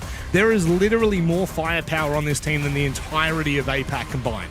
For sure. I mean, like, this is the Brazilian super team. Of course, FaZe Clan might have won 2 6 Invitationals in a row, but Furia, with their rebuild post the 6 Invitational, they kept Herds, of course, the world champion from way back in the W7M days. They got Diaz from Liquid, Boxera, who's an up-and-coming legend. Spoken very highly of domestically. Very much. Volps from Fluxo W7M, and Loira, of course, from his stint on G2. Like, this is, it's like the Avengers, the Infinity Gauntlet, right? Like, you assembled 5 of the best players out of Brazil, and yes, their first international tournament, Salt Lake City, they got first rounded. They didn't even win a single game. So while they do dominate domestically within Brazil, while they do have all the ingredients of a championship winning roster, they need to step it up today. Otherwise, we can continue to say they're all talk and no game. Yeah. And I mean, no bite. It's all about that unknown territory, right? Going onto Cafe up against Weibo, it's like, what are you expecting of your Furia? I feel like you need to go into this game looking just purely at yourself, what you want to do, what you're capable of, because your enemy, they're such an unknown factor. They can win an APL in Asia, putting in like 30% of their power. They've been hiding so much and probably holding back so much in stage 1, saving it for this very moment. Yeah, a little bit of a... That's a shout that I feel like I haven't heard for a while. Yeah? Just a nice I'm telling you, there's a bit of fire there. Yeah, there is. Do you know the difference? I think the difference is even just in the team huddle there. One team, loud. Obnoxiously loud, let's say that. Absolutely furious. They want to be heard. They want to be. And then you've got this, I don't want to say muted, but calm persona that Weibo have now calculatedly built over the last, I don't know, let's say 6 to 9 months, Dev. And where we were always coming into events and looking at Weibo going, I hope they do well. Now we're like, no, we expect them to do well. For sure. I mean, when this team kind of started back in the Bleed days, it was Turdster, Reaps, Hoven. They built this team from the ground up, and they were just a bunch of guys playing ranked that knew they were better than the competition, and they showed that. And they were young, and they were immature, and they smacked talked too much. And when suddenly you got the experience of a player like Speakeasy, now a player like Gotti, and most importantly, a coach like Gohan, who has matured exponentially across his career from way back in the Team Liquid days in 2019 to where he stands today. Weibo are well and truly here to be a mature roster, a real team to vie to break history for APAC. I need to ask you this question, Nick. Is Gohan one of the most, if not the most influential coach we have right now? I think if you look at what he has to work with and where he's at in his career and the region that he works in, I almost want to say yes. Taking a good coach into a great region for a great team with great players with tons of experience, that's an easy job. Go and win to Asia out of nowhere, having been retired for multiple years out of the system, and he comes in, immediate effect. Yeah, it was. The foundations he's built with this roster are now meaning that when we're talking about a Furia and Weibo matchup that should never, ever, ever have the context that it does, we're actually looking at Weibo going, hey, they could do this. They could look convincing doing so. But it starts now for both of these teams. Let's go. EWC, their campaign, their journey of what would be 1,000 steps, start with a mere 1.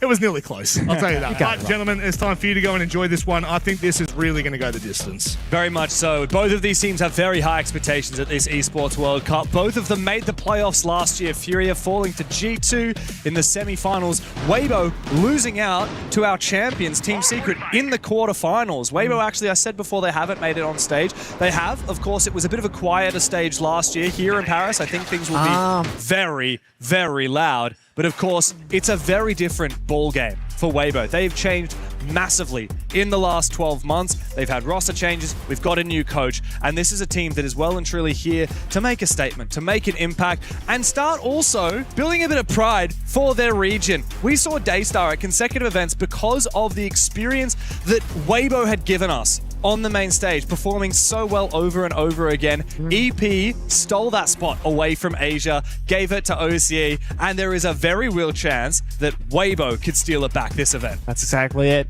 And out to Rob, salt in the wound, right? But what did O's do with that second spot, James? Sadly, Chiefs didn't achieve very much. They didn't, but to be honest, they weren't supposed to, right? They got experience. More experience in a region is how you get better and better. Look at Brazil. Look at how Furia, your FaZe clan, your team they got eliminated these days. How did they get here? They sent a bunch of different teams internationally. They figured out who's the best ones. And they kept sending those same teams. They kept qualifying. They go back to Brazil. They make the whole region better. Yeah. And it took a couple of years, but Brazil did something almost nobody else gets to do. They dominated for almost 3 years in a row, taking majority of the tournaments, and they had that W7M/Furia, the old core, take a full year of Ws at all the Tier 1 events, the majors, the SI, some of that basically nobody has done before. For sure. Brazil really started from the bottom. I remember the very first season that we had of Brazil in Pro League. You remember it very well. I was there. For the first time, instead of facing a top European team or a top North American team, you had quite a rivalry with Evil Geniuses around that time, also with Sisu, your kind of second best team out of Europe. But no, Black Dragons out of nowhere with the best team out of Brazil. It was Nesk and Zig's team way back in the day. They upset everybody by making it to that grand finals, and you had to dig so deep. I believe that was a full map series, a 3-map series. I believe so, yes. For you guys to only eventually beat them and take the trophy. Like, Brazil made a statement from the ground up, and yeah, there's no doubt, like, Brazil has historically been the best region in Siege. The first big loss that the good old Penta roster suffered was year 2, season 3. We went to Brazil, lost to Black Dragons the first time in the semis, I believe. Sisu then Avengers in the grand finals, like that the victory for Europe. But it was like, since then, it's like, okay, Brazil, they're pretty new, but they're pretty damn good. And ever since then, they've been around. They've had many different styles, rosters, and Furia right now, not a current star roster necessarily, but they're building to become that level. Yeah, very much. And they are certainly capable. They have all of the ingredients. They also have the biggest organization, the biggest club from Brazil backing them as well. So the sky's the limit for these Furia players. I also think that when Laura had his, let's say his last season in G2. Actually, no. I have a more specific thing. When Siege X first came out, the sound redesign, the new fuel mechanics, etc., the lighting upgrades, the engine, I genuinely believe that Laura might have been the best player in the world for that first 6-month period. Yeah, a lot of people would agree with you. Yes, you saw him in EML, he was just destroying people. I thought, this guy's getting lucky on play day, right? On game days. But he actually has a YouTube channel. On that YouTube channel, he releases scrim VODs or scrim practice games, etc. He has like hours of insane one-taps, of clutches, of wall bangs, etc. This guy is not just showing up every once in a while. This guy is showing up all the goddamn time. And the fact that D2 lost Laura, I feel like was not spoken of enough because D2 is such a big star brand with so many big players you can speak of instead. Your Shaiko, your Benja, etc. But I think Laura was a huge loss for D2. Totally. Yeah, 110%. The only reason why people haven't really talked about that as much is because of the limelight being stolen by the players that G2 did pick up. Your Stompers and your Shaikos. In the content piece, right before we went live, they were asking different players, what was the biggest roster change that happened? And everyone without thinking was saying, Shaiko leaving Falcons and going to G2. And while that is in isolation a huge change, no one thought about the repercussions of the other rosters that changed drastically. We have EDG in the background right now saying, Vamos, Vamos. Are they Vamosing for Furia or for Weibo? Surely Weibo, right? Well, they are saying Vamos. That is Portuguese. I know, but hey, Vamos Penta. That was a saying once upon a time as well. True. That was true. But isn't Vamos also in Spanish? And you did have a Spanish player? We did have a Spaniard. That we did. How do you say let's go in Danish? Kom nu. Come nu! Come nu, Penta. Yeah, I can see why we said Vamos. Yeah, so Benja and Danish players often they will like meme it. Come nu! Really? Yeah. That's kind of like, let's go. That's news to me. We're getting into the game now, guys. Thanks for waiting. It's time to cook this match. Weibo versus Furia, the first match for both of these teams at the Esports World Cup. And man, we are so tantalizingly excited for what these two are able to achieve here. Weibo have a lot of hype behind them, undefeated throughout the entire of the APL. Furia, while they have been a little bit up and down inside Brazil, we're waiting to see what they can achieve on the world stage at an international event. The cafe on the board. Arbitrator Ben's off there. Just want to touch upon it real quick. I'm in love. Love what I'm seeing. James on the left side of my screen, the right side of my screen. Monty, Solid Snake are targeting two very specific angles of attack, right? Is the safe entry in the Montry, is the constant information gain from the Solid Snake, being on the window repels, going up a floor, down a floor, just scanning so much of this building, because Cafe, it's a map that doesn't have a ton of different playable positions for the defenders. Piano Room is a huge area of the map, but it almost only has like 2 spots a defender can realistically play in. So Solid Snake can figure that out immediately. That's banned away. From Furia, they're from Brazil. They're aggressive. When I get into those gunfights, right? They got great individual players. What can stop them? Well, Goyo Fire stalls them out for 20 seconds from moving in through a door, and the mirror window stops anybody from taking a fight wherever that mirror would be in the map.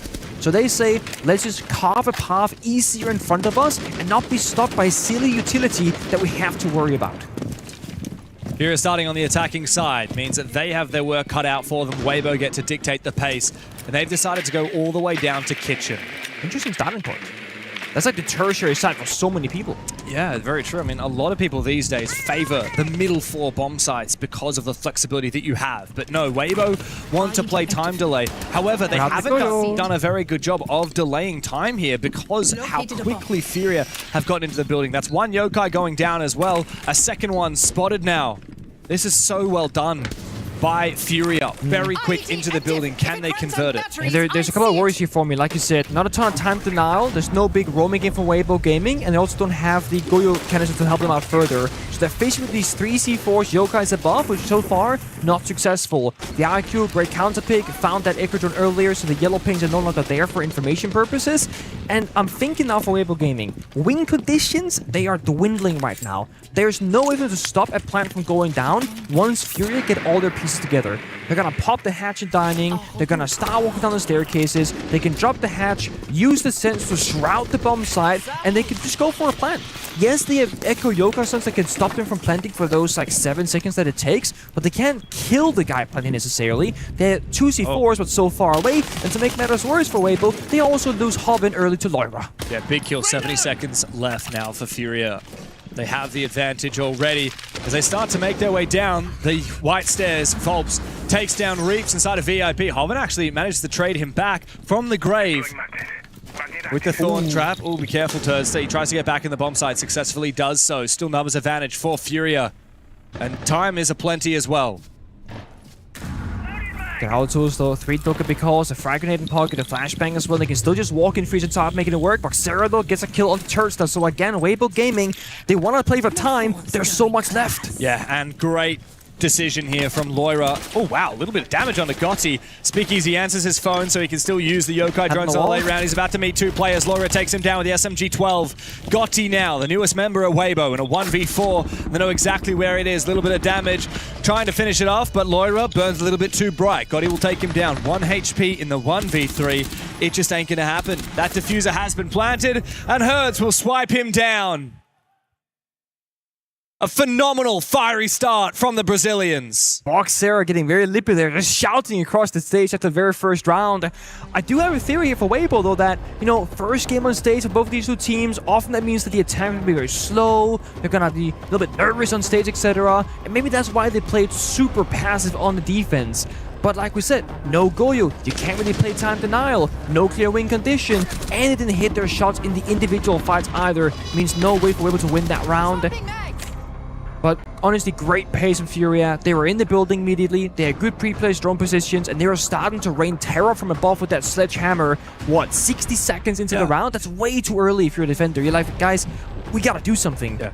I really like Weibo's prep going into this game in terms of the operator bans, but I think they didn't play into them well enough. I'm looking back at the most recent 2 times that Furia played Cafe. It was actually only 3 weeks ago. They played Ninjas in Pajamas on this map, and not a single round of defense was won for the first 12... Sorry, single round of attack was won for the first 12 rounds of that game. Furia won 6-0 on defense, and then NIP went 6-0 on their defense. Furia were not able to win a single round of attack. What did NIP do? NIP banned out the Monty and the Solid Snake. Furia ended up winning the game in overtime because they just won a single round of attack. Nice. But you know what happened? 3 days later, Furia went and played Team Liquid Alienware on this exact same map, and TLA did not ban the Snake and the Monty, and Furia won 3 attacks out of their 6 in the half. So I think Weibo have looked back. They've really voted Furia, and they've seen the difference that Monty and the Solid Snake make. I saw them play it a lot against Team Liquid Alienware as well. The problem is, even though the bans are there, Weibo didn't play into them. Both Monty and Solid Snake are really good at taking map control. Weibo didn't contest map control. That is already a red flag. So while the ideas are there, we need to see Weibo play into the prep that they have done. Different side, different way of playing it out. Mining and dining right now. Often played with the mirror open. Obviously here banned away by Furia. So you gotta fight for map control with your guns more so than your playable positions of utility. We have Regents out of Cigar Room locking down the first one of entry. We have Speakeasies out of stock with a DMR. And he's trying to keep Piano controlled right now, basically, essentially. And Piano is right above the bomb site. So that's what's going to give him that middle portion of the map to work with. Fury, I think, doing a great job right now. Not going too quickly. Hertz dropped the red hat. They're on the window repels. Reeds is still the corner, but it's a trade. Big kill from Reeps, but Herds is able to take down Speakeasy. Reeps should be trapped now. He was potentially able to try and shotgun the hatch below him and jump out, but no, instead, he is caught trying to rotate out through Cigar into Bar. Good catch here from Furia. And a little bit of an overpeak there as well from down the bottom of Garage. It doesn't net a kill as Turd runs away, but Loira's jumped straight into the bomb site, taking down Gotti, and Hoven taken down as well as he tries to get back to the bomb site. It's now Turd in a 1v4. Loira farms all of them back to back for Furia.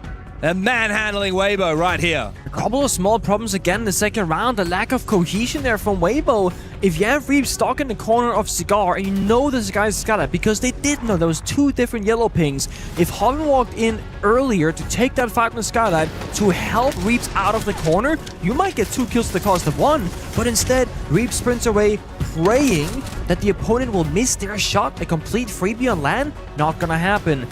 And this isn't like the usual Weibo that we see. They're not taking fights as a team. They're not taking fights very convincingly. They're trying to bait Fury into a trap and then punishing them. And in that round, they were simply just playing in Cigar, in stock, holding control of Piano. And then they had people running out Bakery, running out Garage, trying to catch them off the window repels. But they found 0 kills doing so. They got punished time and time again. And also, Weibo weren't really hard committing to any of those peaks. No, like usually they hard commit like crazy. It was all about the creating this perceived pressure, but Furia aren't that worried about it. Like, they sit back on their repels, they open up some of the key avenues with the guns, shooting down barricades, with the Excaris opening up holes in the walls from the Hibana. And then as soon as they see a gap, Furia are like, all right, well, let's just try and walk in, take this gunfight. That's the confidence that they have. And as soon as they have the numbers advantage, the ball starts to get rolling. Yes. It's up to Weibo to put a stop to this momentum now that Furia have gained for themselves. 2 rounds in. We saw the might of a player like Volps, a player like Laura. Like, they can really create space in the server. And Cafe is often a map where on the attacking side, you're kind of stuck with not a lot happening. That's not been the case in the first 2 rounds, and I do think that Weibo can do so much more about it. I am curious, once we get past this 3rd upcoming round, if we're going to see some Speakeasy clash action, perhaps, because he loves to, go into the clash, the Monty, slow down the game. But we also know that you don't want to show all your cards in the first 3 rounds, because there is that last operator ban that's going to come into effect. Once that 3rd operator gets banned, now you can bring all that juicy stuff out after. Yeah, for sure. What's funny is Weibo in the first 2 rounds have actually played 9 different operators. Yeah. Big switch. There's the young gun, Box 0. It's funnily enough, he looks like about a head taller than the rest of the Furia players. I don't know if he just has his chair up really high or something, but he's a tall guy. I mean, his feet are barely reaching the floor, so maybe he is just like elevated a bit. Yeah, I don't know. We'll have to see. Maybe we'll have to do a height check later. You know who's really tall? Gohan. Gohan makes me feel short. He is tall. And also, like, Gohan, strong, so jacked. So, he's got quite a presence. Yeah, he does. But he came over during our lunch or dinner last night, right? Yeah, yeah. He was like, hello, guys. It's so funny because he's a scary guy. Like, tall, you know, he's got that haircut. Tall, with, dark, like, handsome, as they say. Tall, dark, handsome, and buff as hell. But he's got, like, the most gentle voice. He's like, hey, guys, nice to see you. Oh, you guys having a good time here? Yeah, you guys having a good time. Me too. I love it. I love the gentle giants. Need a bit of a... We need a scary giant though right now. We need to get Weibo fired up. We need to get them into serve with some confidence right now. Because it's not about any individual player. It's about the cohesion of the team. And this is more like it. A bit of ego beneath the hatch. And it's fine. You don't get a kill. That's not a big issue. But you're applying that pressure. You're trying to make a play. And as long as you do that as a team together, that's going to be the way forward. Look at this little double fake reload here from Reaps. He's got the reload tech down pat. He does a reload, cancel, and then finishes it off, and it reloads it faster. I actually haven't seen that specific tech with the SMG-11 before. Drone is on the move. I like this mute jammer. Slows down the drone work a little bit here from Furia. Going live. The Hibana gets to work. Just as usual, the Tuberal will slow it down. As Laura gets in the building, but he heard off a the little bit C4 more and looked than away. he can chew. Great timing there, great peek from Terza, who looks to try and get a little bit more aggressive. And as a teamwork, Speakeasy C4 downstairs, made him look the wrong direction, then he gets swung by Terza. Again, that's what we want to see from them. Losing the Hibana early as well. They can't break apart the entire to the top floor hold. These Shuris, they keep peeking, keep swinging, they get shot down by Boxera with the Bok from far away. But yeah, there's no second layer of hot destruction. The Grim of Volps here brought the mini EMPs instead, so the wall-to-wall planks or top blue, that's going to be completely closed off. And as long as Weibo play around the reinforced walls, they'll be fine, dude. Bait again, he sprints away, Reaps peeks instead. Wow, I thought Hoven was dead meat for sure, but no. Reaps manages to get that kill onto Hertz. So now with that, Speakeasy's feeding so much information to Hoven from down below with the Pulse. Not too long ago, Pulse got a bit of a buff, and I think we're seeing the range extension come into effect here and help Speakeasy out to feed info to his team. That's awkward. It does seem like Hoven is retreating back. How did Furia break through this? They try and just peek from the stairs into this crossfire. Boxera might find one, but I don't expect he'll find much more than that. DS traded back. It's all up to Boxera, and Reaps was lying in wait the whole time up above. The first round on the board for Weibo. Keanu Reaps right there, finally getting into action, getting, 3 kills in the round. And again, the team play was there, the communication as well. They gave them the entirety of the white hallway and the white staircase because they had the double reinforcement. They could play in cocktail, play by the hatch, play for the fallback, and once Weibo got into a comfortable, man-advantageous position, they just play by the bomb site. They have to cross, and that's that. Wow. A Brava and a mute ban. On Cafe of all places, give me Maestro or give me death right now. Pull a Kino trope. Oh, dude, literally. Look at this. Yes, yes. Straight up. That is crazy. We never see Maestro, like... Obviously, the Brava Maestro interaction is like such a crazy one because nobody counters Maestro quite like Brava. No. But so rarely do we see in this current meta people actually pick Maestro. You said it, Kinotrope from the Japan region, from APAC North, one of the only teams in the world that actually runs that Maestro consistently. Yeah. But they've been doing it so well, and surely Weibo's been seeing that as well. It's funny because you might say, oh, well, they're both from the APAC region. They don't play each other. Like, No. They might scrim each other, but Weibo is in Asia, like, which is a different sub-region to APAC North. Yeah. I like this. I think it works in Gotti's playstyle as well. It does. He's going to be that anchor player who's supposed to never die, essentially. The reason why the Maestro is so strong, obviously with the Brava ban, very few direct counters. I would argue that Floor is going to be like the first operator in line because you get like 4 with terror drones that can just go boom, boom, boom. Grenades, you can try, but without the cooking ability of the grenade, it can be quite tricky to land some of those grenades nowadays. Sophia getting a 3rd explosive charge, that's obviously very vital, but it's not a pick here in Cafe necessarily. And the Maestro will get long lines of sight and deny drone after drone during this round. Yeah. Talking about operators that have been recently buffed, I actually think the Mozzie is a huge pick here. When you see that mute ban come on out, yeah, the Mozzie, who has a lot more pests than he used to, also has a much larger range. Yeah. Really a lot of He's got the shotgun back as well, Shotgun back. You don't lose that. Because it can be quite true. I mean, look at this lineup. if Mozzie doesn't have a shotty, it's Warden primary shotgun, or you force like the Maestro to play the shotgun as well, for example. Well, the thing is, if you have the mute ban, which is like a shotgun operator that denies drones, you've just got another operator that has a shotgun and denies drones. So it's a good pick here to lean into the Mozzie. Classic Eagle Eye position inside of a piano. It gives you a lot of coverage and you can shoot all the drones going to a little cigar and the new hats drop. I know Maestro has the bailiff secondary shotgun, but let's be honest, guys. Putting down 3 Evil Eyes as a 1-speed and using that bailiff shotgun, you're not going to get very far, okay? Not to cover the whole map. That's why you get out the secondaries and the primary here in Warden. Wow, look at this pre-rip C4. They really want to kill Herds here on the rappel. A second C4 to come out and try and land on him. The only thing is for Weibo, don't try and do everything at once. You cannot cover the entirety of Cafe. Play around where the Evil Eyes are and where they give you information and make sure that nobody has a free gap towards the bomb site. Then you're fine. The C4 went down. That's not a nade. Didn't find lights. That is a flashbang. That's a grenade. That's better. Haven't find Hertz though. That's the IQ off the board. Speakeasy, 1 HP, but still alive. So critically. Striker is a big pick here for Boxera. Shotgun comes out to help out the sledge with the Vert. Reaps contesting through the lines of sight.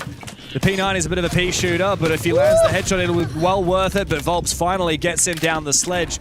Put to good work here on Cafe to get that verticality. About to find a second, perhaps. Speakeasy 1 HP gets taken down. Finally, Furia have the numbers advantage. A lot of fighting happening on the Vert. Disadvantageous fights here for Weibo. They got the intel, the Mash, they got the bombs. They don't have to overcommit to these fights necessarily. They're pushed into the red hallway. They're going to stalk in a tight spot. Maybe going to go downstairs. The bomb side is mostly Furious at this point. Gotti has to answer this phone, otherwise he won't be able to use his Evil Eyes in the late round. Is he going to answer it? He tanks it. What? Tanks the damage. Now he can't use those Evil Eyes. They're just going to be for his teammates to be watching from the grave. He won't actually be able to use the laser. This fight is indeed critical. Only 9 bullets left in the magazine for Hoven, but he finds it while blind. Traded back by Boxera. Now Turd and Gotti have to clutch up. Doesn't matter if he doesn't have his Evil Eyes, he's got the Elder in hand. The bullet hose washes through Volpt. It washes through Loira. Boxera now in a 1v2. Guess that defuse. A frag to go on out. No more util to speak of. But there's info surely on the bomb side. Gotti slowly makes his way forward. It's a bait! Boxera finds one! Needs to go deep for the second! But Gotti clutches the 1v1! And the Maestro stands up tall for Weibo. Hold your breath, young gunner Gotti. That was a close one. A second left on the clock. They're both making that advancement, and they don't realize, guys, one should be pushing, one should be staying back in case he goes that final second swing. But maybe Gotti tanking that Dokepi call was the best thing that happened to him. Forced to take the fights. No hesitation, no thinking, should I use the gun, should I use the gadget? Also, Gotti isn't a young gun, he's like 25, but he's so new to the roster that he feels like a young player. But no. It's actually quite a young team, though. I mean, we got Reaps is 23, Turd is 21, Hoven and Gotti are also 23. Oh, he's 23? I thought he was 25. Yeah, so you got three 23-year-olds on this roster, a 21-year-old, and Speakeasy, who we kind of think of as the old guard, he's only 25. Isn't there something with, if you're from Korea, you're a year older because you counted from 0 or something? Like you get born at year 1? Isn't that a thing? I'm not sure if that's Korea. I know some places in the world are like that. However, I'm not calculating it like that. I'm calculating it in the normal way that I would. I'm just using the argument to make myself less wrong because it is 24 instead of 23. Look, I see where you're coming from, Pengu, but I just don't think that you need to try and dig yourself out of this hole. I'll raise the white flag. I lose here. That's it. Both these teams are actually quite young. The oldest player on Furia is also 25. That's Herds. And then you've got Volps is 22. I can't believe Volps is 22. That's crazy to me. Boxera is question mark years old. In my notes, yes. He's 20. He's 20, right? Is he? Yeah. Okay. So I thought he was 18, actually, because everyone's been speaking about him, like, you know, like when Bola came into pro play, like, oh, this guy turns 18, we're going to pick him up. Yeah. So I thought he was going to be 18 and fresh out into Tier 1. And while he is new to Tier 1, more or less, he is 20 years old. Yeah, he played for a couple of teams, but yeah, not at the top level. No. 10 seconds remaining. Also, tag timeout was called by Furia very early on. Despite getting 2 attacks already, I feel like and good time for it. Yeah, I mean, it could just be addressing the elephant in the room, which was like, the Maestro's a problem. Guess what's another problem? Speakeasy and Clash. They're bringing out those niche operators now that they've seen those final operator bans, and I love that. They're also playing the 2-bar the Kai. They're slowing down the game much more than previously, while having the ability to play a proactive round. 2-bar and Kai get ACOG DMRs. That's phenomenal. They get Clash that can move around and stay safe from the verticality. Also phenomenal. So if you go for the exact same attack again, the results should change. So it's up to Fury again to be adaptive and attack in a different manner. Yeah. Can't help but notice still no shield picks here for Furia. They're not really a shield team. No, they're not. They never have been, even the old Furia. No, true. It follows the org. Yeah, it does. But of course, you do need to have a flexible lineup in the current meta, and we're seeing that from Weibo here for the first time. Like you said, the Tuber Kaid, like that's all about the hard breach denial.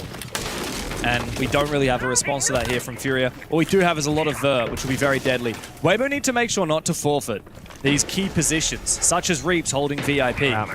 Supported by Speakeasy on the Clash. Wow, that's the big thing. You call for help, Speakeasy should be rotating over and just help where you think the push will be occurring.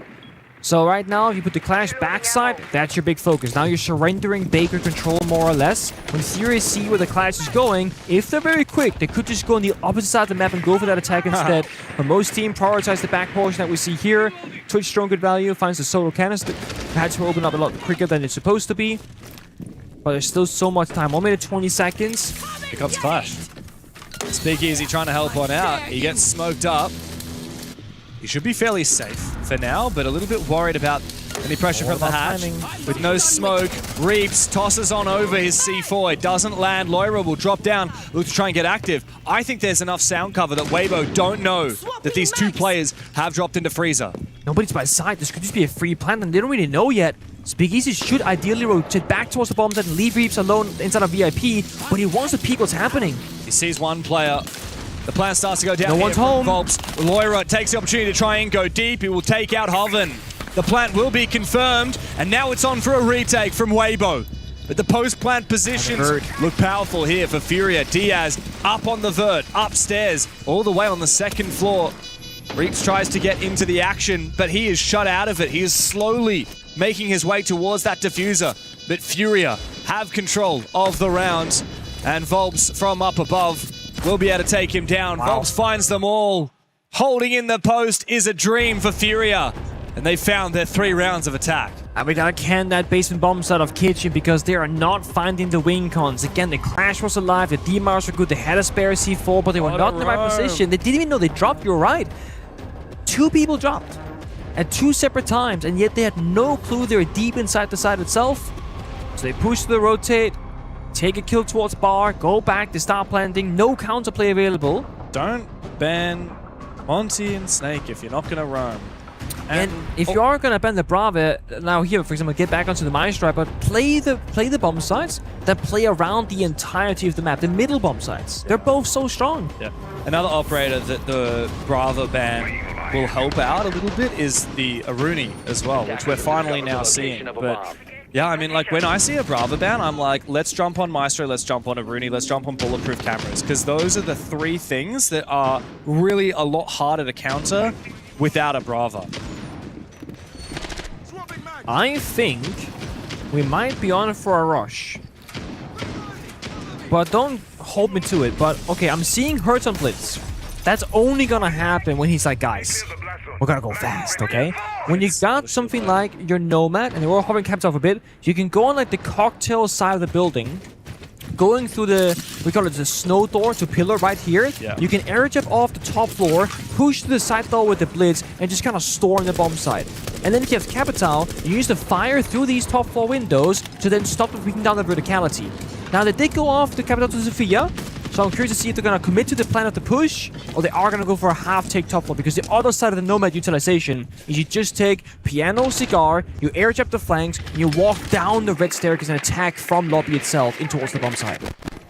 I like the bulletproof setup here. Sorry, the deployable shield setup here from Reaps with the Wamai, but it just won't work. Like, you've got so much. I mean, the Blitz is going to stop this very quickly. Yeah.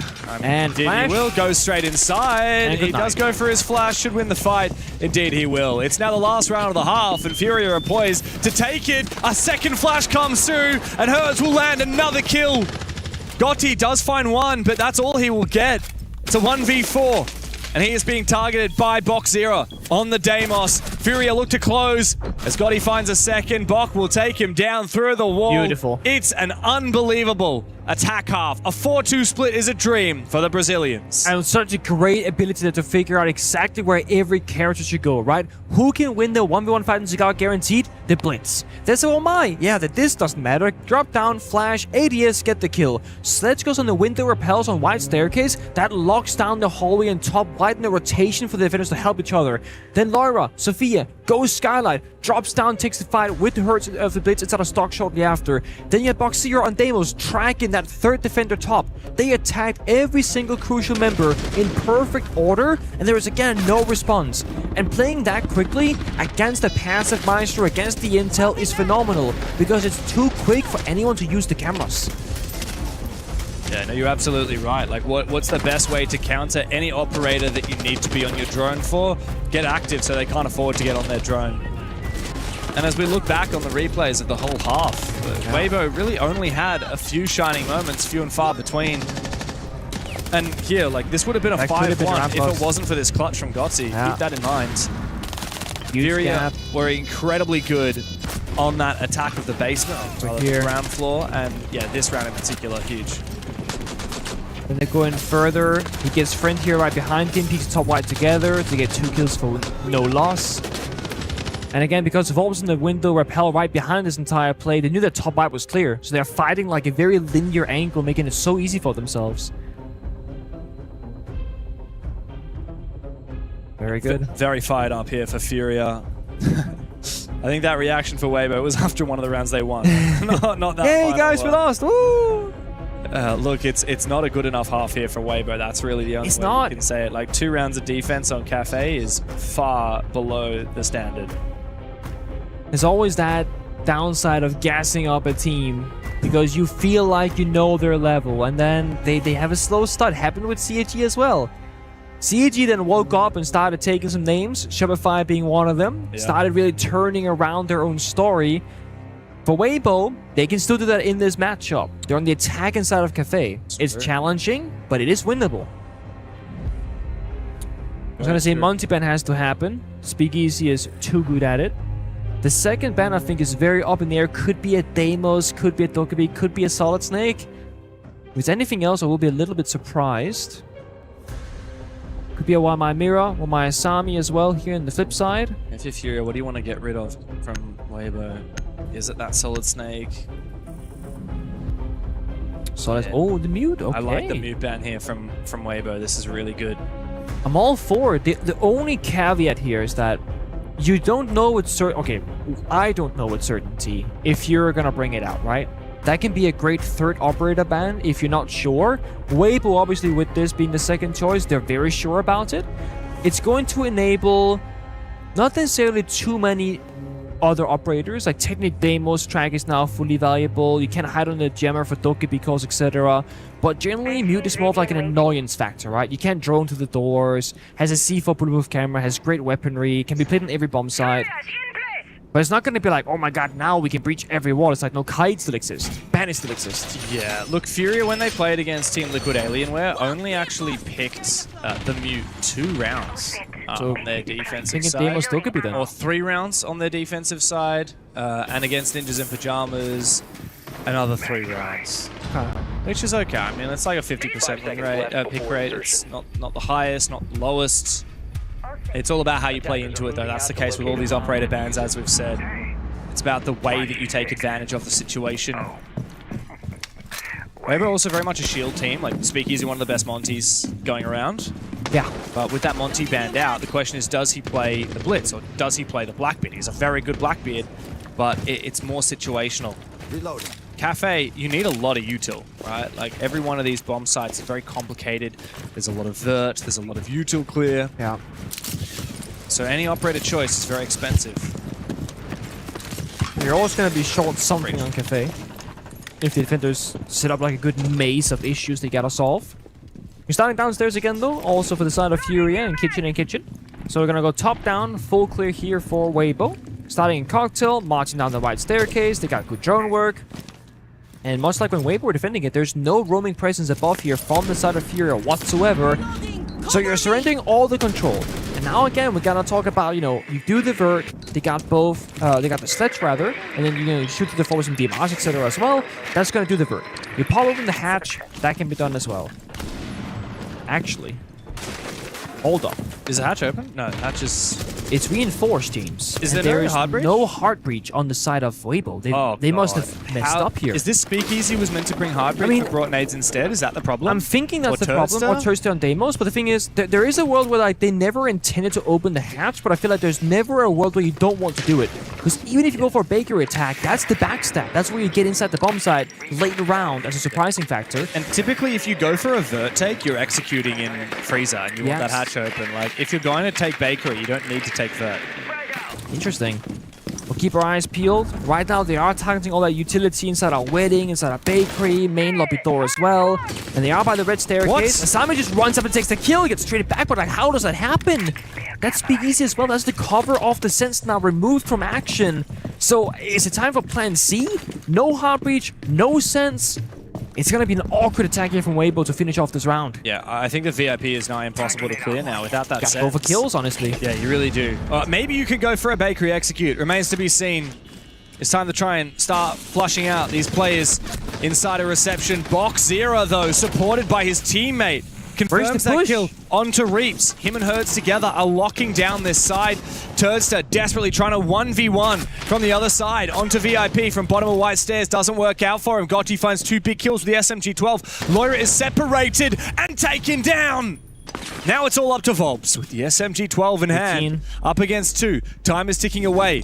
Gotti doesn't use his util. Instead, Hoven just cuts off Volps' head. First attack. Looking a little bit rocky for Weibo, but a win is a win. Yeah, let's just forget that round ever happened because trying to dissect that strategically, I have no idea what their plan was actually going to be. Well, they'll take it. And I mean, it involves a situation, right? Isn't he 12? He could have played the close quarter angle, only 12 seconds left, but he was so eager for a gunfight. So he swung out first and got shot down in response. Something about that bomb site downstairs, it's not to be for the defense. But this push from Diaz early on was disgusting, finding that small bit of opportunity and the kill. Yeah, wow. Very scary spot to be for Weibo. Like it's so funny. Like obviously they're not tested nearly as much when they play in Asia. But we just haven't seen them look this messy. We haven't seen them look this disorganized. There's no question to me. Like, you should be bringing hard breach. Like, you've got enough nades. That had to be a mistake. You've got enough nades on that lineup. One of either the Sens or the Deimos should be bringing secondary hard breach. That's just non-negotiable in my eyes. Even if you're not planning on going for that execute, it's just useful to have it as an option.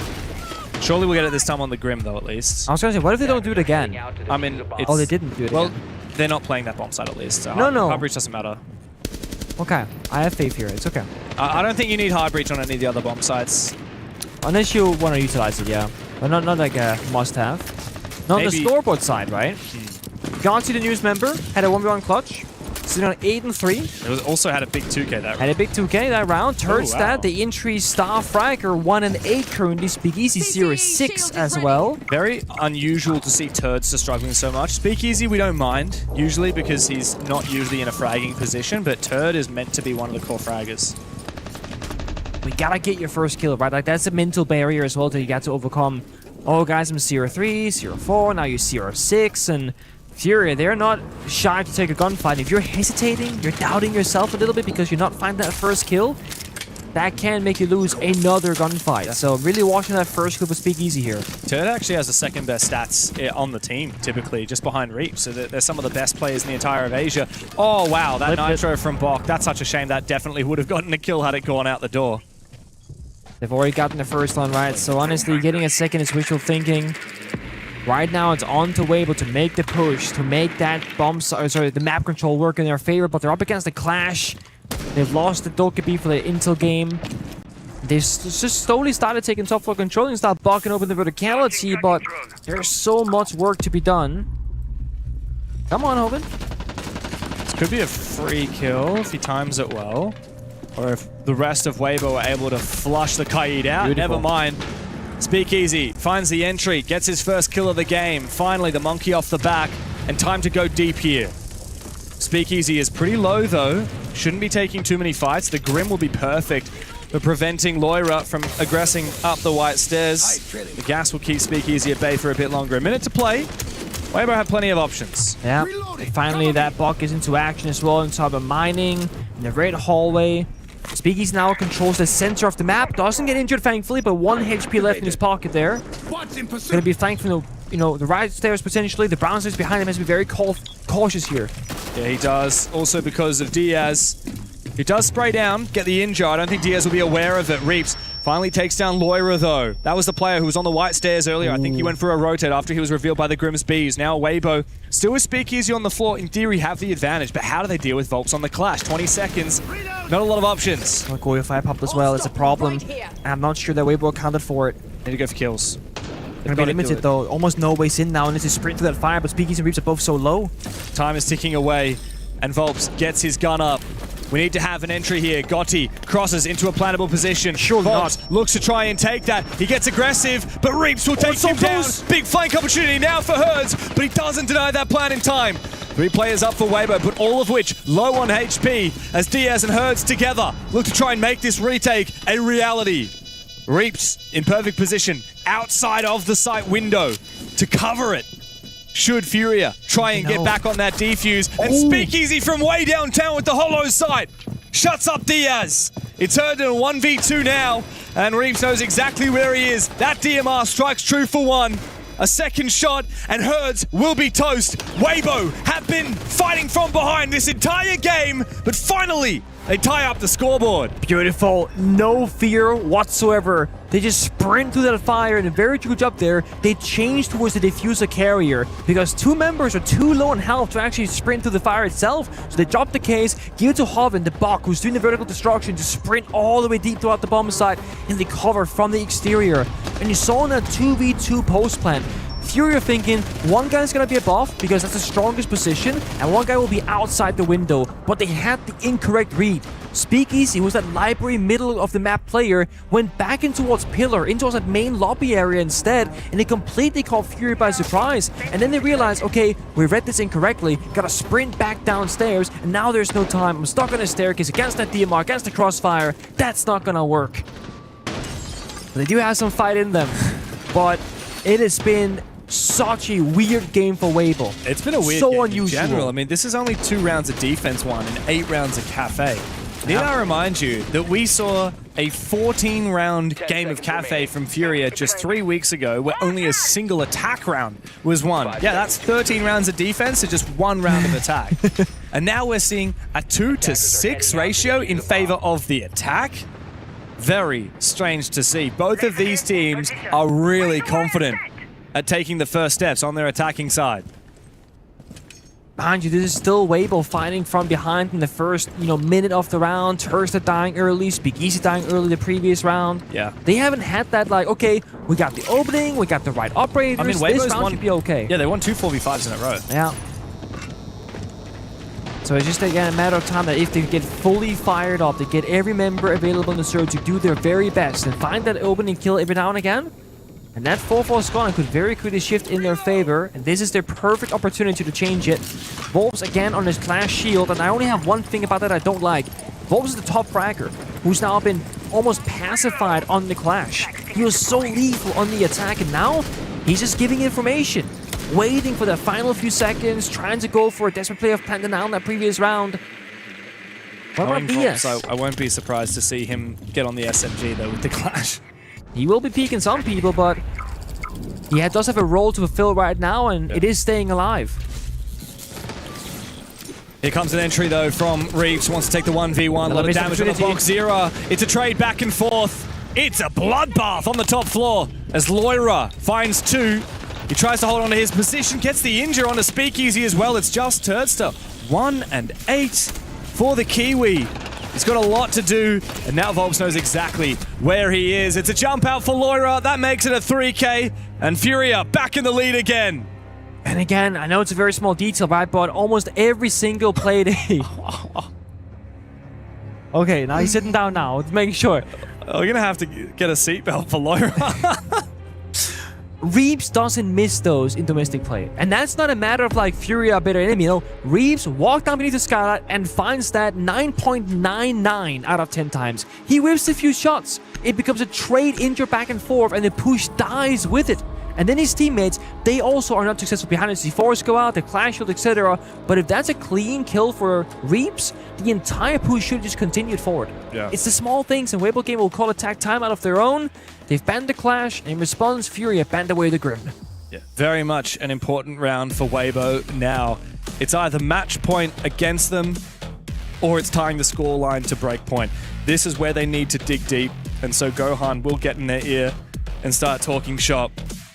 Of course, Furia have the same opportunity now as well, but it's a Furia defense, a Weibo attack, and after that very messy last round from Weibo, a very quick failure to attack that top floor, they really need to be whipped into shape.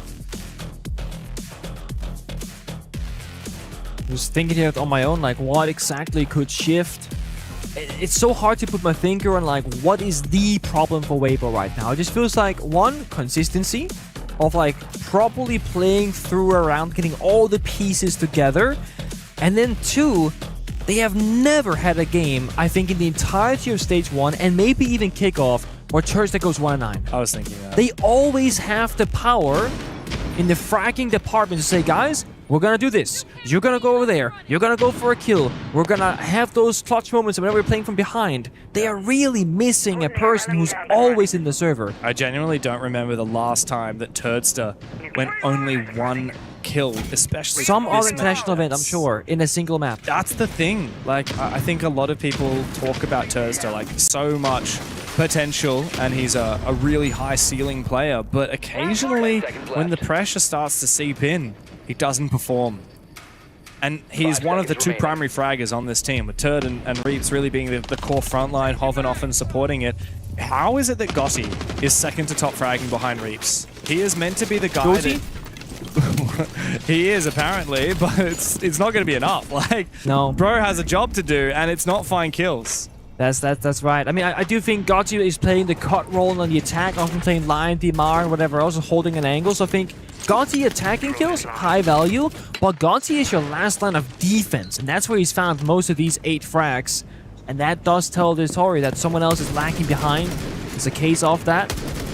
Now, the early on, Speaky's doing a bit of damage here on the Black Pit, so he's going to be a bit more careful going forward. There's double shield action. Reach also on the Blitz. This could be a cheese round if you're from Weibo. The double shield. Maybe if you're lucky, you get the power by, but no, it doesn't do the case. Second grenade goes out, that's expensive, but they'll get the job done. They can smoke off, push Bakery. But guys, I'm not sure what we're fighting. There's nobody really in there. Big kill for Turdster. Team wow, kill. Gotti again! He is the GOAT after all. Reeps is the man with the Blitz in hand. He makes his way into Bakery. Takes a hell of a lot of damage. So low. Weibo have a massive advantage. Hoven finds the nade kill onto Boxera. Now it's all about consolidating the round. Not even half of it has subsided, and it's a 2 versus 4. With Weibo having 2 players on low HP, they cannot afford to mess this up. It's time to slow it down. Dot all of the I's, cross all of the T's, and make sure that every kill here gets traded back. Hertz feels it. He's like, guys, they're setting up. It's going to get harder and harder. If I lash out right now and get a kill, it'll make the round easier for my entire team. Almost gets Gotti. They have Hoven above, doing verticality. Actually, he's backstepping, and there's a free to hatch. There comes the push and reach to the flashbang. I cannot believe they haven't traded this. A little bit too close. Hertz finally takes down Reeps, who was on the Blitz, but now he's trapped in a corner like a rat. Weibo look to hunt him down. Low HP for both him and Gotti and Hoven, but it doesn't matter. 1 HP, and the Indonesian will swing from way downtown inside of the site. It's another round for Weibo, and with that, we continue to battle this tug of war back and forth. 5 rounds apiece. I really like that Hertz was like, guys, either we swing now or it only gets harder. I was thinking the Hoven was going to go above with the sledge and break the floor apart, but no, the hatch was soft leading into freezer, so you hot dropped it with the sledgehammer and backstabbed the bombs. That's how he found his kill. So Weibo doing a great job, but let's go back to the beginning of that round. A team kill to Speakeasy, jumping in waiting window, double shield, Reeps and Speakeasy on Blackbeard and Blitz. Very unusual circumstances, and it's Gotti again who gets his team into a winning position. Yeah, I mean, it would be crazy to see Gotti top frag. Like, not that he's bad or anything, it's just literally the thing that we've heard from, I think it was Gotti and Speakeasy have both said it. You know, we talked about you could pick up pretty much any player you wanted, right? In APL. In APL. Yeah. And honestly, you probably could have imported a few players if you really wanted to. Possible. With the promise that this team has and the almost guarantee that they will make it to every single international event because of their stature within Asia. And they said, well, we wanted Gotti for one reason. We just wanted someone who just wouldn't die. Yeah. We wanted someone to sit back and do their job and just never get picked first. And to his credit, I mean, he doesn't have a single opening death in this game. I can't say the same for Hoven or Speakeasy or Turdster. And he's top fragging alongside Reaps. And he's playing Maestro and other util heavy operators too. Yeah. He just do be the GOAT, man. A lot of value to be found from this Reap Sledgehammer, breaking castle barricade after castle barricade. Again, whenever you see a castle barricade, if you're playing ranked, casual, pro league, whatever, destroy it. Because it's put there for a good reason that wants to favor the defense. And even if you don't know what to do with it after you've broken the castle, just break it alone will give you something to work with. So that job has been done. All crit window repel is a blind people to shield in front of his face, so it should be pretty safe here from the peak of Volps, who's now finally on a real gun, the Asami. Honestly, Volps could very much win this. No, but the shield blocks the face. There's just no way here. The Kiba's going out, takes a bit of damage, and that's gonna mean no more Asamis. Well, I can't stick around too deep inside the piano any longer. Falls back towards Pixel spot. Doesn't want to surrender that first opening pick too early. Just notice how Weibo have really slowed down after last round. Yeah. Slow and steady wins the race though. And now they set their sights on targeting Volps, finishing him off. Is he confirmed out of piano yet? It seems like the answer to that is yes. Hopefully that nade does take it down. Indeed it will. Reaps in his position. Sledgehammer comes out. Goodbye to the barbed wire. Soon to be goodbye to the castle barricade. Gotti yet again. Double digits for the Korean. He has stepped up in a big way for Weibo. 5v4. Another opening kill. As the APL roster march their way towards match point. And there's a mirror window right now on the other side of Cox as they push towards the wide hallway instead where it's safe. They're on the window repels caught off that rotate up the stairs too. So this means again Weibo playing the map as they're supposed to. They're locking down the flanks. Now reaching gets started on the vert with that sledge. We're not sure exactly if top 4 is clear. So final track will go through onto Aroni. Are we getting flanked? Is there a corner? No, okay, they're downstairs. Keep up that verticality. There's only one C4 lingering beneath them. In the pocket of Diaz inside a train room. If that finds Reeves too early on the sledge, that could be doomsday for Weibo's attack. But right now, not the case. Patience for Furia though, they just don't want to expose themselves. Another drone taken down, almost a kill.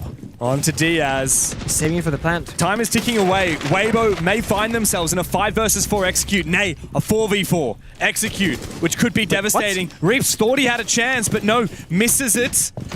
Things get dicey now. 20 seconds and ticking away. Furia just need to hold on. They still have that one nitro cell on Diaz. They deny the plant in the late round, and I can see people from that defensive side rotating down below to look to play flanks and look to play plant and isle in the late round. But Gotti and Hoven together. The Korean is on 11 kills. Speakeasy starts to force that plant down. Diaz in a position, finds one. Goes for a double. C4 comes out. Big nitro, but it doesn't land. It's Mark. Speakeasy right on top of that plant position with the Blackbeard. Just watching, keeping Diaz at bay as Boxera tries to buy some time to sneak up from the red stairs. Reaps also all the way back inside of train, tries to hold the line. Big kill for Diaz, needs to follow up. Reaps must clutch now, but Diaz, the quad kill to get Furia back in the game and back in a position to finish this off. Disaster in the server again. Too much stress there from the side of Weibo. They can play that 2v2 in so many different ways. Speakeasy with that C4 was stuck on the mining machine. But after the C4 gets popped, you can walk backwards using Reaps as cover. Play deep inside a train. Play the long angle. Because guys, you planted deep. You don't need to play for bombs if you see the defuse from so far away. Diaz, such good patience though. Found all the kills. Isolated every single gunfight. His teammate wasn't even needed in that clutch. But that's, I think, just Weibo getting too much panic in the voice communication. And I hate to be that guy, but who died right before execute? Turdster on the Demos with trackers in pocket, the ability to just lock down at least one defender with gadgetry instead of a gunfight. Turd has been such a good player for Weibo as of late. I hate that we have to harp on about it, but It's screaming at us. 2 kills to 10 deaths. It was such a good round. 5v4, had the vert, had the roam clear. And look, Speakeasy's 2-9 too, but he's the guy getting the plant down. He's a support player. He's there for his leadership and his support. Turdster is there to pop heads. That's what he's good at. That's what he's one of the best in APAC at doing. That's his role. That's what he provides to the team. And right now, he is struggling to fill those big shoes, those big expectations that he has set for himself, that Weibo have demanded the respect of the international scene. They've taken down greats before. I mean, these players know what it's like to upset really solid teams on the international stage. And yet here, they are struggling against Furia. A Furia that has found a resurgence on this defensive side. In an attacker's cafe, Furia is finally in position to finish it off. Just a double down, not on Turdster individually, but the operator that he plays, right? They banned the mute. And the only 2 operators that they're getting value from that right now is the Dokkaebi from Reaps and the Deimos that Turdster's been playing the majority of the attacker rounds. So when you're committing this much involvement around the Deimos, we need to see it find some value. It can be in kills, it can be in tracking players, but when you're dead, you're not going to get either. There is a world where you play a support Deimos, right? Play the can open as Harpy's Destruction, distract people almost like a... What are you doing, Reaps? Guys, we never drone Cigar. We never checked the default corner. We lose a player early. Crucial mistake. That should have been a kill as well from that player on the rappel. I don't know why Herds has been allowed to get out alive. He is running away with this game. Weibo have won from 4v5s on the attacking side before. They need to do it again. Otherwise, it's GG. Perfect time for a rat play, and it pays off. Hertz has been, as usual, a playmaker in this game. Never shy for a fight. Speakeasy now with the shield has to make a lot of value happen. Hoven gets a kill off that grenade, forcing Hertz to relocate beneath the skylight. Now we're back to even numbers. Still got the Deimos tracker, got coverage from the Sense. We got all the right tools, but we have to execute together. I want to see Turd get active. He just saw the Tracer. He knows where Mozzie is. Hidden away. Big Nitro Cell. A lot of damage, but hang on a second. Speakeasy essentially guaranteed the kill on the Lyra. And Gotti has gone big again. It's Hoven to finish it off with a double. Pengu, we're going to overtime. 6-6 on the docket. Weibo feeling that sigh of relief. Oh my god. Now we're entering a best of 3 in terms of rounds, and those pushes, they're happening. They're working. And the teamwork was great. The grenade with the swing, pushing into top wide, into stock, getting a crossfire established. And the sides. Maybe the most important thing for the conversation right now of who's favorite to win in OT. Well, I can spoil for you right now. Weibo will stay on the attack inside, Fury on defense. And with how this has been playing out, attack is where you want to be, especially given that they're finally figuring things out on that exact side. Do my eyes deceive me? Another Maestro play. Without the Bravo event. But from the other side, it's Volks on the Maestro this time. Weibo did it once, and it worked like a charm in theory. I mean, funnily enough, it was actually the Dokkaebi that destroyed Gotti's phone, but he ended up getting 3 kills with the Elder anyway. I wonder if we see the Brava pick come through. Indeed, it looks to be the case here from Hoven. Problem is, Furia are a very active defense. I wouldn't be surprised if they're ready and shooting those Brava drones. There's also another case where the mute ban comes into play, right? Because if you played the mute with the Maestro, you pop down a jammer in a corner that's very safe. Maestro can sit on it and Dokkaebi can't call it. That's one of the few ways you can counter if you're like an Echo or a Maestro, because like we always say, you call the Maestro, you have to answer the phone. If you don't and it pops up, you lose the ability to check the cameras in the future. And if you just call them while you're going for a plant, well, you can't do anything about it. So the plant goes down. Watch out, run out here from Herds. Goodbye to Reaps. 2 rounds in a row. And the star player from Weibo has been shut down. Gotti has well and truly surpassed him, as has Hoven, by the way, who's hit 12 kills. He's quietly snuck up there here for Weibo. Meanwhile, there's been nothing quiet about Herds today. Him, Volps, and Loira all together have been playing aggressively. They've been poking the bear. And it's been working. Thank God for the Speakeasy double down on soft creech, huh? He made the ram this time, not the Sense for once. You need redundancy, right? Especially against a team like Furia. Like we've seen Volp spawn peeking now multiple rounds. Because things will go wrong. I mean, almost every single round, things have been going wrong for Weibo one way or another. Sure. And this guarantees him a second way into it. Really important job now. Is not successful there from Hoven. Still quite a few Evil Eyes at large. At least 2, 3. All 3 Evil Eyes still alive here. Woo. And both of the Brava drones have now been taken down. That is not good enough from Hoven on the Brava. And now Weibo will really suffer in the late round. Furia will get full value out of those Evil Eyes. And this is going to be a go for kill strat for Weibo. They're on the white staircase inside our main lobby, hidden by a smoke grenade, so they're working on the clock, has to get back out of dodge. Reloading. They have no foothold in the map. They have a single player, Speakeasy, peeking on a little bit of a vert hole, but all the flanks are open because all these teams are basically holding other angles, looking for a bakery attack right now. Yeah, there's just not enough inspiration on this attack here from Weibo, and they don't have the shield like they've had in the past to try and execute onto Bakery. This is indeed Turd's moment. He gets the track onto Volps, who also tanks the damage from the Dockerby, so no more using those Evil Eyes directly. Gotti, say his name, and he will ring true. Gotti again! He's hit 14 kills here for Weibo Gaming. Volps is down and out of it. The Evil Eye monster has been slain for a few more moments, as Boxzero also going to take a hell of a lot of damage from that Dockerby call. Loira, though, comes to life with the MPX, and Gotti is finally put out of his misery. 35 seconds left to play, and Weibo are dropping one by one. We need Turster to have his moment. We have been waiting for this all day. Into the side he goes, sneaking forward, reveals his position with that grenade, but that does not flush Herds out of position. Out comes Loira, pokes his head, and Turster finally finds the kill that we've been needing from him. But it is all up to Turster now with 1 HP. That defuse is lying in wait, as is Loira, as is Boxzero. Another match point opportunity is available for the Brazilians. Somebody has to help Gotti, man. This guy's finding the entry in the beginning of the round, the mid kill as well, locking down all the rotations, and no one is going for a plant. They could walk in prep that entire time. There's no one playing by the window. Gotti killed that player long before. And if you just walk on in, they could quite literally go for a plant as long as Gotti was alive inside a code check. I feel like right there, it's a lack of oversight from all the members of Weibo saying, guys, what is going to be the win condition? Because if you talk about who's alive and who's dead, planting was on the menu, absolutely for free.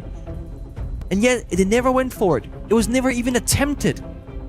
Once they got the case died, they didn't even realize it was on the ground. Turster was deep in the bombs. I'm thinking, oh, guys, I can plant. Oh, diffusers and Baker, I gotta go back and get it. And then his teammate dies. Wow, I mean, it's been such an attacker's paradise here on Cafe, but we have seen a few defenses dug deep, and Furia have just shown that down below on the kitchen bomb site. Now Weibo, I mean, thankfully they're not going kitchen because they were really bad. Yeah, let's not go there again. Yeah, they're going to mining. This was very hit and miss. It's been a long time, though, since we've seen Furia on the attacking side. I mean, it's been 7 rounds since. Let's hope they still remember. There was certainly a force to be reckoned with in that first half. And if they can hark back to what a phenomenal start they had this game, then things will certainly look dicey and dicier for Weibo, as they will be sent down to the lower brack and be on the verge of elimination. Just give me 7-7. That's all I want right now. What's the score right now? It is 7 in favor of Furia to 6 for Weibo. No, but it's like it's the other way around, isn't it? Okay, so it's 6 in favor of Weibo to Furia's 7. All right, can you say that quicker? Like, just say the scores. 7-6. Okay, well, I'll let you get away with it. I'm not gonna take the bait. Not today. Not right now. Turns down the board with the opening kill. Hold. Do my eyes deceive me? Everybody hold for 2 seconds here, okay? We said last round was the time for it. What about now instead? It's not too late. Bro needs to get his confidence back. Oh, Boxzero getting targeted. Getting zapped by Gotti. This is a big moment here for Tursa, but he's playing it scared, holding the angle, not going for the swing. I think Loira is waiting for him. Loira is really focusing though on Reeves. Tursa needs to go for the swing. Gets baited by Diaz. That's a big blow here for Weibo. Furia have even the numbers again. Bard, big C4 here. Volts will go down. Hoven continues until Boxzero puts an end. Now 3v3 as continuing. Furia start marching forward. Gotti, look at how confident he is. A little bit too confident perhaps, but it doesn't matter because Reeves is there for the trade. Pushing up the wide stairs, taking the fight to Furia. Diaz, 1v2. It's just Speakeasy and Reeps, but look at this. That's the teamwork we've been needing to see from Weibo. They retreat, they play together, they know where that defuse is, and Reeps is the Solus. He can keep eyes on it. Diaz has just run straight past that Evil Eye on the bomb side, so Weibo now know exactly where he is. Just give them the diffuser, right? They can just play the map. They got 3 Evils alive, 1 in pillar and 1 in each bomb side. So right now, Weibo, they're just gonna keep running away from Diaz. I know there's 60 seconds left, but honestly, there's no way he can plan. It takes 7 full seconds with no coverage, and there's all the info for Weibo Gaming. How on earth do you win this in a crossfire with Speakeasy on the stairs and Reeps ready to swing him? Flashbang could certainly help. He has one more. He flashes himself, so we'll have to wait for a brief moment. Wow, he actually, while blind, makes his way into Laundry. I think he knows the setup exactly. He has to try and pick it apart. He's got the read. The flashbang goes out. That's the last he's got available. No crossfire. Now he tries to isolate the 1v1. No, guys. What a shot on the Reeps! It's now up to Speakeasy! But the Panthers are hungry! Weibo might have pushed them deep, but Furia are a mighty force to be reckoned with. It takes to overtime, but Furia will crush Weibo's dreams. To push all that distance, to have so many clutch moments, for Gotti to time and time again be the hero for Weibo, only to get into a perfect 2v1 position to bottle it. A player sticking around, a player falling back, separating themselves from each other and giving the Brazilians a 1v1, the area in which that they are the best region at in the entire world, the gunfights. Wow. Furia are just one BO3 away from the main stage, and Weibo just one away from getting knocked from the tournament. What a performance from Furia when it mattered most. It might have been back and forth throughout, but I tell you what, Diaz, take a bow. 9 kills, 7 of which came in 2 of the most important rounds that Furia may well play in the next couple of days. That best of 1, I wish we could contextualize how integral this is to the format here at EWC. They're now through with 1 game away, Pengu, from qualifying through to main stage. They are, and I also describe it best of 1 for Furia today, but that is the best of 1 environment, right? You don't have the most time to fix things on the fly. They're going to enter BO3 territory now. That's going to be much more comfortable for them, I reckon. And again, first game jitters as well. So with that, you know, we got that all out of our system. Yeah, we certainly did. Now they can play even better. I love that we're so just unashamedly biased here for APAC. It's pretty hard to watch Weibo lose that, but on the flip side, like, Furia are an insane team, and they deserve this win, particularly to finish it like that. Like, for Diaz, man. Yeah. 1v2. You said it. Weibo played that near perfectly. Yep. In fact, we could have had the Solus be the one that went down the stairs to get info on whether the plant was going down 100 different ways. Like that, the Weibo guys won't be sleeping tonight. They'll be playing those rounds back, especially that last one, over and over in their head. As for Furia, like, they will be completely elated. This is a team that runs off of that energy, gassing each other up, playing aggressively. Volks was doing it with the spawn peaks. Herds was doing it too, and Diaz was clutching up. It felt rough for me, right? Because on one side, Weibo Gaming fell short when it came to the team aspect of trying to do team strategy, but without finding the right areas, not communication. From Furia's side, they are just individual players that are so remarkably good, but I was liking teamwork from them. But it's like, if you can play the solo game of Siege and be successful, play into it. That's what they did today. Wolves and Hertz found so many big moments. Look, to be honest, like, Weibo also had that. There are some rounds that they only won because Hoven or Gotti stepped up, and if maybe one player had stepped up a little bit more, then Weibo might have won that game. Do you want to say it? I don't really want to say it because I feel like we've talked it to death, but it's the reality of the game. I can say it for you if you want to. If you're just tuning in and maybe caught the last of that, unfortunately, probably the most integral player on Weibo for the kill department. Let me just make sure I'm super clear there.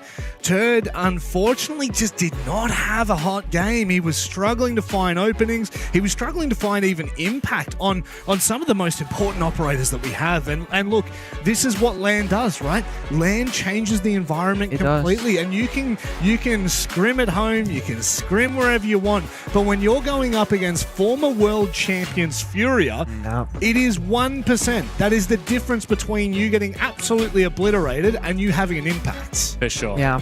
And if it's not just about going to be the kills of Tursta, again, he's playing the demos, they banned the mute. That is going to be one of your key operators that was played basically every single round. And if Tursta can't make it happen, honestly, hand over the keys to someone else that can. Give it to Reeps. Give it to Gotti if need be, right? That's a bit of a stretch maybe. But just get someone else on that operator who can find the value that you need to have. Yeah, I mean, Siege is a team game, but at the end of the day, if one player can take a game into their own hands, then that makes the difference. And if one player can't have an impact, then you're playing a glorified 4v5. Yeah. But sometimes it's the flip side of that. Sometimes one guy steps up in a moment where you didn't necessarily expect him to be the guy to do it. And in that last round, that's exactly what we saw. Like, Weibo played that so well, and I genuinely did not think Diaz had a shot in that moment. I genuinely did not think he was capable. But the fact that he flashbanged Speakeasy, and then while flashed himself, managed to run past White Stairs and into Laundry, that was actually the moment that gave him a chance to win that, because it meant he could rotate around and create 2 1v1s out of a 1v2. There's only one problem. One of those two defenders, Big Easy, was Warden. He cannot be flashed. But he played as if he didn't have the ability because he went all the way down the wide staircase. That was where I was puzzled. I'm like thinking, that shouldn't be the case at all. Genuinely, like, if Reeps and Speakeasy had swapped positions, and it was the Solus down below that could get info, and the Warden on side that couldn't be flashed, that would have been a completely different story. Look, if my grandmother had wheels, say the line, she would have been a bike. That's just the way it works. But it is time for us to go and speak to Furia on stage.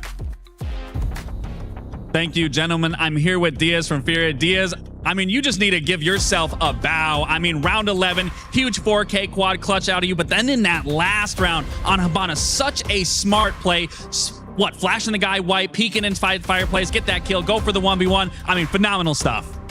Thank you. Feels good. To be honest, I played, in my opinion, at least I didn't play that well. I think it was just those 2 clutches that made my game good, let's say. But yeah, feels good. Well, I was going to say it. Oh, sorry. The boys played amazing. I had 2 clutches. We won our first international game now, so it feels great. There you go. You can check that off the list. I mean, obviously, the trio from Volps, Herds, and Loria, they were popping off today. But honestly, I'd argue your 2 big clutch moments is really what set it apart. Be able to allow you guys to get over the hurdle. I mean, both of you guys, respectively, no one was carrying a lead more than 2 rounds. So it was a good back and forth. And to talk about the back and forth, how do you stay mentally composed when it's constantly a badminton, just one taken round right after the other?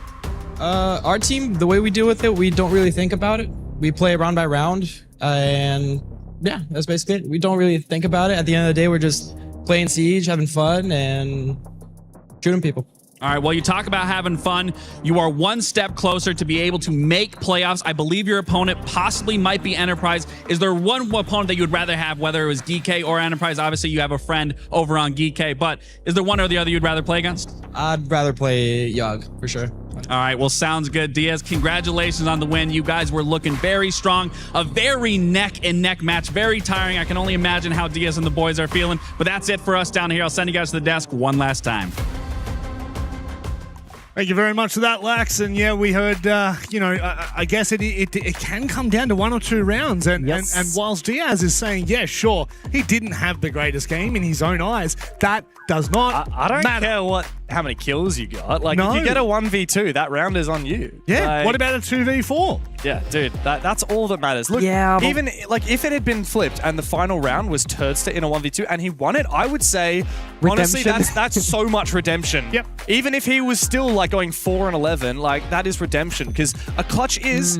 It's all you. That's just not how pro players see it, because, you feel every second of every round, and it's like, okay, I might have won us the round or won us the game, but had I played better in the 14 rounds prior, we wouldn't even go to OT. Sure, but you just can't afford to dwell on stuff like that. I do agree with you, but I feel like that's just where, like, when you are a player, and maybe when you're a younger player in particular, that's how you're going to view things prospectively. When you become an old boomer, Fabian, you go to a coaching position, all of a sudden you shift your mentality about it, and you can now take that guidance to the younger generation as a coach. But so many players, man, it's about if they don't play perfect every single round, it's just not good enough. That's fair. The thing that I will say is, like, Diaz said it in his interview, like, we just think about 1 round at a time. And I know it's a stereotype. I know it's a bit of a trope and a cliche. Everyone but says it, it's man. just so true. It is. Like, there's nothing to be gained about thinking about what you did wrong in round 1 when you're on round 14 and you're not even playing the same bomb site. Like, it's not useful information. No, it's not. But what is useful information at the moment? Spoiler in 3, 2, 1. Enterprise are up 6-5. So I don't know, man. I'm not going to get my hopes up. 6-5? Neither am I. 6-5. The thing is, it would be quite funny if GK do win that series. We will get GK versus Furia, which is Yoga versus Diaz, old teammates on OXG. Yep. And then we'll also get EP versus Weibo, a rematch from the Salt Lake City Major. Back then, it was an elimination game, and EP knocked out Weibo. This time, it will be an elimination game once again. Please don't say it so. It's too early. Please don't say it so. Too early. Gents, as we start to recap, I guess, just the final outcomes of the day. I mean, there's been a lot of games, right? That's the last match that's being played over on the B stream. You can go and check that out. 8 games, 8 best of ones. The format is pretty cutthroat. You don't really get much more than one parachute, as you like to say, James. But as we look back on Group A, I mean, is there anything that stands out to you, Nick? I mean, CAG had a huge victory. Was it a 7-0 if I recall correctly? Yeah, that's going to be a big talking point for me, obviously. Other than that, in my book, I feel like everything played out by expectation. Maybe not necessarily in terms of like the score, but like the outcome of the game. What about Falcons M80? I feel like a lot of people were hyping up M80 coming into this. Okay, that's true. Yeah, come on, man. What Maybe you doing? Okay, I think that's biased talking about like I know the results. I'm no longer surprised by it. But okay, I will take that one back. I did back M80, so I guess that's gonna be my surprise set of the day. That's fair. That's fair. As we move across to Group B, what I was actually talking to backstage with our good friend Jesse and Anne is actually the fact that whilst Virtus.pro did dominate EDG, James, it was a really close game, apparently. It came down to like massive individual performances from VP to drag them across the line. So I completely washed away my thoughts of CNL doing well when I saw that they got battered. But hey, maybe there's hope after all. I don't know. They've got an elimination game coming up, so... Well, come on, man. You're just no fun today, are you? Personally, I love elimination. It's like, this is... I mean, I like it when we get to see teams warm up into a tournament, but man, how much fun did we have in play-ins? That was so exciting. It's like elimination That's BO3. in the past, elimination man. BO3. Focus on the round at hand. Okay, and you know what that is? We're up to the elimination BO3s in the group stage starting tomorrow as well. That's it. The front of the window is always bigger than the rear view mirror for a reason. I've never heard that before. Just make that up right now. Oh, absolutely not. All I know is that sorry. Objects in the mirror are always larger than they appear or something like that. Very true. Very true. Just very quickly before we go, anything you want to say? We should all get a good night's rest because it's going to get crazy from here on out. Okay? Crazier and crazier. DZ versus CAG tomorrow. Oh, what you may or may not know at home is that tomorrow we qualify 4 teams through to playoffs. So that is going to be insane. 2 best of 3s on the A stream, 2 best of 3s on the B stream. But what does that mean for the rest of groups? That means that the rest are elimination matches on Saturday and Sunday. It's something that you can't afford to miss on that one. In fact, guess what? You can't afford to miss the rest of EWC. We'll be back tomorrow as we continue group stages.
is in our DNA.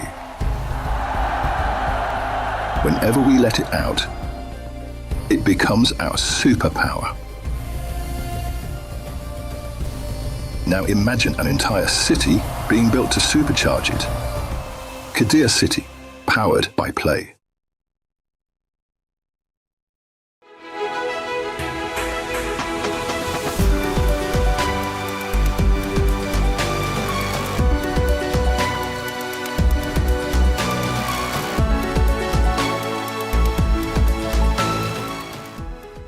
The human body was built to move. Not trapped at a desk in one singular posture for 12 hours a day. It's time your chair evolved. This is Secret Lab Titan Evo. Ergonomically engineered for you, gamers, hybrid workers, artists, backing your every move.